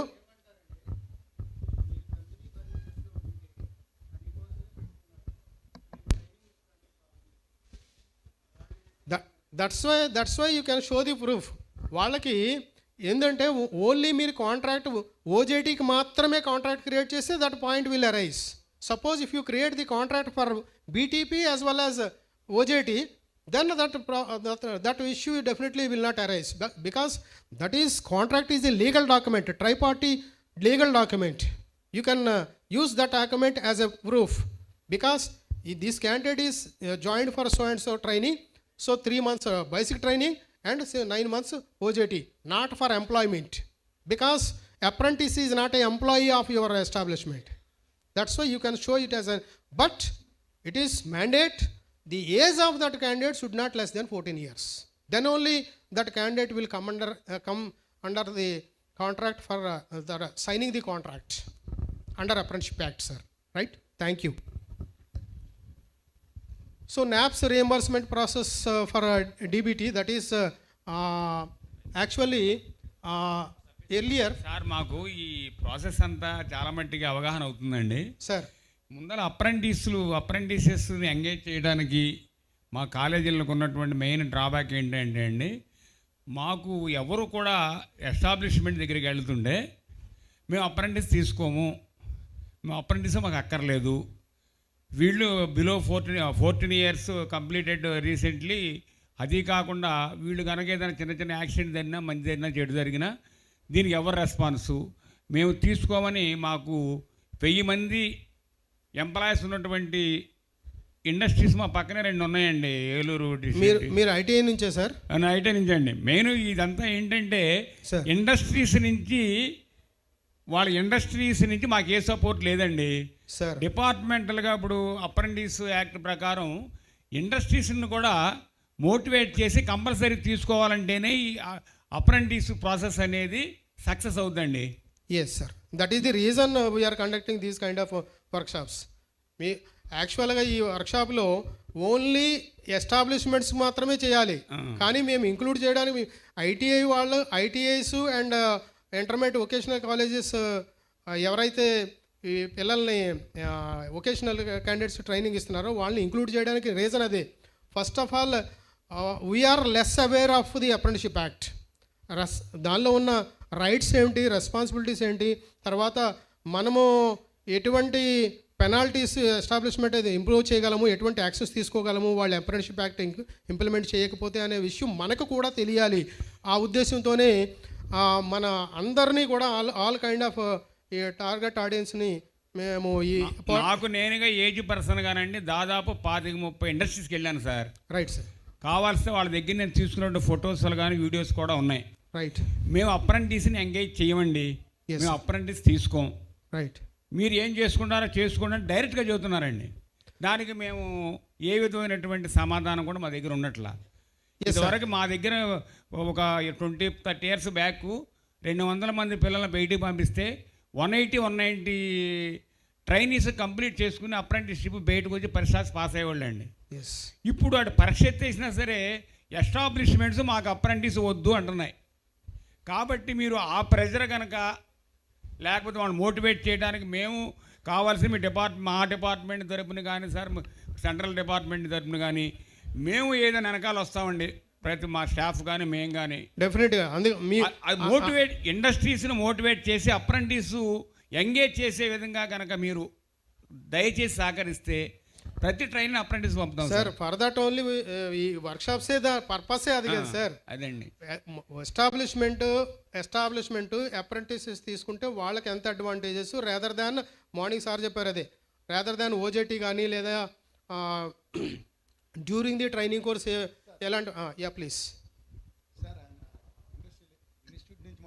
మాట్లాడుతున్నారు మీరు ఇండస్ట్రీ నుంచి మాట్లాడుతున్నారు. Yes exactly sir please that we want that ఏంటంటే okay sir from the past మేము 5 years 10 years నుంచి నా దగ్గర సుమారు 500-600 మంది ఎంప్లాయీస్ ఉంటారు సార్. మేము ఎంగేజ్ చేస్తానికి రెడీగా ఉన్నాము. Right sir. సార్ మీ ఇండస్ట్రీ నుంచి నాకు 10 మంది కావాలి అని అడిగితే సో ఒక్కళ్ళు కూడా రారండి. చూసారా సార్, ఒక్కళ్ళు రారు. That's why we want to bring all establishment as well as the institutes and single platform. Sir చెప్పిందనండి. Right sir please. మీరు కండక్ట్ చేసిన ఏ మన అప్రెంటిస్ మేళాలకి ఎమ్మెల్యేలు వచ్చారు లేదా మిగతా వాళ్ళు వచ్చారు, నేను ఇప్పటిదాకా ఒక్క మేళాకు కూడా మిస్ చేయలేదు. Right. So only reason is పిల్లలందరినీ ఏదో రకంగా ట్రైనప్ చేసి మీ స్కిల్ డెవలప్మెంట్లో పార్ట్ చేసి వాళ్ళని భారత ప్రజలుగా మంచి వాళ్ళగా తీర్చిదిద్దాలని మా మోటో కూడా ఉండటంతో నేను నా పర్సనల్ ఇనిషియేటివ్ తీసుకుని ప్రతిసారి వస్తూనే ఉన్నాము, కానీ మాకు ఫుల్ఫిల్మెంట్ జరగట్లేదు. ఎందుకంటే the attitude of the children ఎవరైతే ఉన్నారో వాళ్ళు 2 ఏళ్ళు ఒకటి నేను ఓపెన్ డిబేట్ వాళ్ళతో కూడా మాట్లాడా. ఏమనంటే బాబు మీరు 2 ఏళ్ళు కోర్స్ చేశారు, ఫర్దర్ లైఫ్ని ఏ రకంగా లీడ్ చేద్దాం అనుకుంటున్నారు, ఇప్పుడే కదా మారాల్సిన అవసరం ఉంది. ఆ మారాల్సిన అవసరం ఉన్నప్పుడు అప్రెంటిస్ చేయాలి, కాబట్టి ఎందుకు చేయరు? దీనికి మాతో ఎస్టాబ్లిష్మెంట్స్ తోటి మీరు చేసేది ఏదైతే ఉందో డైరెక్ట్గా మీరు ఫోర్స్ చేసి మాకు డైరెక్ట్ చేసి పంపించారనుకోండి, మేము కూడా హ్యాపీ, మీరు హ్యాపీ, మేము కూడా హ్యాపీ. రైట్. ఎందుకంటే పిల్లాడిని కనుక మీరు అలా వదిలేసి గాలికి వదిలేస్తే వాడు గాల్లోనే ఉంటాడు, ఎప్పటికీ మా దగ్గరికి రాడు. మీకు సమస్య, మాకు సమస్య.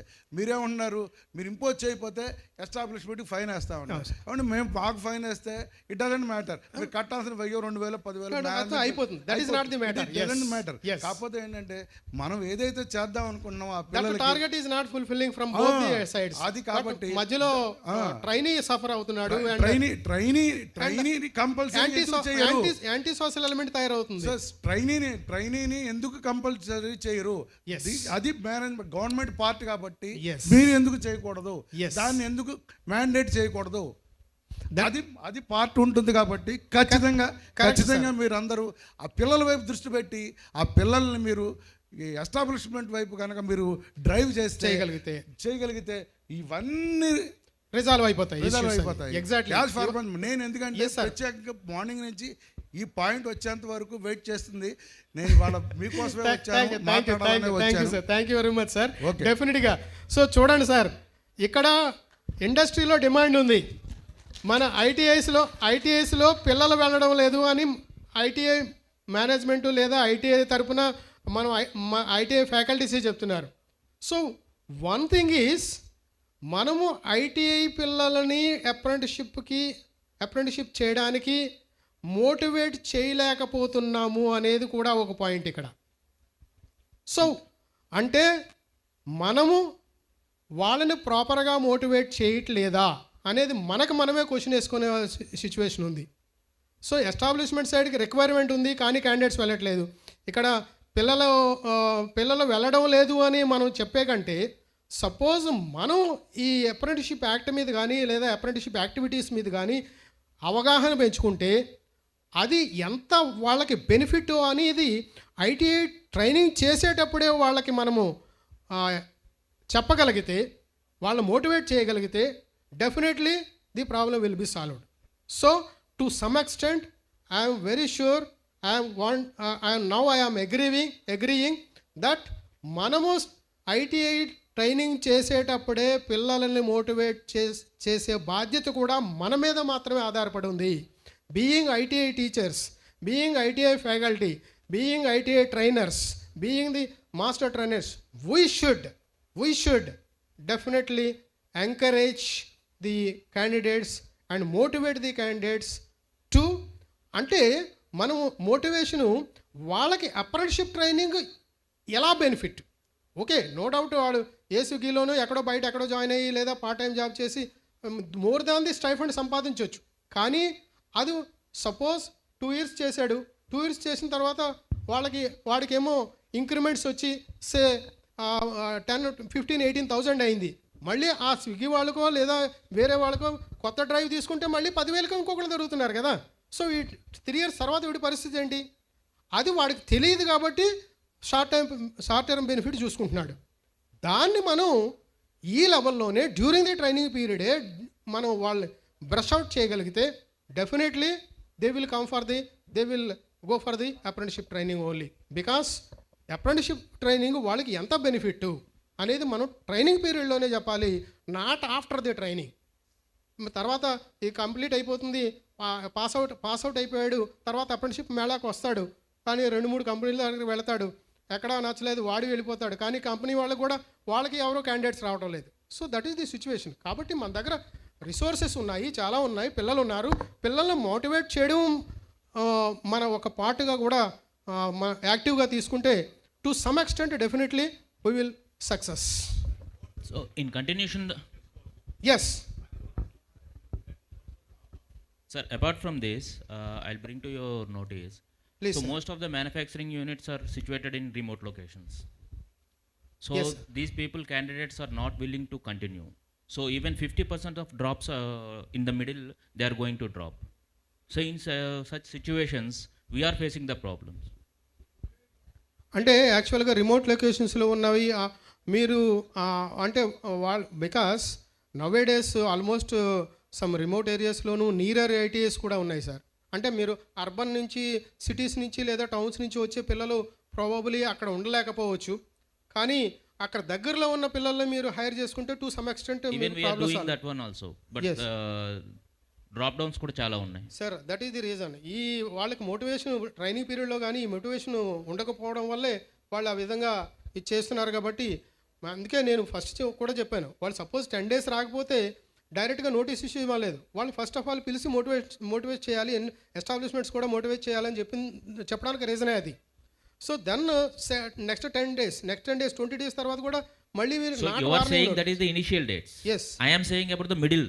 Yes, after 6 months sir, even middle కూడా 3 months 4 months 6 months చేశారు. 6 months చేసిన తర్వాత రావడం లేదు. సో కంటిన్యూస్ 10 days రాని తర్వాత మీరు వాళ్ళని అట్లీస్ట్ ఇండైరెక్ట్గా కమ్యూనికేట్ చేసి లేదా through phone calls or mails వాళ్ళకి కొంచెం మోటివేట్ చేయగలిగితే some of the few percentage may turn out. ఆ కేసెస్ కూడా ఉన్నాయి సార్, ఆ కేసెస్ కూడా ఉన్నాయి. సో దట్స్ వై రేపు మేము పిల్లలకు కూడా ఈ అవేర్నెస్ వర్క్షాప్ కండక్ట్ చేస్తున్నాము.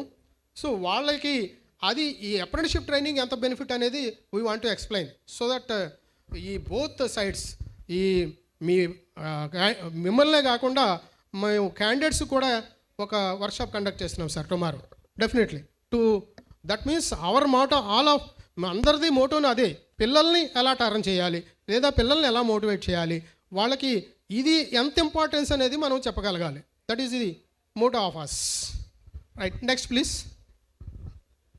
నెక్స్ట్.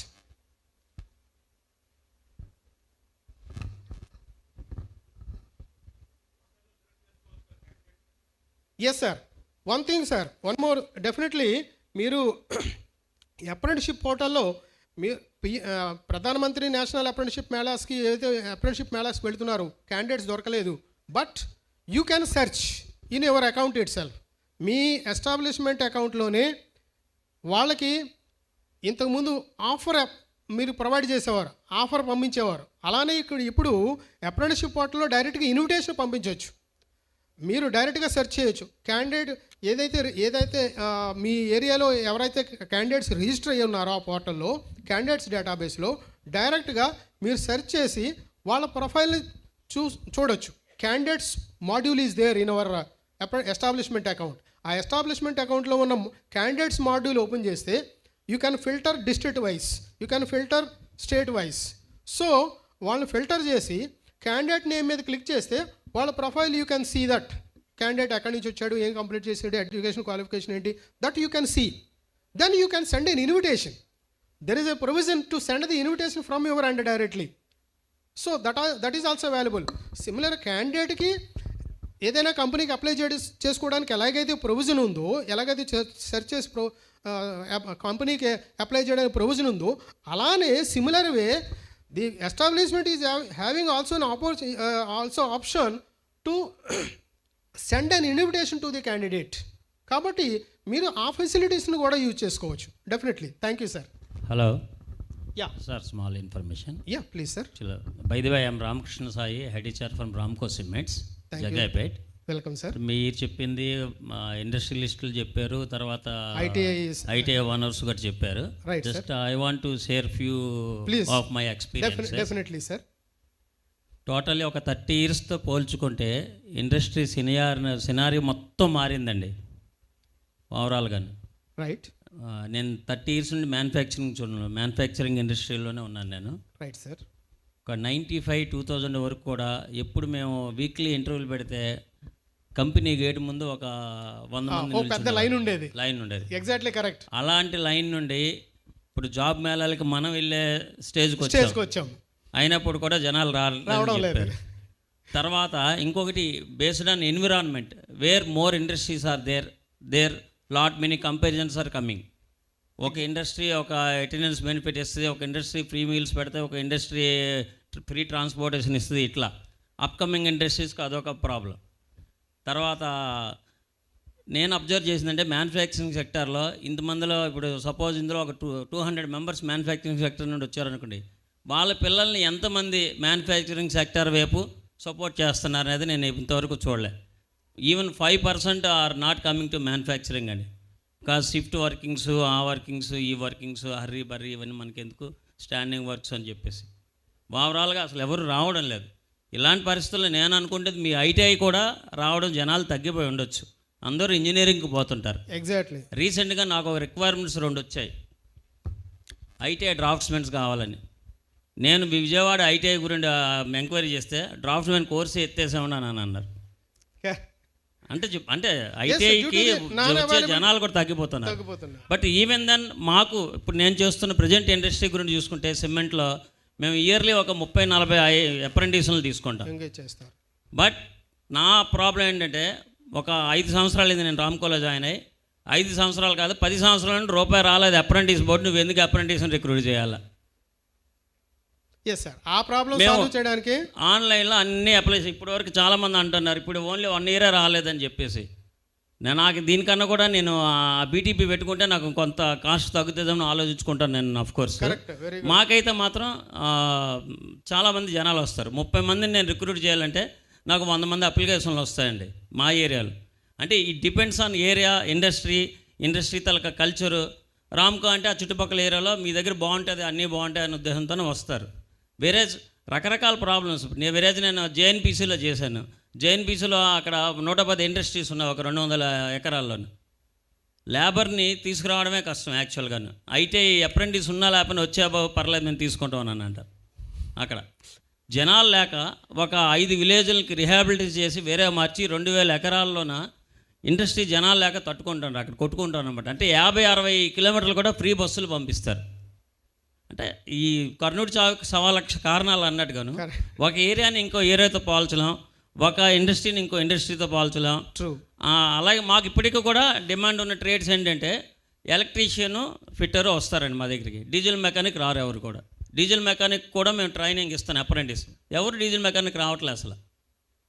అదే అయితే ఓన్లీ అప్రెంటిస్ అంతా ఆలోచించేది ఏంటంటే గవర్నమెంట్ జాబ్ల గురించి ఆలోచిస్తారండి. ప్రైవేట్ ఇండస్ట్రీస్లో మా అలాంటి వాళ్ళు సపోర్ట్ చేస్తే వాళ్ళ దగ్గర నుండి ఎన్ని మెయిల్స్ పెట్టినా, ఎన్నిసార్లు డైరెక్టర్స్ని కలిసినా ఆన్సర్ ఉండదు. ఓకే, మేము ఏ రకంగా మా మేనేజ్మెంట్ కన్విన్స్ చేయాలో మాకే తెలియడం లేదు. అసలు అప్రెంటిస్ని ఆపేయండి అని అంటారు. What is the advantage with apprentice? I can recruit direct labour with that money అని అంటున్నారు. ఎస్, సో దట్స్ వై యాక్చువల్గా మెయిన్లీ మీ దగ్గర నుంచి వచ్చిన పాయింట్లో ఏంటంటే అన్ని ఎక్కువ క్లెయిమ్స్ పెండింగ్ ఉన్నాయి కాబట్టి ఆ పెండింగ్ క్లెయిమ్స్ క్లియర్ కావడం లేదు కాబట్టి మీరు మీ మేనేజ్మెంట్ నుంచి ఫేస్ చేయాల్సి వచ్చిన సిచ్యువేషను అప్రెంటిసెస్. మీ ట్రైనింగ్ ఏదో మేమే ఇచ్చుకోవచ్చు కదా పేరు పెట్టుకొని. ఇంకా అప్రెంటిస్ అనుకోవడం ఎందుకు, అసలు మేము ఫాలోఅప్ చేయడం ఎందుకు, రిజిస్టర్ చేయడం ఎందుకు, టెర్మినేట్ చేయడం ఎందుకు, ఇవన్నీ ఎందుకు కష్టం అసలు. ఇదంతా ఎడిషనల్. దట్స్ వై దాన్ని సింప్లిఫై చేయడం కోసమే sir now DBT naps implement చేస్తున్నారు. దీనిలో మీరు ఏదైతే స్టైఫండ్ పే చేస్తున్నారో దానిలో గవర్నమెంట్ ఆఫ్ ఇండియా షేర్ని ముందు పే చేయక్కర్లేదు, డైరెక్ట్గా మీరు తర్వాత. Sorry to interrupt you sir, because ఒక 3-4 కంపెనీస్ ఉన్నప్పుడు నైబర్ కంపెనీకి వచ్చి మా కంపెనీకి రాకపోతే మమ్మల్ని అన్ఫిట్లాగా ఆలోచిస్తుంది మేనేజ్మెంట్. నీకు తీసుకోవడం రాదు, యాజ్ ఏ హెడ్ హెచ్ఆర్గా వాడు తెప్పించుకున్నాడు, నువ్వు ఎందుకు తెప్పించుకోవాలని అడిగితే ఏం ఆన్సర్ చెప్పాలా? అంటే వాళ్ళకి క్లెయిమ్ క్లియర్ అవుతుంది, మీకు క్లియర్ అయింది. లాస్ట్ 2 years వరకు పక్క కంపెనీలు క్లియర్ అయ్యా, మాకు క్లియర్ కాలేదు. అన్నీ సబ్మిట్ చేసిన తర్వాత ఏదో చెప్తారు, ఎప్పుడు ఫండ్ రాలేదు, ఫండ్ వచ్చిన తర్వాత ఏదో పోయింది అన్నట్టుగా. We don't have answer for management questions అండి వీటన్నిటి కూడా. Even now we are providing, we are extending apprenticeship for 30 to 40 members yearly. మీరు మాకు చేస్తున్న వాళ్ళు కూడా మరి సపోర్ట్ చేయరు, చేస్తున్న వాళ్ళకి చేయని వాళ్ళకి ఎలాగలేదు. కానీ ఈ రకంగా ఉన్నది. That is the reason sir. How to overcome this problem అనేది మీరు చెప్పండి. Yes that is the reason. అందుకే ఏంటంటే మెయిన్లీ ప్రైవేట్ సెక్టర్ ఇండస్ట్రీస్కి not only in our state, not only in our region, in all of the states private sector, private establishments claims. ఒక అతను first ఇనిషియల్గా చెప్పారు 1 year వరకే పెండింగ్ ఉంది, మిగతా అన్ని క్లియర్ అయ్యాయని చెప్పేసి. On that angle many years state establishments and private ఎస్టాబ్లిష్మెంట్స్లో చాలా లాస్ట్ సార్ ఎన్ని సంవత్సరాల క్లెయిమ్స్ పెండింగ్ ఉన్నాయి సార్? సార్ అరౌండ్ 10 years అండి. No sir is saying 3 years. Sir is the state. No, I didn't get since 10 years. We didn't sir get is the state apprenticeship advisor. Yes, NAPS claims 16-17 నుంచి NAPS స్కీమే 16లో implement అయింది sir. That is correct. అప్పుడు యాక్చువల్గా మీ 16-17 నుంచి మీకు claims అసలు ఏ claim clear కాలేదా? మీ apprenticeship advisor ఎవరు sir మీ ఏరియాకి?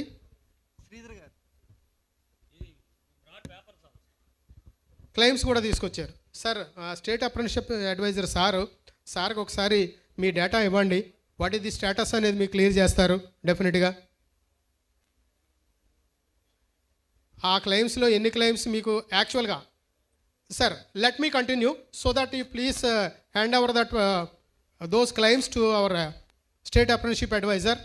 He will look into the matter definitely. Thank you. Sir, next. One more thing, this BTP మీరు చెప్పారు కదా. Yes sir, చెప్పండి. BTP లో above 50 apprentices ని ఎంగేజ్ చేసిన we can go ahead. ఇప్పుడు సపోజ్ ఒక 50 members ని తీసుకొని ఒక 10% డ్రాప్ అవుట్ అవుతే ఏం చేయరు? That is applicable.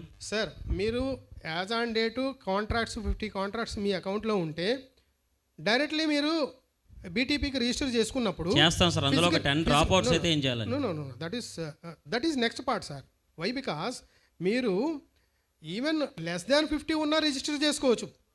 రిజిస్టర్ చేసుకుంటే బీటీపీగా రిజిస్టర్ చేసుకుంటే ఫిజికల్ ఇన్స్పెక్షన్కి వస్తారు ట్రైనింగ్ సెంటర్ ఫెసిలిటీ చూడడానికి.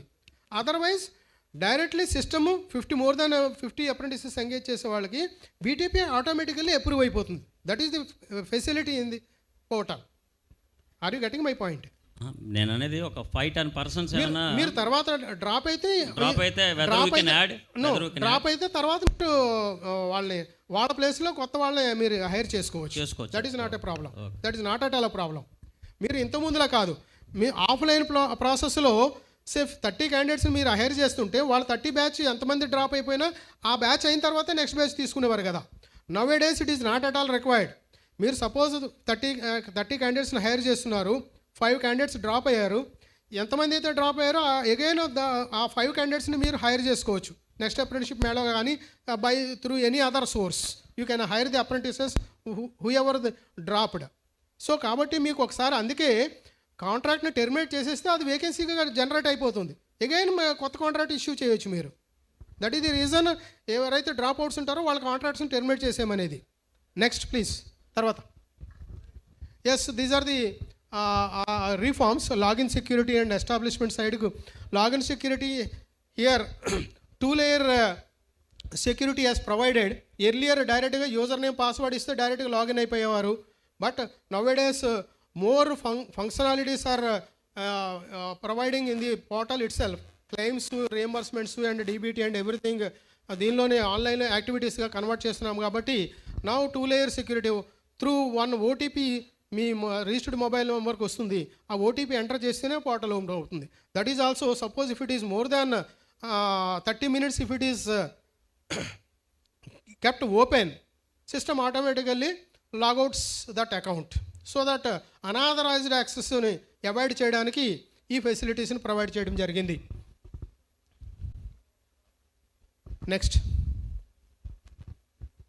టెక్నీషియన్ వొకేషనల్ అప్రెంటిషిప్ మార్నింగ్ మనం డిస్కస్ చేసుకున్నాము. ఈ కేటగిరీ ఆఫ్ అప్రెంటిసెస్కి అప్రెంటిసెస్ని 2 ఏరియాలు ఉంటాయి. Medical area, that is paramedical and engineering area. ఈ 2 కేటగిరీ ఆఫ్ అప్రెంటిసెస్లో మ్యాక్సిమమ్ ఈ వొకేషనల్ అప్రెంటిసెస్ ప్రాసెస్లో first registration of the establishment, selection of the candidate, then issuing the contract, assessment, monthly assessment, tri-monthly assessment, then annual assessment, next the final assessment, later issuance of the certificate. These are the steps involved in the technician vocational apprenticeship. అయితే ఈ ప్రాసెస్లో రీసెంట్గా మా ministry implement చేసిన new SOP ప్రకారం first step registration of establishment and last step issuance of certificate. ఈ 2 కూడా it is made online. Remaining all the processes of this category of apprenticeship is still today also it is offline. So కాబట్టి vocational apprentices partially మాత్రమే online process first step and last step. కాబట్టి hospitals కానీ establishments కానీ vocational apprentices engage చేసేవాళ్ళు డెఫినెట్గా మీరు పోర్టల్లో online registration చేయించాలి. అండ్ మీ అకౌంట్లోకి ఏ అప్రెంటిసెస్ని వొకేషనల్ క్యాండిడేట్స్ని అప్రెంటిసెస్కి ఎంగేజ్ చేస్తారో వాళ్ళ సర్టిఫికేట్స్ మీ అకౌంట్లోకి డౌన్లోడ్ చేసి వాళ్ళకి సర్టిఫికేట్స్కి క్యాండిడేట్స్కి హ్యాండ్ ఓవర్ చేయాల్సి ఉంటుంది. That is the process of vocational apprenticeship. Next please. Okay, that is done. Next DBT NAPS 2.0. What we are discussing is DBT 1st April 2023 నుంచి DBT అది అందుకే ఏదైతే మన ప్రైవేట్ ఎస్టాబ్లిష్మెంట్స్కి more number of claims pending ఉంటున్నాయో and ఇది చాలా ఎక్కువ టైం పీరియడ్ తీసుకుంటుంది కాబట్టి వాళ్ళకి క్లెయిమ్స్ తొందరగా క్లియర్ కావడం లేదు కాబట్టి government of India is decided that to implement the DBT NAPS. So ఇది ఆల్రెడీ పార్లమెంట్లో అప్రూవ్ అయిపోయింది. నౌ పోర్టల్లో కూడా ఆల్రెడీ ఈ మాడ్యూల్ ఇంప్లిమెంట్ చేశారు పార్షియల్లీ. దట్ ప్రైమరీ రిక్వైర్మెంటు కంప్లీట్గా candidate profile as well as establishment profile 100% complete అయి ఉండాలి. ఆమె నేపథ్యంలోనే ఈ మధ్యకాలంలో మీరు కాంట్రాక్ట్ ఇష్యూ చేయడానికి పోర్టల్ ఓపెన్ చేసినప్పుడు it is responding, it is saying so and so candidate profile మీరు క్యాండిడేట్ ప్రొఫైల్ అప్డేట్ చేయాలి అనేవో కానీ, లేదంటే what is called establishment profile update చేయాలని కానీ ఎర్రర్ మెసేజెస్ జనరేట్ అవుతున్నాయి. That is the reason. That means we are going to implement that DBT. ఈ DBT వల్ల మీకు అడ్వాంటేజ్ అంటే పర్టికులర్గా it is very beneficial for the private establishments. మీరు ఇప్పుడు సార్ చెప్తున్నారు అలా మొత్తం అప్రెంటిసెస్కి పే చేయడం, లాస్ట్లో అప్రెంటిషిప్ కంప్లీట్ అయిన తర్వాత నాప్స్ క్లెయిమ్ సబ్మిట్ చేయడం, ఆ నాప్స్ క్లెయిమ్ క్లియర్ కాకపోవడం, దానికి రీజన్స్ తెలియకపోవడం, వాళ్ళకి మేనేజ్మెంట్కి ఎక్స్ప్లెనేషన్ ఇవ్వడం, it is a very TDS process అవుతుంది. కాబట్టి now the government is directly implementing the DBT. That is directly beneficiary to direct beneficiary transfer. డైరెక్ట్గా ఏ గవర్నమెంట్ షేర్ ఏదైతే ఉంటుందో ఆ షేర్ని మీరు పే చేయొద్దు, పే చేయని అవసరం లేదు. పే చేయకుండా మీ ఎస్టాబ్లిష్మెంట్ షేర్ అయితే ఎంతైతే ఉంటుందో ఆ షేర్ మాత్రమే పే చేస్తారు. చేసిన తర్వాత ఆ పే చేసిన ట్రాన్సాక్షన్ డీటెయిల్స్ పోర్టల్లో ఎంటర్ చేస్తారు. వన్స్ మీరు ఎంటర్ చేసిన తర్వాత within 36 hours that government share will be directly credited to the candidate's account. That is DBT 2.0, DBT NAPS 2.0. So, anka no need of creating any NAPS claim and reimbursement bill submit cheyakarledu. Aa bill vachinda leda ani meer check cheyakarledu. First pay cheyakarledu. So, it definitely majority of the issues were related to the claim will be resolved by this process. Next. That is the thing. Digital credentialing of the candidates and establishments. అందుకోసమే eKYC provide చేయడం జరిగింది candidates అకౌంట్లో and establishments అకౌంట్స్లో. Next one is ఈ PAN GST establishment side enter చేయాలి. Next please చూడండి, ఈ candidates ఈ ప్రొఫైల్ కంప్లీట్గా నవేడేస్ వాళ్ళకి క్యాండిడేట్ అకౌంట్లో ఇది రిఫ్లెక్ట్ అవుతుంది.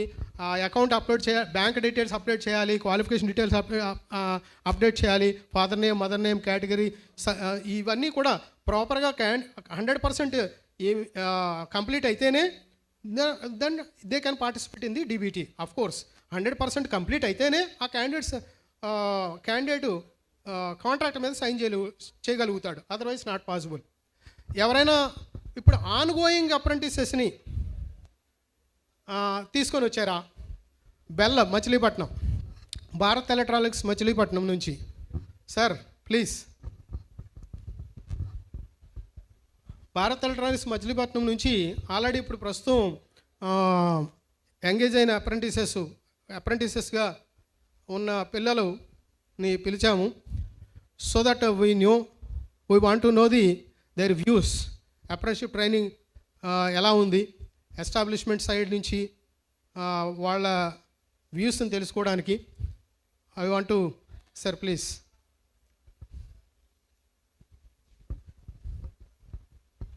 Thank you sir. ఫిట్టర్ వాళ్ళ ఓకే. బాబు పేరు ఏంటి?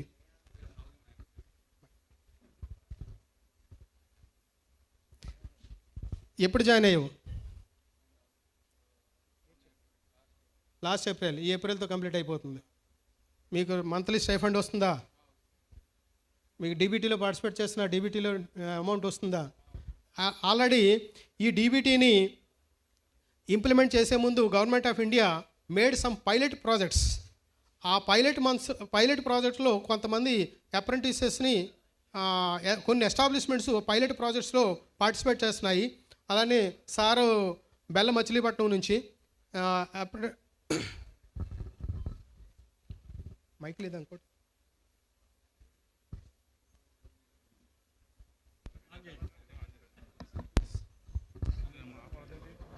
సార్ మీరు అప్రెంటిసెస్ మీకు ఎంతవరకు ఎలా ఉపయోగపడుతున్నారు సార్? ఐటీఐ క్యాండిడేట్స్ మీరు కొంచెం చెప్తారా మా ఆడియన్స్కి? హలో సార్, అందరికీ నమస్తే సార్.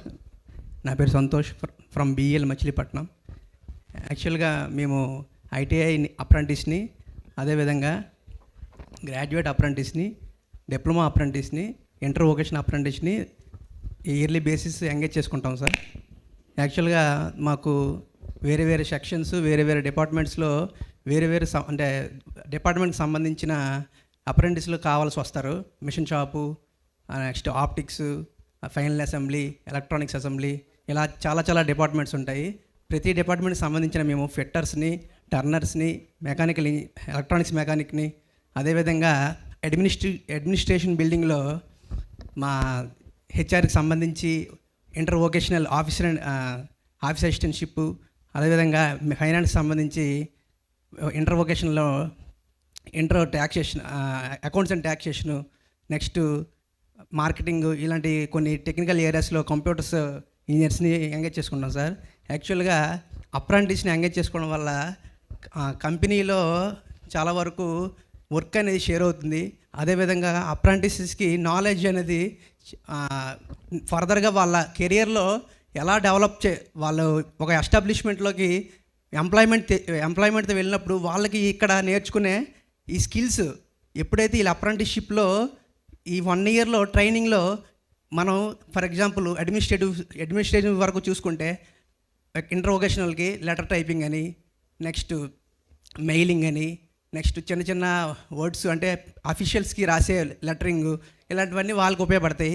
అదేవిధంగా మనం ప్రొడక్షన్ సైజ్ చూస్తే ఐటీఐ అప్రెంటిస్కి వాళ్ళు లేత్ మిషన్స్ అని, సిఎన్సి మిషన్స్ అని, హై అండ్ టూల్స్ ఉంటాయి సార్. వీళ్ళకి ఫస్ట్ క్లాస్ చెప్పి వాళ్ళకి ఓవర్వ్యూ చేసిన తర్వాత ఈ అప్రెంటిస్ని వాళ్ళకి ఒక సూపర్వైజర్ పర్యవేక్షణలో వాళ్ళకి చేయమని చెప్తారు సార్. వాళ్ళు చేసి వాళ్ళ ప్రోగ్రెస్ చూసి వాళ్ళ స్కిల్ని అప్స్కిల్ చేస్తుంటారు. అదేవిధంగా ఈ ఎవరైతే అప్రెంటిస్లు బయటికి వెళ్ళారో వీళ్ళకి బయట చాలా ఎక్కువ డిమాండ్ ఉంటుంది సార్. ఎందుకంటే స్కిల్ అనేది ఫుల్గా వీళ్ళు 1 ఇయర్ మొత్తం నేర్చుకుంటారు. ఈ ఉండడం వల్ల నేర్చుకుని బయటికి వెళ్ళడం వల్ల వాళ్ళకి ఎక్కువ డిమాండ్ పెరుగుతుంది అనమాట. అదేవిధంగా ఎవ్రీ ఇయర్ వచ్చి వెళ్ళడం వల్ల మన కృష్ణా డిస్ట్రిక్ట్ కానీ చుట్టుపక్కల కానీ యూత్ అనేది డెవలప్మెంట్ టెక్నికల్గా వాళ్ళు స్కిల్ ఎక్కువ పెరుగుతుందన్నమాట. అదేవిధంగా ఎస్టాబ్లిష్మెంట్కి ఉపయోగం ఏంటంటే సార్ ఇదివరకు చెప్పినట్లు యూత్ అనేది అప్స్కిల్ అవుతారు.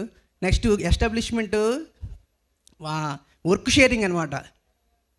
ఫర్ ఎగ్జాంపుల్ ఒక సూపర్వైజరు 1 రోజు 2 రోజులు మారిన వాళ్ళ తాలూకా వర్క్ని ఈ అప్రెంటిస్ అనేవారు కొంతవరకు ముందుకు తీసుకెళ్తారనమాట. సో యాక్చువల్గా మీరు చెప్పిన దాని ప్రకారం ఏంటంటే apprentices at par with your employees they can work. Yes sir. After some time. Yes sir. So it's sir చూడండి. సో కాబట్టి ఈ సెమీ స్కిల్డ్ ఐటీఐ చేసిన క్యాండిడేట్స్ సెమీ స్కిల్డ్గా బయటకు వస్తారు. వాళ్ళని రీఫార్మ్ చేయాలి. వాళ్ళకి it is apprenticeship training not only వాళ్ళ స్కిల్స్ని ఎన్హాన్స్ చేసుకోవడానికి it can be used as one kind of upskilling process also. కాబట్టి డెఫినెట్లీ వీళ్ళకి ఎస్టాబ్లిష్మెంట్ స్పెషల్గా వాళ్ళ పర్మనెంట్ వర్కర్స్ ఎంతైతే వర్క్ ఎక్స్ట్రాక్ట్ చేస్తారో to some extent they can share the work and they can work for the establishment. Thank you sir. చిన్న విషయం sir, యాక్చువల్గా అప్రెంటిస్కి మేము యాక్చువల్గా చిన్న వెల్ఫేర్ బెనిఫిట్ కూడా ఇస్తున్నాం సార్. యాక్చువల్గా మేము 5 రూపీస్కే క్యాంటీన్లో ఫుడ్ అనేది మధ్యాహ్నం ప్రొవైడ్ చేస్తాం సార్. అదేవిధంగా మార్నింగ్ 10 o'clockకి టీ ఉంటుంది సార్. మళ్ళీ ఈవినింగ్ 2:30కి టీ ఉంటుంది సార్. యాజ్ ఏ ఫెసిలిటీగా అంటే వెల్ఫేర్ బెనిఫిట్గా ప్రతి అప్రెంటిస్కి కూడా ఈ 5 రూపీస్కే లంచ్. యాక్చువల్గా ప్రతి ఎంప్లాయీకి కానీ ప్రతి మేనేజ్మెంట్ కానీ ఎవరైనా సరే యాక్చువల్గా ఎంప్లాయీస్కి 55 రూపీస్ సార్ లంచ్, 5 రూపీస్ 25 పైసా టీ. ఈ యాక్చువల్గా 2 టీస్ అండ్ 1 లంచ్ మేము అప్రెంటిస్కి ఓన్లీ 5 రూపీస్కే మేము యాజ్ ఎ వెల్ఫేర్ బెనిఫిట్గా మేము ప్రొవైడ్ చేస్తున్నాం sir. Thank you sir. Thank you sir. ఈ అవకాశం ఇచ్చిన అప్పారావు గారికి ధన్యవాదాలు తెలుసుకుంటాం. మీరు మీకు యాక్చువల్గా ఎలా ఉంది అప్రెంటిస్షిప్ ట్రైనింగ్ అక్కడ? ఫస్ట్లో చాలా భయం వేసింది సార్. తర్వాత అంటే కంపెనీ ఎలా ఉంటుంది ఏంటి. ఏ ట్రేడ్ మీరు? Fitter sir. ఫిట్టర్. ఇప్పుడు మీకు అక్కడ ఫిట్టర్ వర్క్ ఏం చేస్తారు? నేను ఫైనల్ అసెంబ్లీలో ఆప్టిక్స్ ఉంటాయి కదా సార్. ఆప్టిక్స్ అంటే క్లీన్ చేయడం, ఆప్టిక్స్ లెన్స్ క్లీన్ చేయడం అలాంటివి చేస్తుంటాను. ఓకే. స్క్రూస్ పీకిస్తడం అలాంటి అవి ఫిట్ చేయడం, ఫిట్టింగ్ చేయడం, అసెంబ్లింగ్ చేయడం. మీరు ఎక్కడ చేస్తున్నారు? Mechanical assembly. మీరు కూడా ఇద్దరు same section, assembly section. Okay. So ఈ అప్రెంటిస్షిప్ కంప్లీట్ అయిన తర్వాత ఏం చేస్తారు? అప్రెంటిస్షిప్ కంప్లీట్ అయిన తర్వాత అంటే ఇదే క్వశ్చన్ మిగిలిపోతుంది సార్ మాకు అప్రెంటిస్షిప్లో. నెక్స్ట్ ఏం చేయాలనేది అసలు బయటికి ఎక్కడికి వెళ్ళాలి ఏంటి ఇది ఒకటే ఒక పెద్ద క్వశ్చన్లా ఉండిపోతుంది మాకు. సరే, మరి వీళ్ళని నెక్స్ట్ వాళ్ళకి ఏం చేయాలి అలాంటి ఏమైనా గైడెన్స్ ఇస్తారా మీ ఎస్టాబ్లిష్మెంట్లో? అంటే యాక్చువల్ కంప్లీట్ అయ్యే 2 days 3 daysలో వాళ్ళకి కెరీర్ గురించి చిన్న క్లాస్ ఉంటుంది సార్. అంటే వేరియస్ ఫీల్డ్స్ లాస్ట్ మంత్లో వేరియస్ ఫీల్డ్స్ మీరు ఎక్కడికి వెళ్తారు, మీ స్కిల్ ఎంతవరకు, మీరు ఏ ఆర్గనైజేషన్ మిమ్మల్ని ఇచ్చేస్తాయని మేము వాళ్ళకి బ్రీఫ్గా కెరీర్ గురించి ఎక్స్ప్లెయిన్ చేయడం జరుగుతుంది సార్. దాని ప్రకారంగా చాలామంది ఎంప్లాయీస్ అంటే యాక్చువల్గా అప్రెంటిస్లు కొంతమంది క్యాజువల్స్ కూడా వస్తుంటారు సార్ మాకు. యాక్చువల్గా ఎవరైతే అప్రెంటిస్ చేసి బయటకు వెళ్తారో ప్రతి సెక్షన్లో ఇన్ఛార్జెస్ వీళ్ళ నేమ్స్ నోట్ చేసుకుంటారనమాట. యాక్చువల్గా ఎవరైతే ఎక్కడైతే ఎంప్లాయీస్ రిటైర్ అవుతారో, ఎందుకంటే as a central government organisation recruitment అనేది కొంచెం రేర్ బేస్గా ఉంటుంది సార్. ఈ రిక్రూట్మెంట్ అనేది రేస్ బేస్ ఉండడం వల్ల ఐటీఐ అప్రెంటిస్లు ఎవరైతే అక్కడ చేశారో ఆ సెక్షన్ నుంచి బయటకు వచ్చారో వాళ్ళని ఈ సూపర్వైజర్స్ మళ్ళీ క్యాజువల్స్గా కానీ తీసుకొని వాళ్ళని ఎంగేజ్ చేస్తాం. అదేవిధంగా లాస్ట్ మంత్లో కూడా వీళ్ళకి కెరీర్ ప్రోగ్రెస్ క్లాస్ ఒకటి ఉంటుంది సార్. దాని ప్రకారం వీళ్ళకి అవుట్ సైడ్ ఎన్రోల్మెంట్ కూడా చెప్తాం sir. Okay, thank you sir. Thank you both of you. Sir, private establishments కానీ రైల్వే ఎస్టాబ్లిష్మెంట్ కానీ ఎవరైనా వస్తే your place most welcome to share your views. Okay, right, next please. చూడండి, సెకండ్ పార్ట్లో establishment పార్ట్లో candidate part ముందు చూపించింది. ఇక్కడ ఎస్టాబ్లిష్మెంట్లో PAN and TAN and their details కంప్లీట్గా అప్డేట్ కావాలి. Then only they can participate in DBT NAPS. Next update bank details. Just doubt session కూడా ఉంది. Just I want to conclude. Let me give me just 2-3 minutes. We will come for the doubt session. Next, Babu.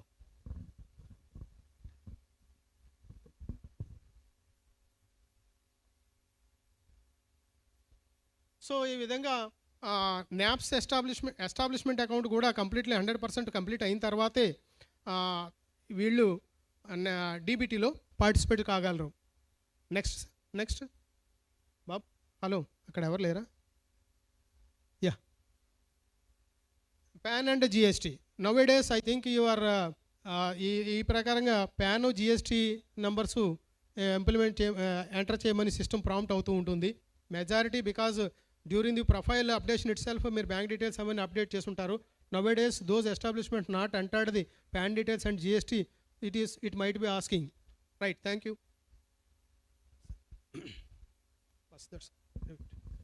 Already portal walk through అయిపోయింది, morning session complete చేశాను. Thank you. So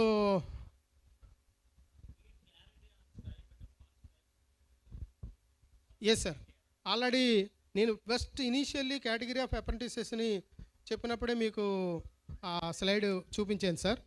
for the fresher apprentices 6,000, that is 5 and 6. Yes sir, earlier as per Apprenticeship Act that stipend rate, minimum rate was decided based on the wages act. So minimum wage ఎంతైతే ఉండాలో దాని ప్రకారం ఉండేది.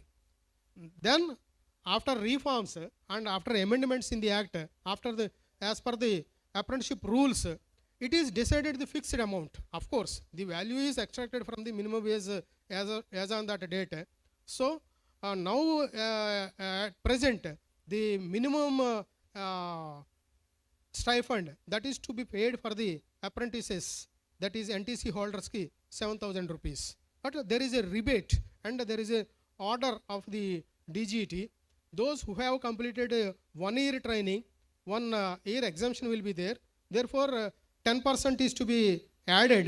7,700 rupees is the minimum stipend that is to be paid for the ITI candidates, those who completed 1 year training, 1 year trades like wireman, diesel mechanic, ఇలాంటి ట్రేడ్స్కి ఎవరైతే complete చేస్తారో వాళ్ళకి minimum stipend that is to be paid is 7,700. Whereas for the candidates who passed the 2 year trades like fitter, electrician, etc., turner, machinist, etc., వాళ్ళకి minimum stipend that is to be paid is 8,050 rupees. These are the rates. Yes, exactly, you are correct. Yes, sir. So 25% of the stipend or 1500 rupees you can deduct, and that amount only is to be paid to the candidate from the, that is DBT NAPS. 1500 or 25%. 25% of the actual stipend paid to be paid for that month. 8,050 rupees only. Not 25. 1500 rupees is the maximum. Right. Thank you. So that is regarding the various reforms that are done during the last 8 months. So next doubt session will be there at the end. If any doubts are yet to be cleared, we are welcome, definitely. So next session, next presentation is from NSDC, from APSSDC. Sir, please welcome.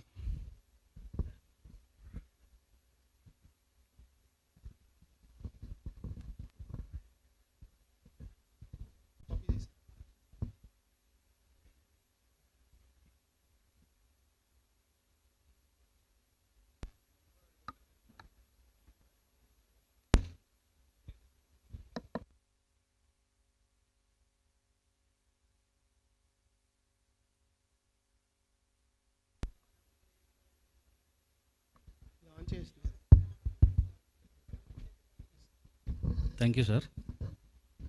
Good evening, sir.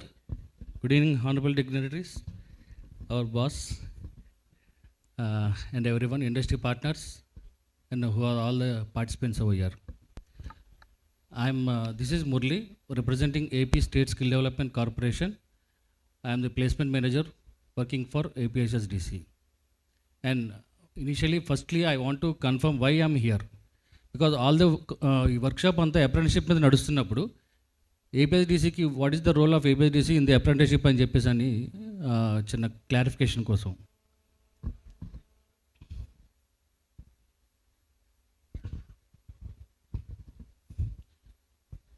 As sir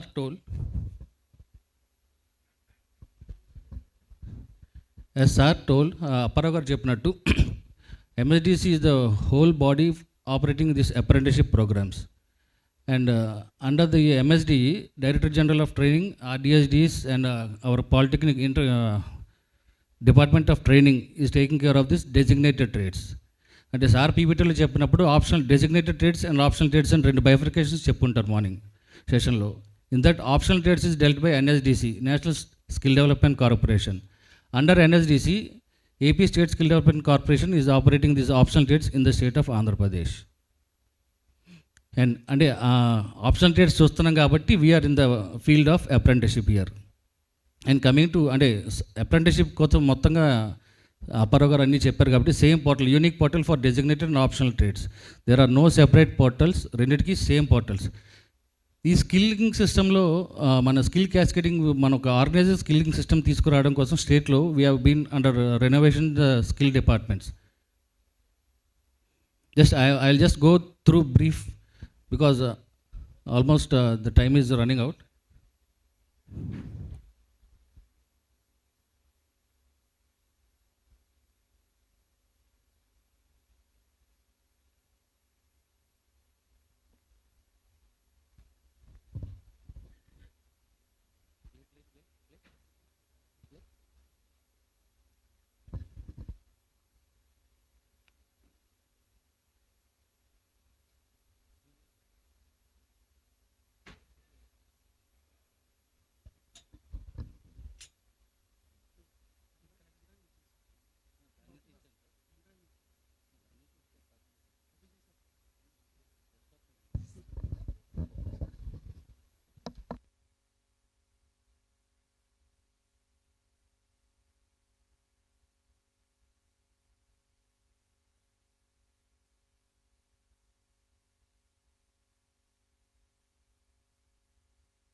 sir morning సెషన్లో already dignitaries మాట్లాడేటప్పుడు మన స్టేట్లో కంట్రీలో census ప్రకారం what is the working age population అని చెప్పేసి అని census records చెప్పేశారు యాజ్ అ గ్రాడ్యువల్గా.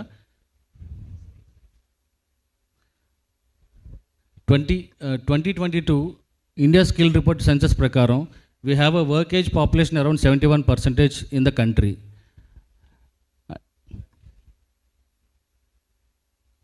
అంటే this is the active work age population. వీళ్ళందరినీ అంటే they are capable of working for any industry or livelihood and anything. So వీళ్ళందరినీ కూడా మనం ట్యాప్ చేసి అప్రెంటిస్షిప్లో కానీ వాళ్ళ ప్లేస్మెంట్స్ కల్పించడం, వాళ్ళ స్కిల్స్ కొంచెం ఎన్హాన్స్ చేసి ఇండస్ట్రీ రిక్వైర్మెంట్ ప్రకారం ఇండస్ట్రీకి కావాల్సిన విధానంగా మన స్కిల్స్ ఎన్హాన్స్ చేసి వాళ్ళకి ప్లేస్మెంట్ కల్పించే సోర్స్ మనకి ఎంత ఉందని చెప్పేసి సెన్సస్ ప్రకారం చెప్తున్నారు.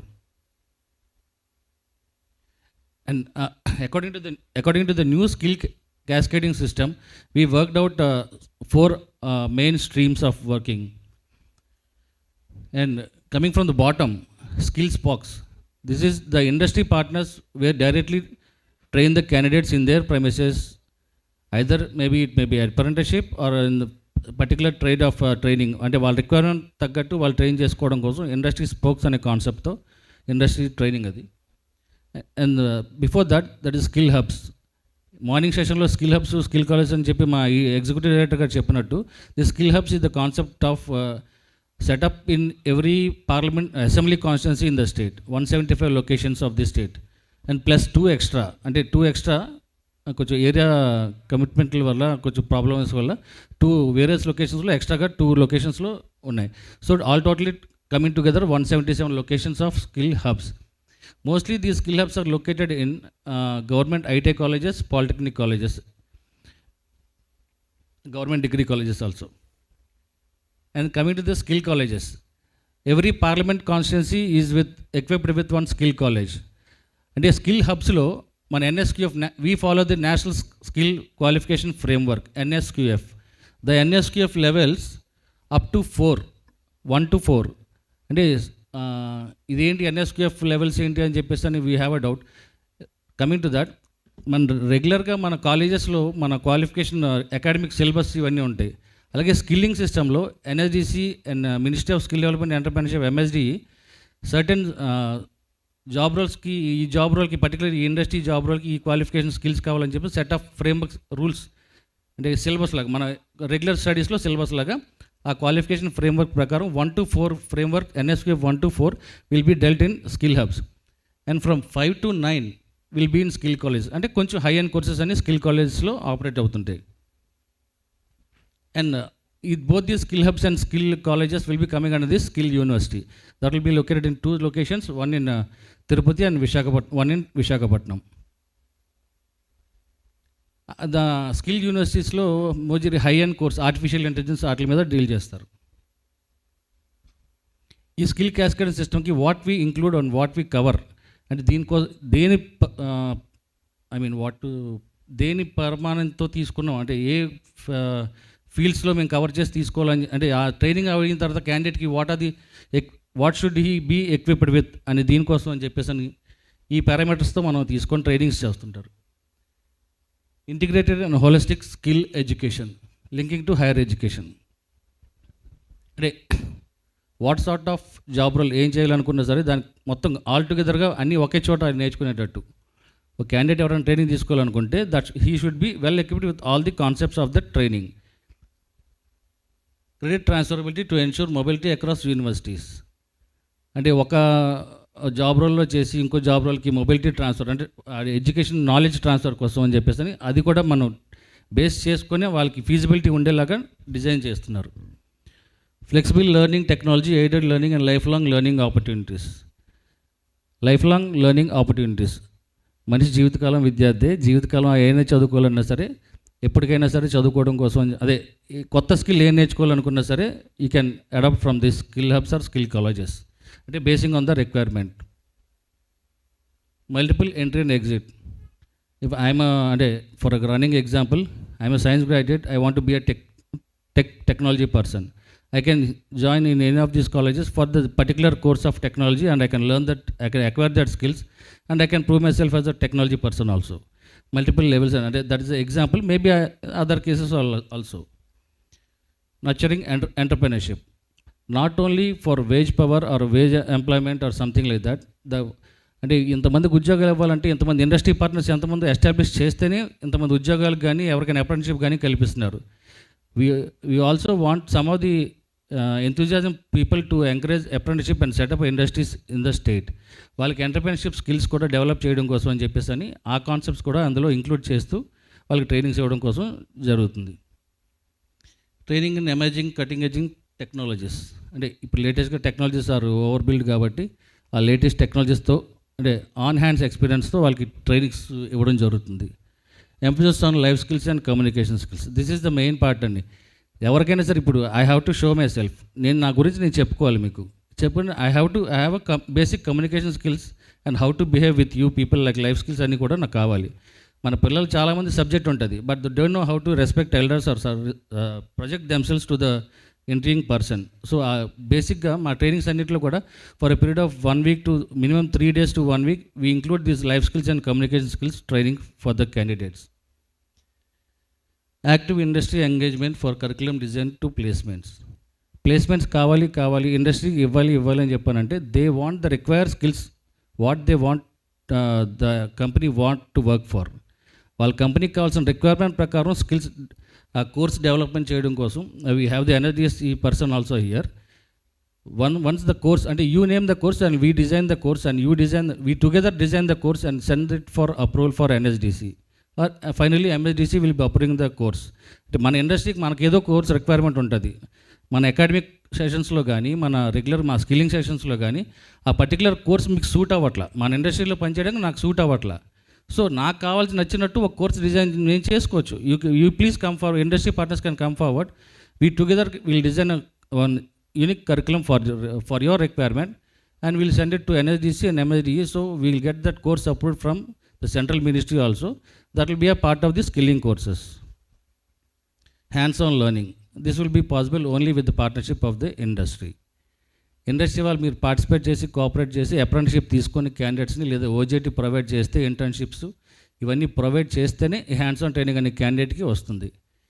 ఈ హ్యాండ్స్ ఆన్ ట్రైనింగ్ మేము స్కిల్ హబ్స్ స్కిల్ కాలేజ్లో ఇండస్ట్రీ పార్ట్నర్షిప్తో మేము అక్కడ ఎక్విప్మెంట్ పెట్టినా సరే mostly that may be in operational.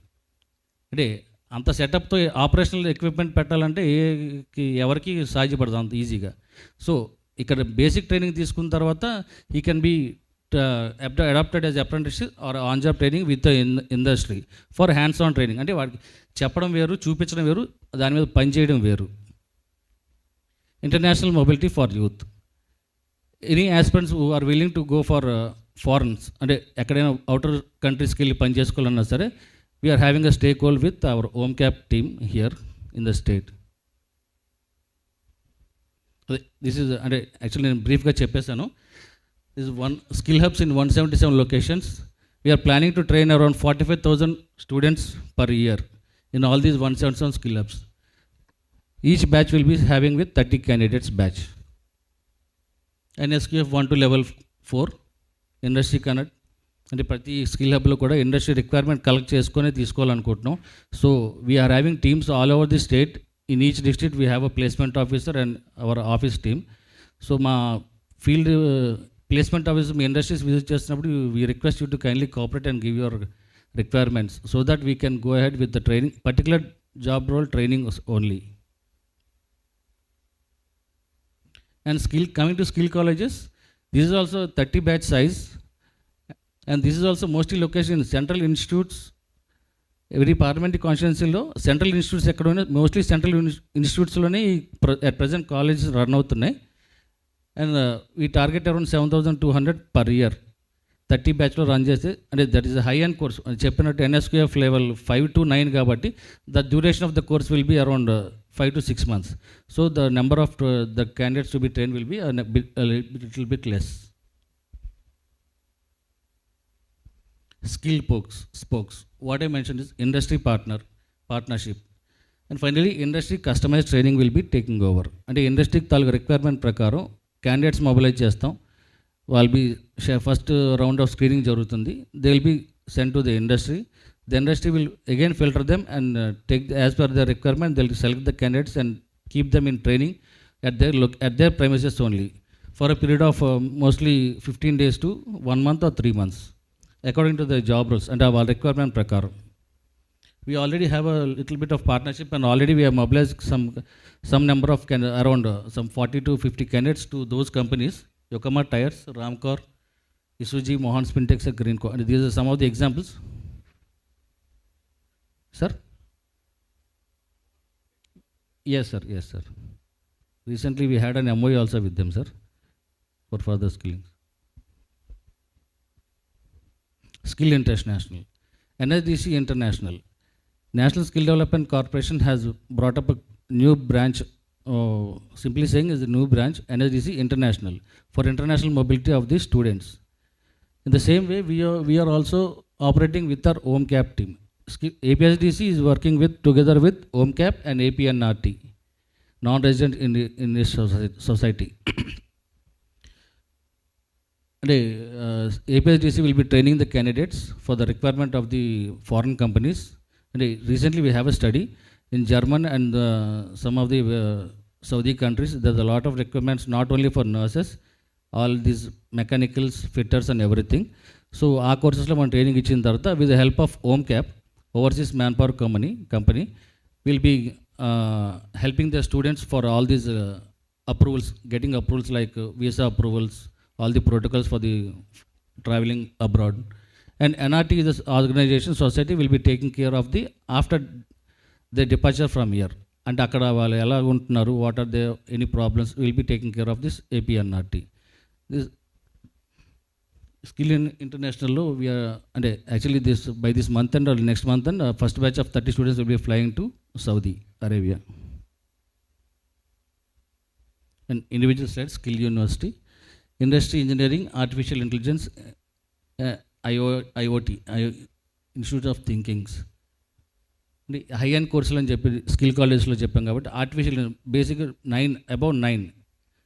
9 NSQF level 9 above will be trained in this skill university based in only 2 locations, one in Tirupati and one in Visakhapatnam. This artificial intelligence will be at Visakhapatnam and industrial engineering will be at Tirupati. National Academy of Construction. Why this has come into the picture? This is also one of the part of, and we as the state employees, we work for Department of Skills Development and Training. Under this Department of Skills Development Training, we APSSDC, CDAP, Polytechnical, Higher Education, Technical Education, and Department of Employment and Training, we all come under NAC, National Academy of Construction is one of the organization, all fall under the same department. So all these construction related job roles will be taking care of this National Academy of Construction. In their premises, they have a centers around the state. Almost all, totally the training capacity is almost 6,000 plus, 6,400 like that. This is the overall picture of this, what the new skill cascading system of AP. Thank you.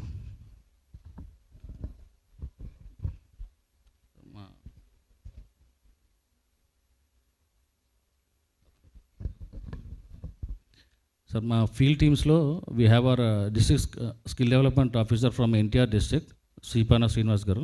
I request him to speak a few words.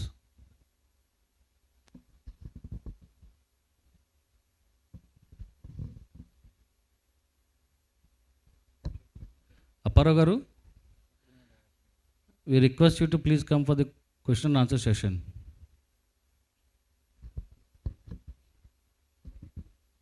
Good afternoon sir.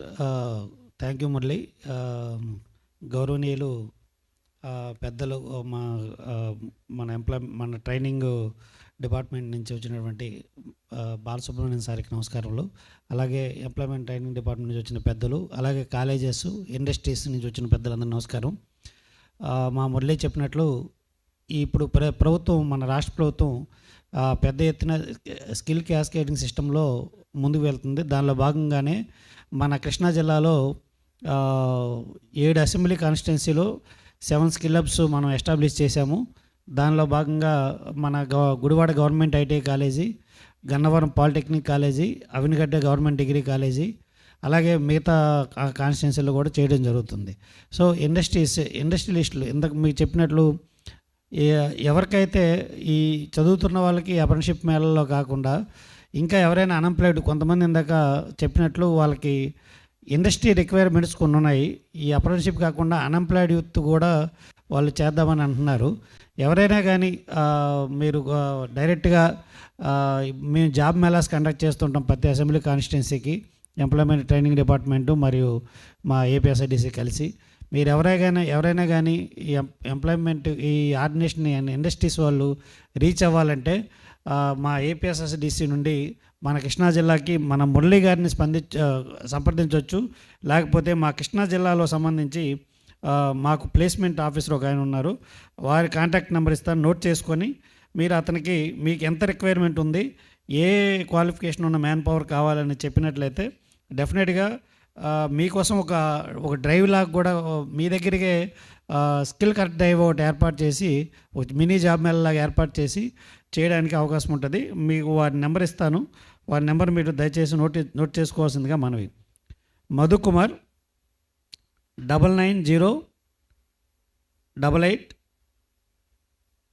33350 990888 మీకు ఎటువంటి opportunities సంబంధించి మీకు unemployed youth కావాలంటే మాత్రం మీ దగ్గరే మేము opportunities provide చేస్తాం కాబట్టి దయచేసి మీరు కాంటాక్ట్ అయితే మిగతా జిల్లా వాళ్ళు ఎవరు ఉన్నా కానీ నోట్ చేసుకోండి. అక్కడ ఉన్న ఆఫీసర్ యొక్క నెంబరు మా సార్ ఇస్తారు. థ్యాంక్ యూ అండి. థ్యాంక్ యూ మురళి గారు. Thank you sir. అప్పారావు గారు. సార్ డౌట్ క్లారిఫికేషన్ సెషన్ అండి, ఎవరికైనా ఎటువంటి డౌట్స్ ఉంటే అడగొచ్చండి.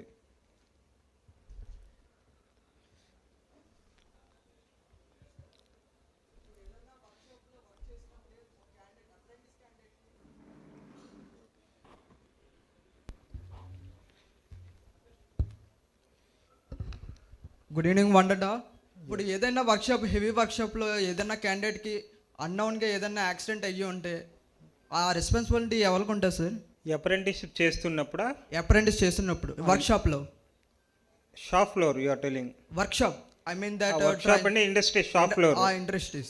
ఇండస్ట్రీ షాప్ ఫ్లోర్లో మనకి ఏమైనా ఇన్సిడెంట్ జరిగిందనుకోండి, అది గ్రూప్ ఇన్సూరెన్స్ అండర్లో కవర్ అవుతుంది కాబట్టి ఆ ఇన్సూరెన్స్ యూజ్ చేసుకుని ఇండస్ట్రీ మీకు సపోర్ట్ చేస్తుందండి, either medically as well as the financially. Okay, అదే వర్క్ రైల్వేస్లో ఎలా ఉంటుంది సార్? ఏదైనా act common to all the establishments అండి, రైల్వేస్ కంటూ సపరేట్ ఉండదు. కొన్ని ఎస్టాబ్లిష్మెంట్స్ మనకేంటంటే you are not a permanent employee, మీకు ఈఎస్ఐ పిఎఫ్ ఇచ్చేటప్పుడు ఏమవుతుందంటే లేబర్ యాక్ట్ ఎన్ఫోర్స్ అవుతుంది. కానీ అప్రెంటిస్షిప్ టైంలో ఈ లేబర్ యాక్ట్ కానీ ఈఎస్ఐ కానీ ఎన్ఫోర్స్ అవ్వదు కాబట్టి all the apprentices group insurance అందులో వస్తారు. ఆ ఇన్సూరెన్స్ కింద ఎంతైతే మీకు డిపెండ్ అపాన్ ఇన్సిడెంట్ని బట్టి మీకు రీఎంబర్స్ చేస్తారండి. Okay sir, thank you. Thank you. Okay.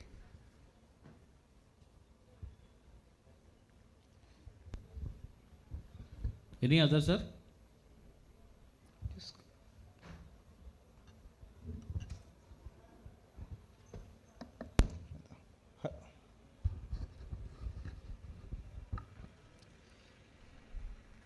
Good morning sir. Hello, screen అట్టుకోద్దు.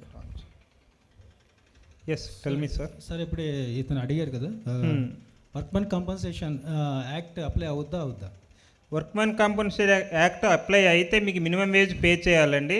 కానీ ఇక్కడ మనం మినిమం వేజ్ పే చేయట్లేదు కాబట్టి ఓన్లీ స్టైఫండ్ పే చేస్తున్నాం కాబట్టి యాక్ట్ అప్లై కాదండి. మరి ఒక కాంపన్సేషన్ ఏమంటే ఒక లిమ్స్ పోయినాయి, లేకపోతే ఏమైనా డెత్ ఇష్యూ అయింది, that is I'm telling depend upon the incident, either temporary injury are part of the body ఏవైనా అయితే లేదా పర్మనెంట్ డెత్ అయినా గ్రూప్ ఇన్సూరెన్స్లో ఏవైతే అప్లికేబుల్ ఉంటాయో అవి దాని ప్రకారంగా వాళ్ళకి అమౌంట్ వస్తుందండి. ఎవరు పేరు చేయాలి? ఇండస్ట్రీ, గ్రూప్ ఇన్సూరెన్స్ ఇండస్ట్రీ కదా చేస్తుంది. ఓకే, ఆ ఇండస్ట్రీ ఏదైతే ఉందో కాంట్రాక్చువల్ ఎంప్లాయీస్కి ప్లస్ అప్రెంటిస్షిప్ చేసే వాళ్ళకి గ్రూప్ ఇన్సూరెన్స్ ఖచ్చితంగా ప్రతి ఇండస్ట్రీ చేస్తుందండి. Okay sir. దాన్ని మనం చేసే అమౌంట్ని బట్టి మీకు అది డిపెండ్ అపాన్ ది ఇండస్ట్రీ, మీరు చేసే ఇండస్ట్రీ టాక్సిక్ ఇండస్ట్రీ అనుకుందాం, హెవీ ఇండస్ట్రీ అనుకుందాం, రిస్క్ ప్రాబబిలిటీ ఎక్కువ ఉంటే గ్రూప్ ఇన్సూరెన్స్లో ఎక్కువగా ప్రీమియం కట్టవలసి ఉంటుంది, మీకు వచ్చే అమౌంట్ కూడా ఎక్కువగా ఉంటుంది. మీరు చేసే ఇండస్ట్రీ లైట్ ఇండస్ట్రీ అనుకోండి, సర్వీస్ సెక్టర్ అనుకోండి, అక్కడ రిస్క్ ప్రాబబిలిటీ తక్కువ ఉంటుంది కాబట్టి ఇన్సూరెన్స్ ప్రీమియం కూడా తక్కువ ఉంటుంది, మీకు వచ్చే అమౌంట్ కూడా తక్కువ ఉంటుంది. Depend upon type of industry group insurance వాళ్ళు టర్మ్స్ అండ్ కండిషన్స్ ఇస్తారు, దాని ప్రకారంగా మీకు ఏదైతే అప్లికబుల్ అవుతుందో ఆ అమౌంట్ వస్తుందండి. అంటే ఈ గ్రూప్ ఇన్సూరెన్స్ కంపెనీయే బేర్ చేస్తుందండి. కంపెనీ కడుతున్నాయి అంటారు ఇప్పుడు? కడతాదండి, 100% కడుతుంది. ఇప్పుడు రైల్వేస్ ఉంది, రైల్వేస్ కడుతుంది. కడుతుందండి, ప్రైవేటే కడుతుంది, గవర్నమెంట్ ఎందుకు కట్టదండి? అంటే అది మా నాలెడ్జ్లో లేదు సార్, అందుకని. కడుతుందండి. ఈ గ్రూప్ ఇన్సూరెన్స్ అనేది కాంట్రాక్చువల్ ఎంప్లాయీస్, మీరైతే పర్మనెంట్ ఎంప్లాయీ అనుకోండి, మీకు ఈఎస్ఐ పిఎఫ్ అప్లికబుల్ అవుతుంది, మీకు మెడికల్ ఇష్యూ అయితే ఈఎస్ఐకి వెళ్తారు. కానీ ఇక్కడ ఏమవుతుంది, కాంట్రాక్చువల్ ఎంప్లాయీ ఈరోజు మీరు ఉండొచ్చు, రేపు వెళ్ళిపోతారు. సో అందులో బై నేమ్ ఉండదు, బై నెంబర్ ఆఫ్ ఎంప్లాయీస్కి ఉంటుంది, 500 ఎంప్లాయీస్కి, 300 ఎంప్లాయీస్ కానీ. So number of working employees మారుతుంటారు, బట్ ఎఫెక్టివ్గా ఎవరైతే ఆ రోజు వర్క్ చేస్తున్నారో వాళ్ళ లిస్ట్లో ఎవరికైనా ఇన్సిడెంట్ అయ్యి ఉంటే ఇన్సైడ్ ది ఫ్యాక్టరీ ఆ గ్రూప్ ఇన్సూరెన్స్ కవరేజ్లోకి వస్తారండి. ఓకే సార్, కాంట్రాక్ట్ లేబర్కి ఉంది, అప్రెంటిస్కి ఉందా? Including that is own I'm telling. యాక్ట్లో కింద బాటంలో మీరు చూసారే లేదో నోట్ అని ఇచ్చారు, ఓకే, ఆ స్లైడ్లో ఓకే సార్, ఆ బాటంలో మీకు ప్రీమియం ఇచ్చి అక్కడ ఈఎస్ఐ పిఎఫ్ కట్ట అవసరం లేదు, కానీ నోట్లో చూస్తే గ్రూప్ ఇన్సూరెన్స్ అండర్లో కవర్ అవుతారని రాశారు, మీరు చూడలేదేమో. ఓకే సార్, కవర్ అవుతారండి. నెక్స్ట్ ఏదైతే పర్సనల్ ప్రొటెక్టివ్ ఎక్విప్మెంట్ కానీ హాస్పిటల్ ఫెసిలిటీస్ కానీ అవి ప్రొవైడ్ చేయాల్సిన బాధ్యత ఉందా ఎస్టాబ్లిష్మెంట్కి, లేదా? పీపీ అనేది డిపెండ్ అపాన్ ది ఇండస్ట్రీ బట్టి పీపీఈ కామన్ అండి, అది అప్రెంటిస్షిప్ పర్మనెంట్ ఎంప్లాయీ మీద డిపెండ్ అయి ఉండదు, టైప్ ఆఫ్ యాక్టివిటీ బట్టి ఉంటుంది. మీరు గ్రైండింగ్ చేస్తారు, గ్రైండింగ్ చేసినప్పుడు మీరు పర్మనెంట్ ఎంప్లాయీ అయినా, కాంట్రాక్చువల్ ఎంప్లాయీ అయినా, అప్రెంటిస్షిప్ అయినా PPE common. Okay sir, PP అవి అనేది ఇండస్ట్రీ ప్రొవైడ్ చేస్తుంది. ఇండస్ట్రీ ప్రొవైడ్ చేయాలా, లేకపోతే అప్రెంటిస్ తెచ్చుకోవాలా? అన్నీ కూడా ఇండస్ట్రీ ప్రొవైడ్ చేస్తుంది అండి, పీపీఈ అనేది ఇండస్ట్రీ ప్రొవైడ్ చేస్తుంది. కాంట్రాక్ట్ లేబర్ అయితే ఇండస్ట్రీ ప్రొవైడ్ చేయట్లేదు సార్, కాంట్రాక్టరే ప్రొవైడ్ చేస్తాడు. కాంట్రాక్టర్ అంటే ఎంప్లాయరే కదా, మీ ఎంప్లాయర్ ఇక్కడ not a railways. Railways is outsourcing some organisation. Contractor is providing the PPEs. Correct. Railway is no role sir. Your employer will be provided. Employer అనేది మీకు ఎవరు కాంట్రాక్టర్ ఆయన ప్రొవైడ్ చేస్తారు, వాళ్ళకి కాంట్రాక్ట్ పెట్టుకునేటప్పుడే అవన్నీ చూసుకొని వాళ్ళు కోట్ చేసుకుంటారు. ఓకే, అప్రెంటిస్కి ఎస్టాబ్లిష్మెంట్ ప్రొవైడ్ చేయాలా sir? Yes. Okay, next hospitals పెట్టేసి ఇప్పుడు ఏమన్నా injured on duty while doing the on job training, if you got any injury, ఇప్పుడు అదే కదండి గ్రూప్ ఇన్సూరెన్స్. అదే మామూలు నార్మల్ హాస్పిటల్ ఫెసిలిటీ గురించి అడుగుతున్నా. అంటే ఇంజూరీ అయితే హాస్పిటల్ ఫస్ట్ ఎయిడ్ ఇవన్నీ చేయడం అంతా. ఫస్ట్ ఎయిడ్ అనేది ఇండస్ట్రీలోనే ఉంటుందండి. మీకు ఏదైతే ఈఎస్ఐ హాస్పిటల్స్ అని ఉంటాయి, మీకు ఈఎస్ఐ నెంబర్ ఉంటే ఏమవుతుంది, మీకు ఏమైనా డిసీజెస్, ప్రొఫెషనల్ డిసీజ్ అవ్వచ్చు లేదా పర్సనల్గా మీకు వచ్చే ఏవైనా హెల్త్ ఇష్యూస్ అవ్వచ్చు, మీరు ఎక్కడికి వెళ్తారు? ESI sir, you don't concern about railways, see in the broad manner. So ESI card ఉంటే మీరు ఈఎస్ఐ హాస్పిటల్కి వెళ్తారు, కరెక్ట్. ఇప్పుడు మీకు రైల్వేకి హాస్పిటల్ ఉంది, మీరు రైల్వే హాస్పిటల్కి వెళ్తారు. ప్రైవేట్ ఆర్గనైజేషన్కి హాస్పిటల్ ఉండదు, అయితే వాళ్ళు ఎక్కడికి వెళ్ళాలి? ప్రైవేట్ హాస్పిటల్కి వెళ్ళాలి, గవర్నమెంట్ హాస్పిటల్కి వెళ్ళాలి. సో మీరు కూడా మీకు ఓన్ హాస్పిటల్ ఉంటే మీరు హాస్పిటల్కి వెళ్తారు. మీకు ఎస్టాబ్లిష్మెంట్కి హాస్పిటల్స్ లేనప్పుడు ఏం చేయాలి? మినిమం థింగ్స్కి గవర్నమెంట్ హాస్పిటల్లో ఇమీడియట్లీగా రిపోర్ట్ చేయాలి. ఫస్ట్ ఎయిడ్ అయితే ఇన్సైడ్ ది ఇండస్ట్రీ లోపలే ఉంటుంది. అది కాకుండా మైనర్ ఇన్సిడెంట్స్ వచ్చేసరికి మీరు హాస్పిటల్కి వెళ్తారు. మేజర్ ఇన్సిడెంట్స్ అయితే డెఫినెట్గా ఎఫ్ఐఆర్ రిజిస్టర్ అవుతుంది, అది రెస్పెక్ట్ హాస్పిటల్కి వెళ్తుంది. అది గ్రూప్ ఇన్సూరెన్స్లో మీకు ఎంతైతే ఖర్చు అయిందో అది రియంబర్స్ అవుతుంది. Okay sir. Next apps claims మా ఎస్టాబ్లిష్మెంట్ అంటే అడగచ్చా సార్? ఎస్టాబ్లిష్మెంట్ తప్పకుండా, any doubt, any related claim also, no issue. 2021కి నాప్స్ క్లెయిమ్స్ చేసాం. రైల్వేనా మీరు? Railway sir. Okay. Wagon workshop Guntupalli, దాంట్లో 5 lakhs ఫిగర్ ఉంది సార్. అది 1,80,000 తగ్గింది సార్. అది ఒకసారి చూడాలి సార్. ఎందుకు తగ్గిందండి? రీజన్ కావాలి సార్, తెలియదు. యాజ్ ఆన్ డేట్ ఏంటంటే మీరు క్లైమ్స్ రైల్వే నుంచి మేము తీసుకున్నవన్నీ కూడా లాంగ్ బ్యాక్ అండి, 4 years 5 years బ్యాక్వి. ఇప్పుడు మార్చి లోపు మేము కంప్లీట్ చేయమంటే స్టిల్ మా దగ్గర ఒక బిల్లు కూడా పెండింగ్ లేదండి. ఉదయం మీ ఫైనాన్స్ మేనేజర్ గారు కూడా చెప్పారు, ఇంకా సబ్మిట్ చేయవలసి ఉంది. ఇంకా మీరు yet to submit already we have submitted sir చూడండి ఒకసారి. కొన్ని బిల్స్ ఎట్ టు సబ్మిట్ చేయాలి. సబ్మిట్ చేసిన దాంట్లో మీకు 1.2 lakhs తగ్గింది అంటున్నారు. ఎందుకు తగ్గిందంటే యాజ్ పర్ నాప్స్ యాక్ట్ ప్రకారంగా టోటల్గా 1 year కంప్లీట్ చేసి ఎగ్జామినేషన్ రాస్తేనే వాళ్ళకి 100% నాప్స్ రీఎంబర్స్ అవుతుంది. కానీ వాళ్ళు డ్రాప్ అవుట్ అయిన క్యాండిడేట్స్కి ఏదైతే పే చేసిందో గవర్నమెంట్ ఆఫ్ ఇండియా అది డిడక్ట్ చేయమని వచ్చిందండి. సో దట్ మీకు ఏదైతే డ్రాప్ అవుట్ క్యాండిడేట్స్ ఉంటే దానికి డిడక్ట్ అవుతుంది. లేదా అటెండెన్స్ మీరు మా కేసు పంపించారో అందులో డిస్క్రిపెన్సీ ఉంటే ఆ ప్రొపోర్షనేట్గా మీకు డిడక్ట్ అవుతుందండి. అంటే 80% మోర్ ఉంటే మీకు డిడక్ట్ అవ్వదు. కొందరు 10 days వచ్చారు, నార్మల్గా మీరు 1500 days పంపించేశారనుకోండి, అప్పుడు మీకు రాదు. ఎందుకంటే మీ పే చేసే amount monthly 8000, but 10 days candidate వచ్చినప్పుడు ఏమవుతుందంటే ప్రొపోర్షనేట్గా డిడక్ట్ చేయాలి. డిడక్ట్ చేయకుండా కామన్గా వేస్తే దానికి డిడక్ట్ అవుతుందండి. సో నెక్స్ట్ మన రిఫార్మ్స్లో ఏమైందంటే ఈ ప్రాబ్లమ్ని మనం ఎందుకంటే మీరు యాక్చువల్గా మీరు పే చేశారు, ఫస్ట్ క్వార్టర్ మీరు క్యాండిడేట్ వర్క్ చేశారు, మీరు మీరు పే చేశారు, సెకండ్ క్వార్టర్ పే చేశారు, థర్డ్ క్వార్టర్లో మానేశారు అనుకుందాం. అది మీ మిస్టేక్ కాదు.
We have spent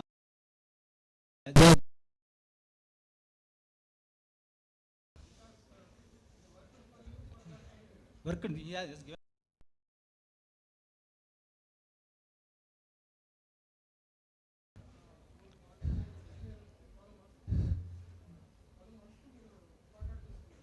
Okay. Yes, sir.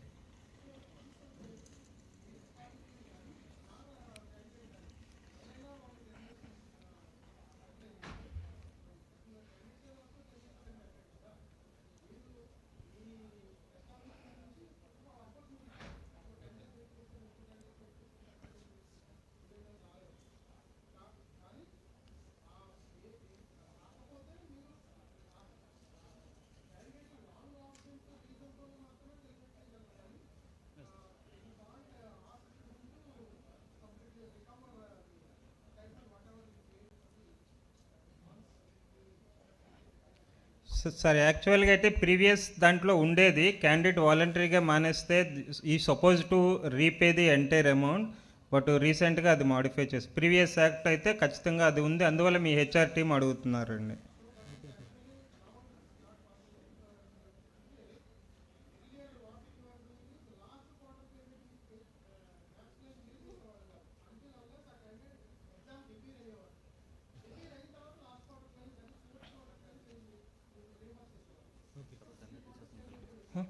కదా ఎన్ఎస్డిసి చెప్తారు ఏదన్నా ఉండండి 2 minutes ఇది అయిపోతే ఆయనకి ఇప్పుడు చెప్పండి చెప్తారు ఓకే ఓకే అయిపోతే 5 minutes ఏమైనా లేకపోతే sir one more thing sir DBT regarding DBT will we get our November Prasad garu Apparao garu dais మైక్లో చెప్తే అందరికి వినబడుతుంది.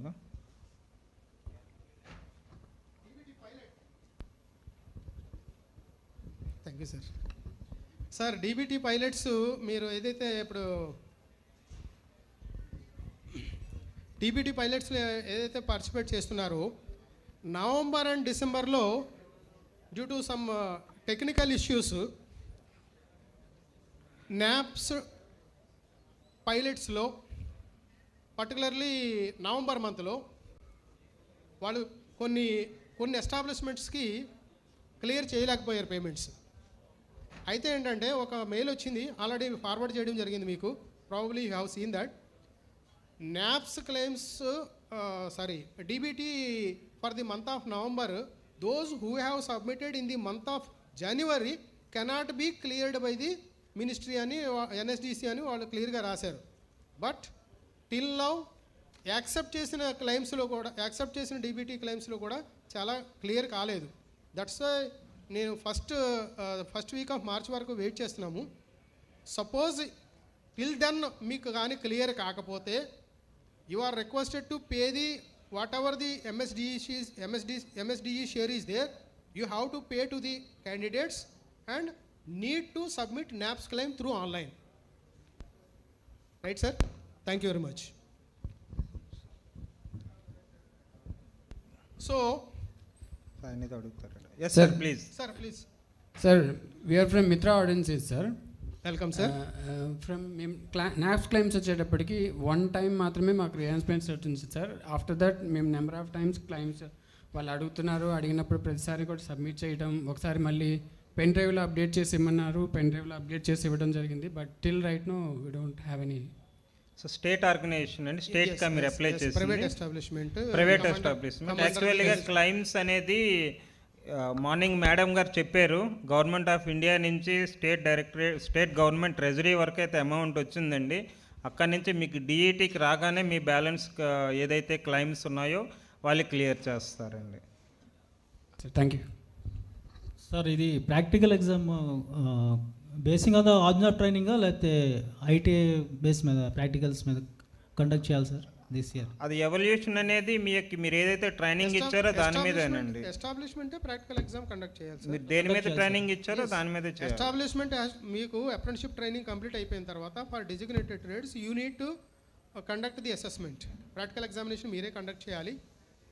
కండక్ట్ చేసిన తర్వాత practical assessment marks, sessional marks out of 100 and practical marks out of 300. Both the marks you need to enter into the apprenticeship portal. Okay, sir. Right. Thank you. Sir, ఎవరికైనా లేకపోతే sir, something you want to give presentation? Is presentation ready? Yes, please. You can give 5 minutes now. Yeah. Yes, sir. Please. Now I am requesting Mr. Santana, State Executive SEO, no?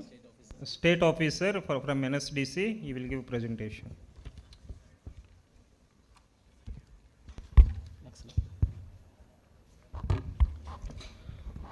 So good afternoon everyone. So as you might have from the morning onwards you might be hearing about NSDC, National Skill Development Corporation.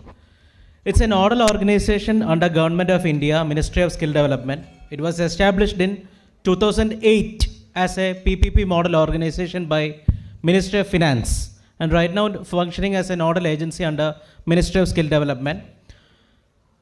We closely collaborate with every state government in India, like we have APSSDC, DET department here and also other departments in terms of skill development. What we mainly take care is to develop the skill ecosystem in India, whole as a national level, also state level, supporting government system and also private system, collaborating with industries, government organizations, etc. and providing knowledge sharing, quality enhancement and also making skilling profitable. That means sustainable in terms of skill development. Next slide.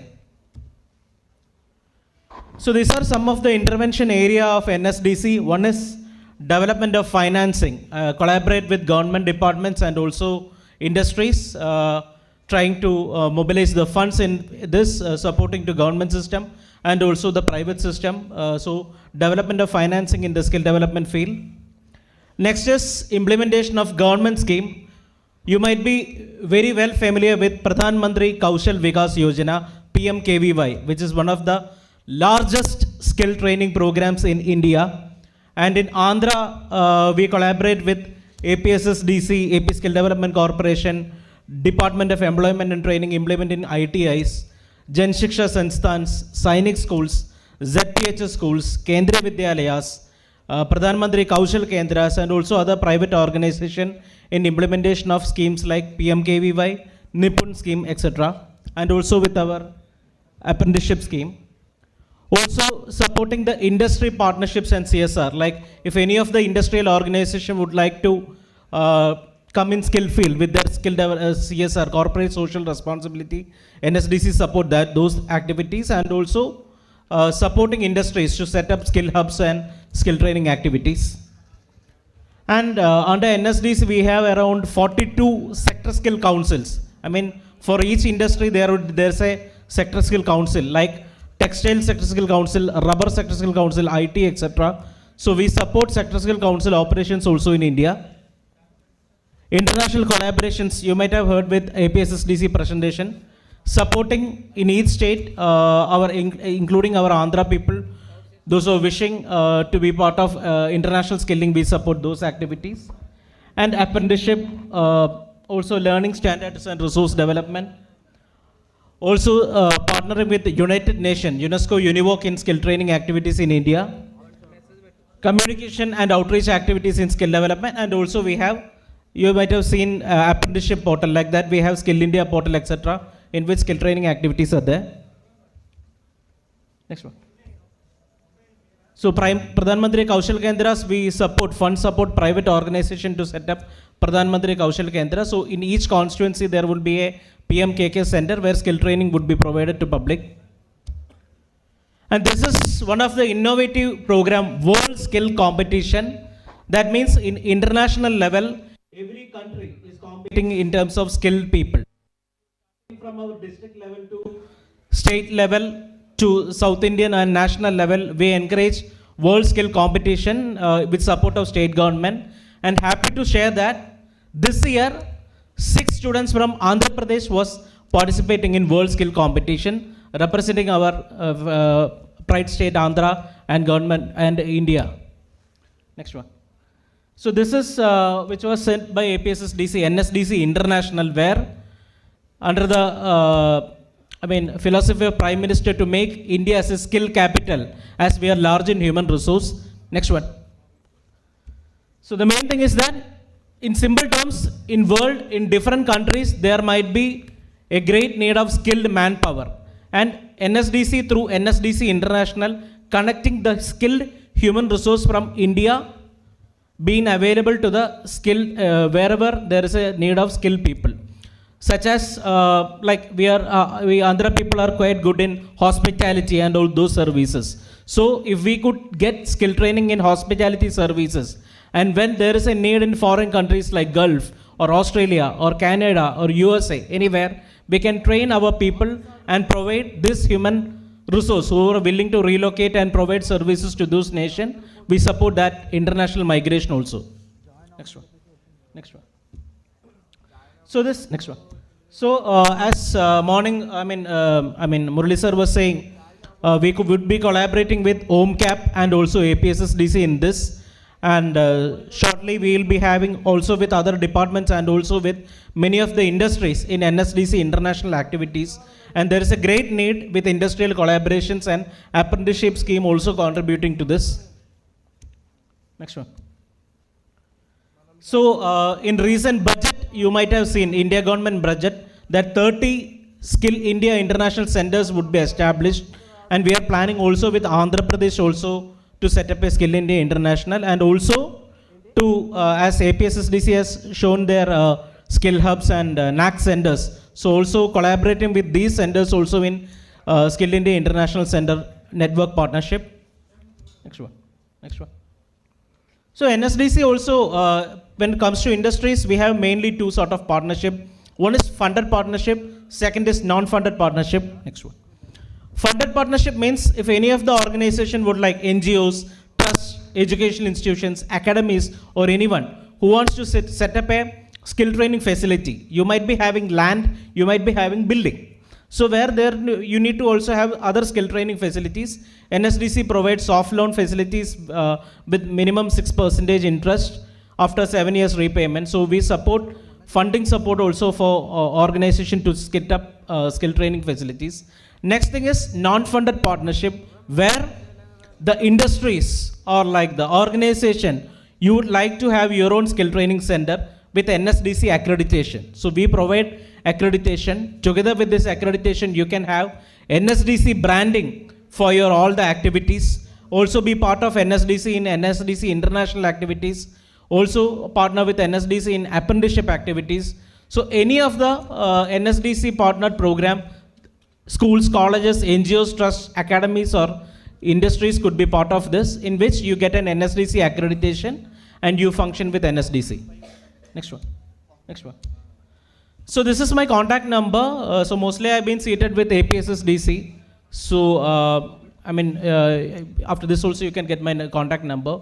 So I welcome all industries, government departments and organizations to partner with NSDC, National Skill Development Corporation, the nodal agency in India. Together working close with our DGT, RDSDE, DET and APSSDC and other departments, we can create a better Andhra, a better skilled Andhra. Thank you.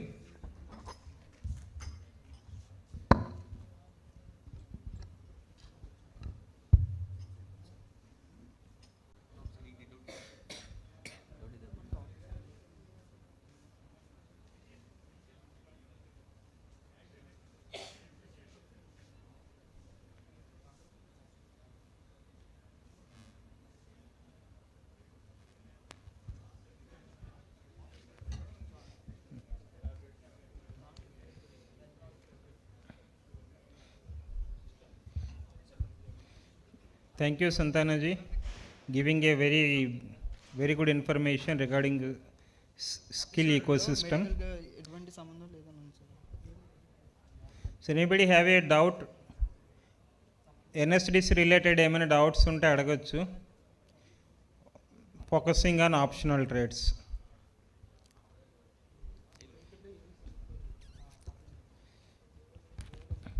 Now session came to vote of thanks.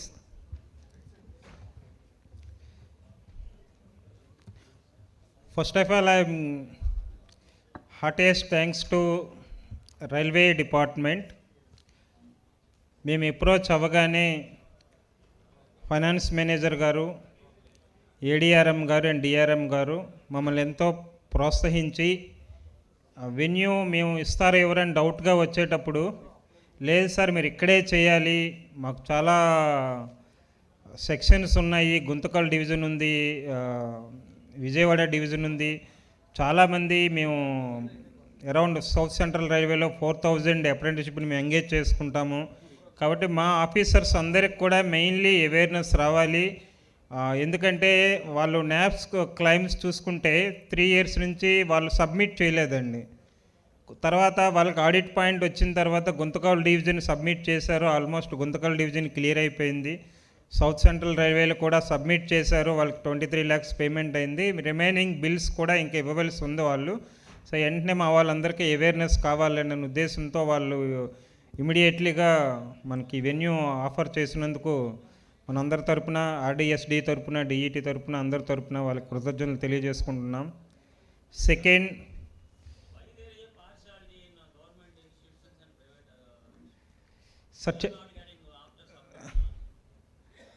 Sir అదే sir చెప్తున్నాం sir, మీరు రామ్కో నుంచి అన్నారు. Actually Meenakshi సుందరం గారు మేము అల్ట్రాటెక్లో ఉన్నప్పుడు చేశాము. Actually Ramco సిమెంట్స్కి మాకు చాలా ఇంటరాక్షన్ ఉంది. మేబీ మీనాక్షి సుందరం గారు ఇప్పుడు చేస్తున్నారు, రిటైర్ అయిపోయారు, నాకు ఐడియా లేదు. రామ్కో ఇక్కడ జగ్గైపేటలోనే చేస్తున్నారు యాజ్ ఎ వైస్ ప్రెసిడెంట్ అనుకుంటా. ఓకే, ట్రాన్స్ఫర్ అయ్యారు. యాక్చువల్గా మేము అల్ట్రాటెక్లో కలిసిన ఇనిషియల్ స్టేజ్లో నేను మేనేజ్మెంట్ ట్రైనింగ్గా చేసినప్పుడు అల్ట్రాటెక్లో చేశాను. సో యాక్చువల్గా అలాంటి ఏమీ లేవండి. మేమే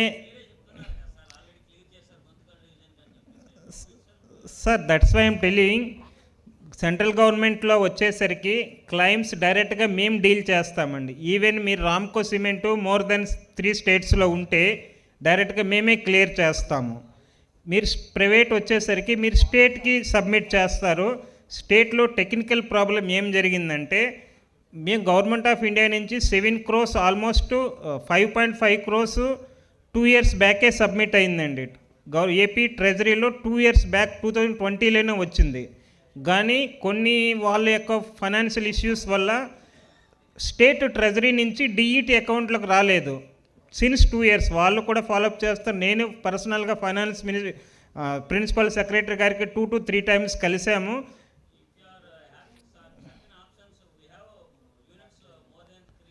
then you can convert to the more than 3 click చేస్తే క్లెయిమ్ ఆటోమేటిక్గా మాకు వచ్చేస్తుందండి. సో మీకు తమిళనాడులో ఉంది, ఎక్కడుంది, కేరళలో మోర్ దెన్ 3 ఉంటే 100% మీరు క్లిక్ చేస్తే ఆటోమేటికల్లీ అది మాకు డైవర్ట్ అయిపోతుంది. సో క్లైమ్స్ మాకే సబ్మిట్ చేయొచ్చు మీరు.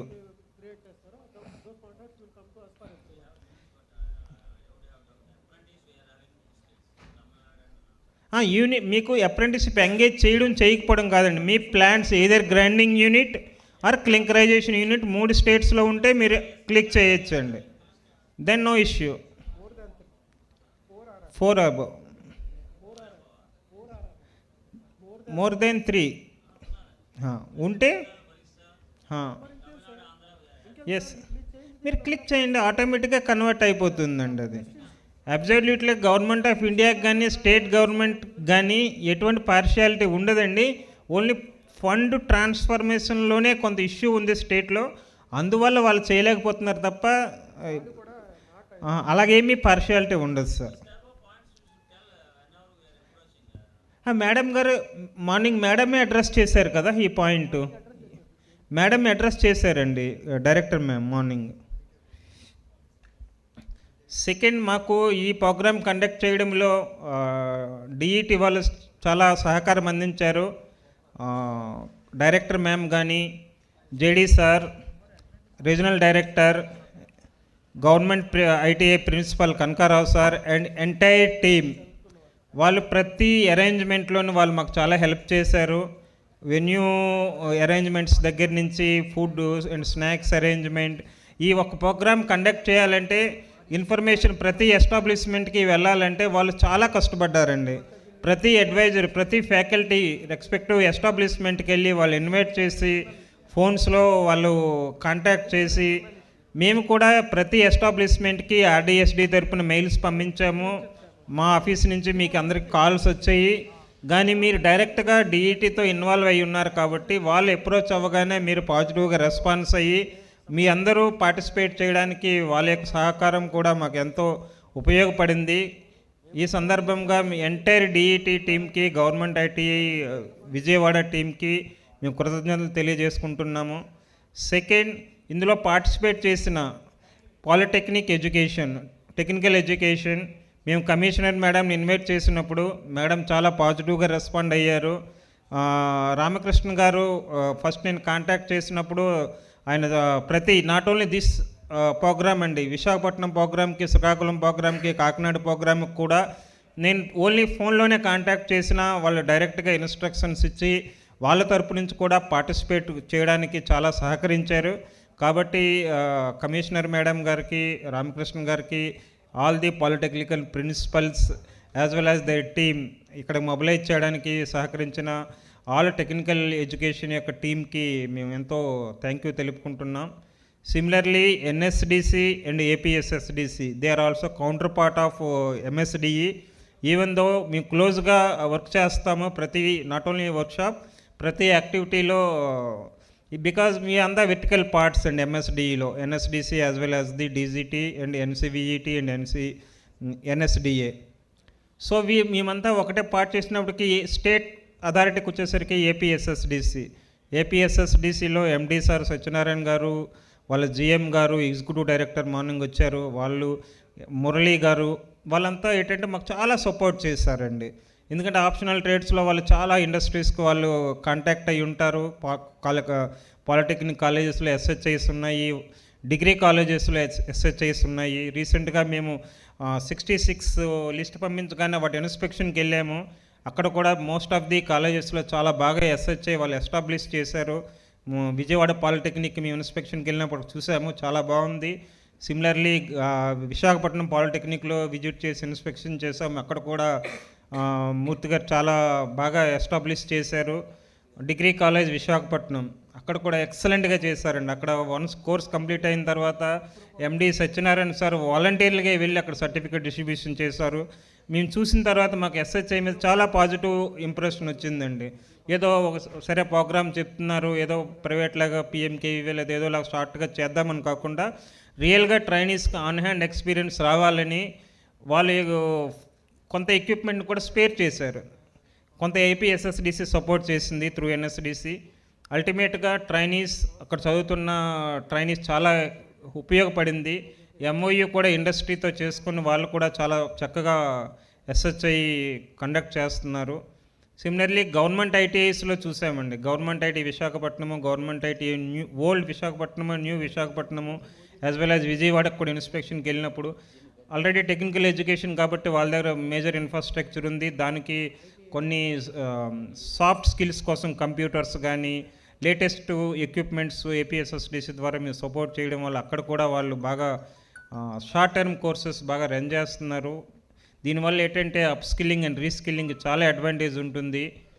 కాబట్టి వాళ్ళందరికీ కూడా ఏపీఎస్ఎస్డిసి అండ్ ఎన్ఎస్డిసి వాళ్ళకు కూడా సిమిలర్లీ ఈ ప్రోగ్రాంలో జేఎస్ఎస్ వాళ్ళు కూడా పార్టిసిపేట్ చేయలేకపోయారు. బట్ వాళ్ళు కూడా some dropouts 9th and below dropouts and ITI dropouts మీద వాళ్ళు ఫోకస్ పెడుతున్నారు. కాబట్టి వాళ్ళు కూడా ఈకో సిస్టంలో పార్ట్. కాబట్టి ఈ సందర్భంగా వాళ్ళని కూడా మనం గుర్తు చేసుకొని మేడం మీద కొన్ని కారణాలు రాలేకపోయారు, బట్ వాటికి కూడా మా కృతజ్ఞతలు. సో ఈ డిపార్ట్మెంట్స్ కాకుండా పర్సనల్గా చూసుకుంటే డిఈటీలో 10 టీఓస్ ఉన్నారండి. వాళ్ళందరికీ ప్రతి ఒక్కరికి టీఓకి పేరు పేరున మేము కృతజ్ఞతలు తెలుపుకుంటున్నాం. లాస్ట్ 1 వీక్ వాళ్ళు ఎఫర్ట్ మొత్తం పెట్టారు, ప్రతి ఇండస్ట్రీకి వెళ్ళారు. కాబట్టి ప్రతి ఒక్క టీఓకి, గవర్నమెంట్ ఐటీ విజయవాడ టీంకి నేను మళ్ళీ బై నేమ్ అందరికి కూడా మేము కృతజ్ఞతలు తెలుపుకుంటున్నాం. ఈ ప్రోగ్రాంకి సహకరించిన మీడియా మిత్రులు కానివ్వండి, రైల్వే టీం ఈ అరేంజ్మెంట్స్ ఏసీకి కానీ పవర్కి కానీ చాలా విషయాల్లో టెక్నికల్ మాకు సపోర్ట్ చేశారు. కాబట్టి ఎంటైర్ రైల్వే సర్వీస్ టీంకి కూడా మేము కృతజ్ఞతలు తెలుపుకుంటున్నాం. ఇంకెవరైనా మర్చిపోయి ఉంటే మేము అనిదా భావించవద్దు. ఈ పెద్ద ప్రోగ్రాం కాబట్టి 3 డిస్ట్రిక్ట్స్ అందరినీ పేరు పేరు చెప్పలేము. కాబట్టి ఈ ప్రోగ్రాంకి సహకరించే ప్రతి ఒక్కరికి మేము మా థ్యాంక్ యూ తెలుపుకుంటూ ఈ ప్రోగ్రాం ఇంతటితో ముగిస్తున్నాం. Thank you.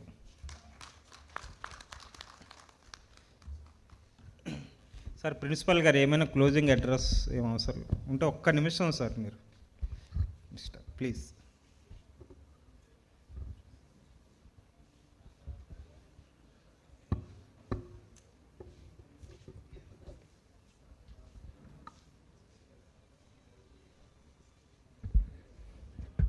సభకు నమస్కారం. ఈ సభకు విచ్చేసిన పెద్దలందరికీ నా నమస్కారాలు.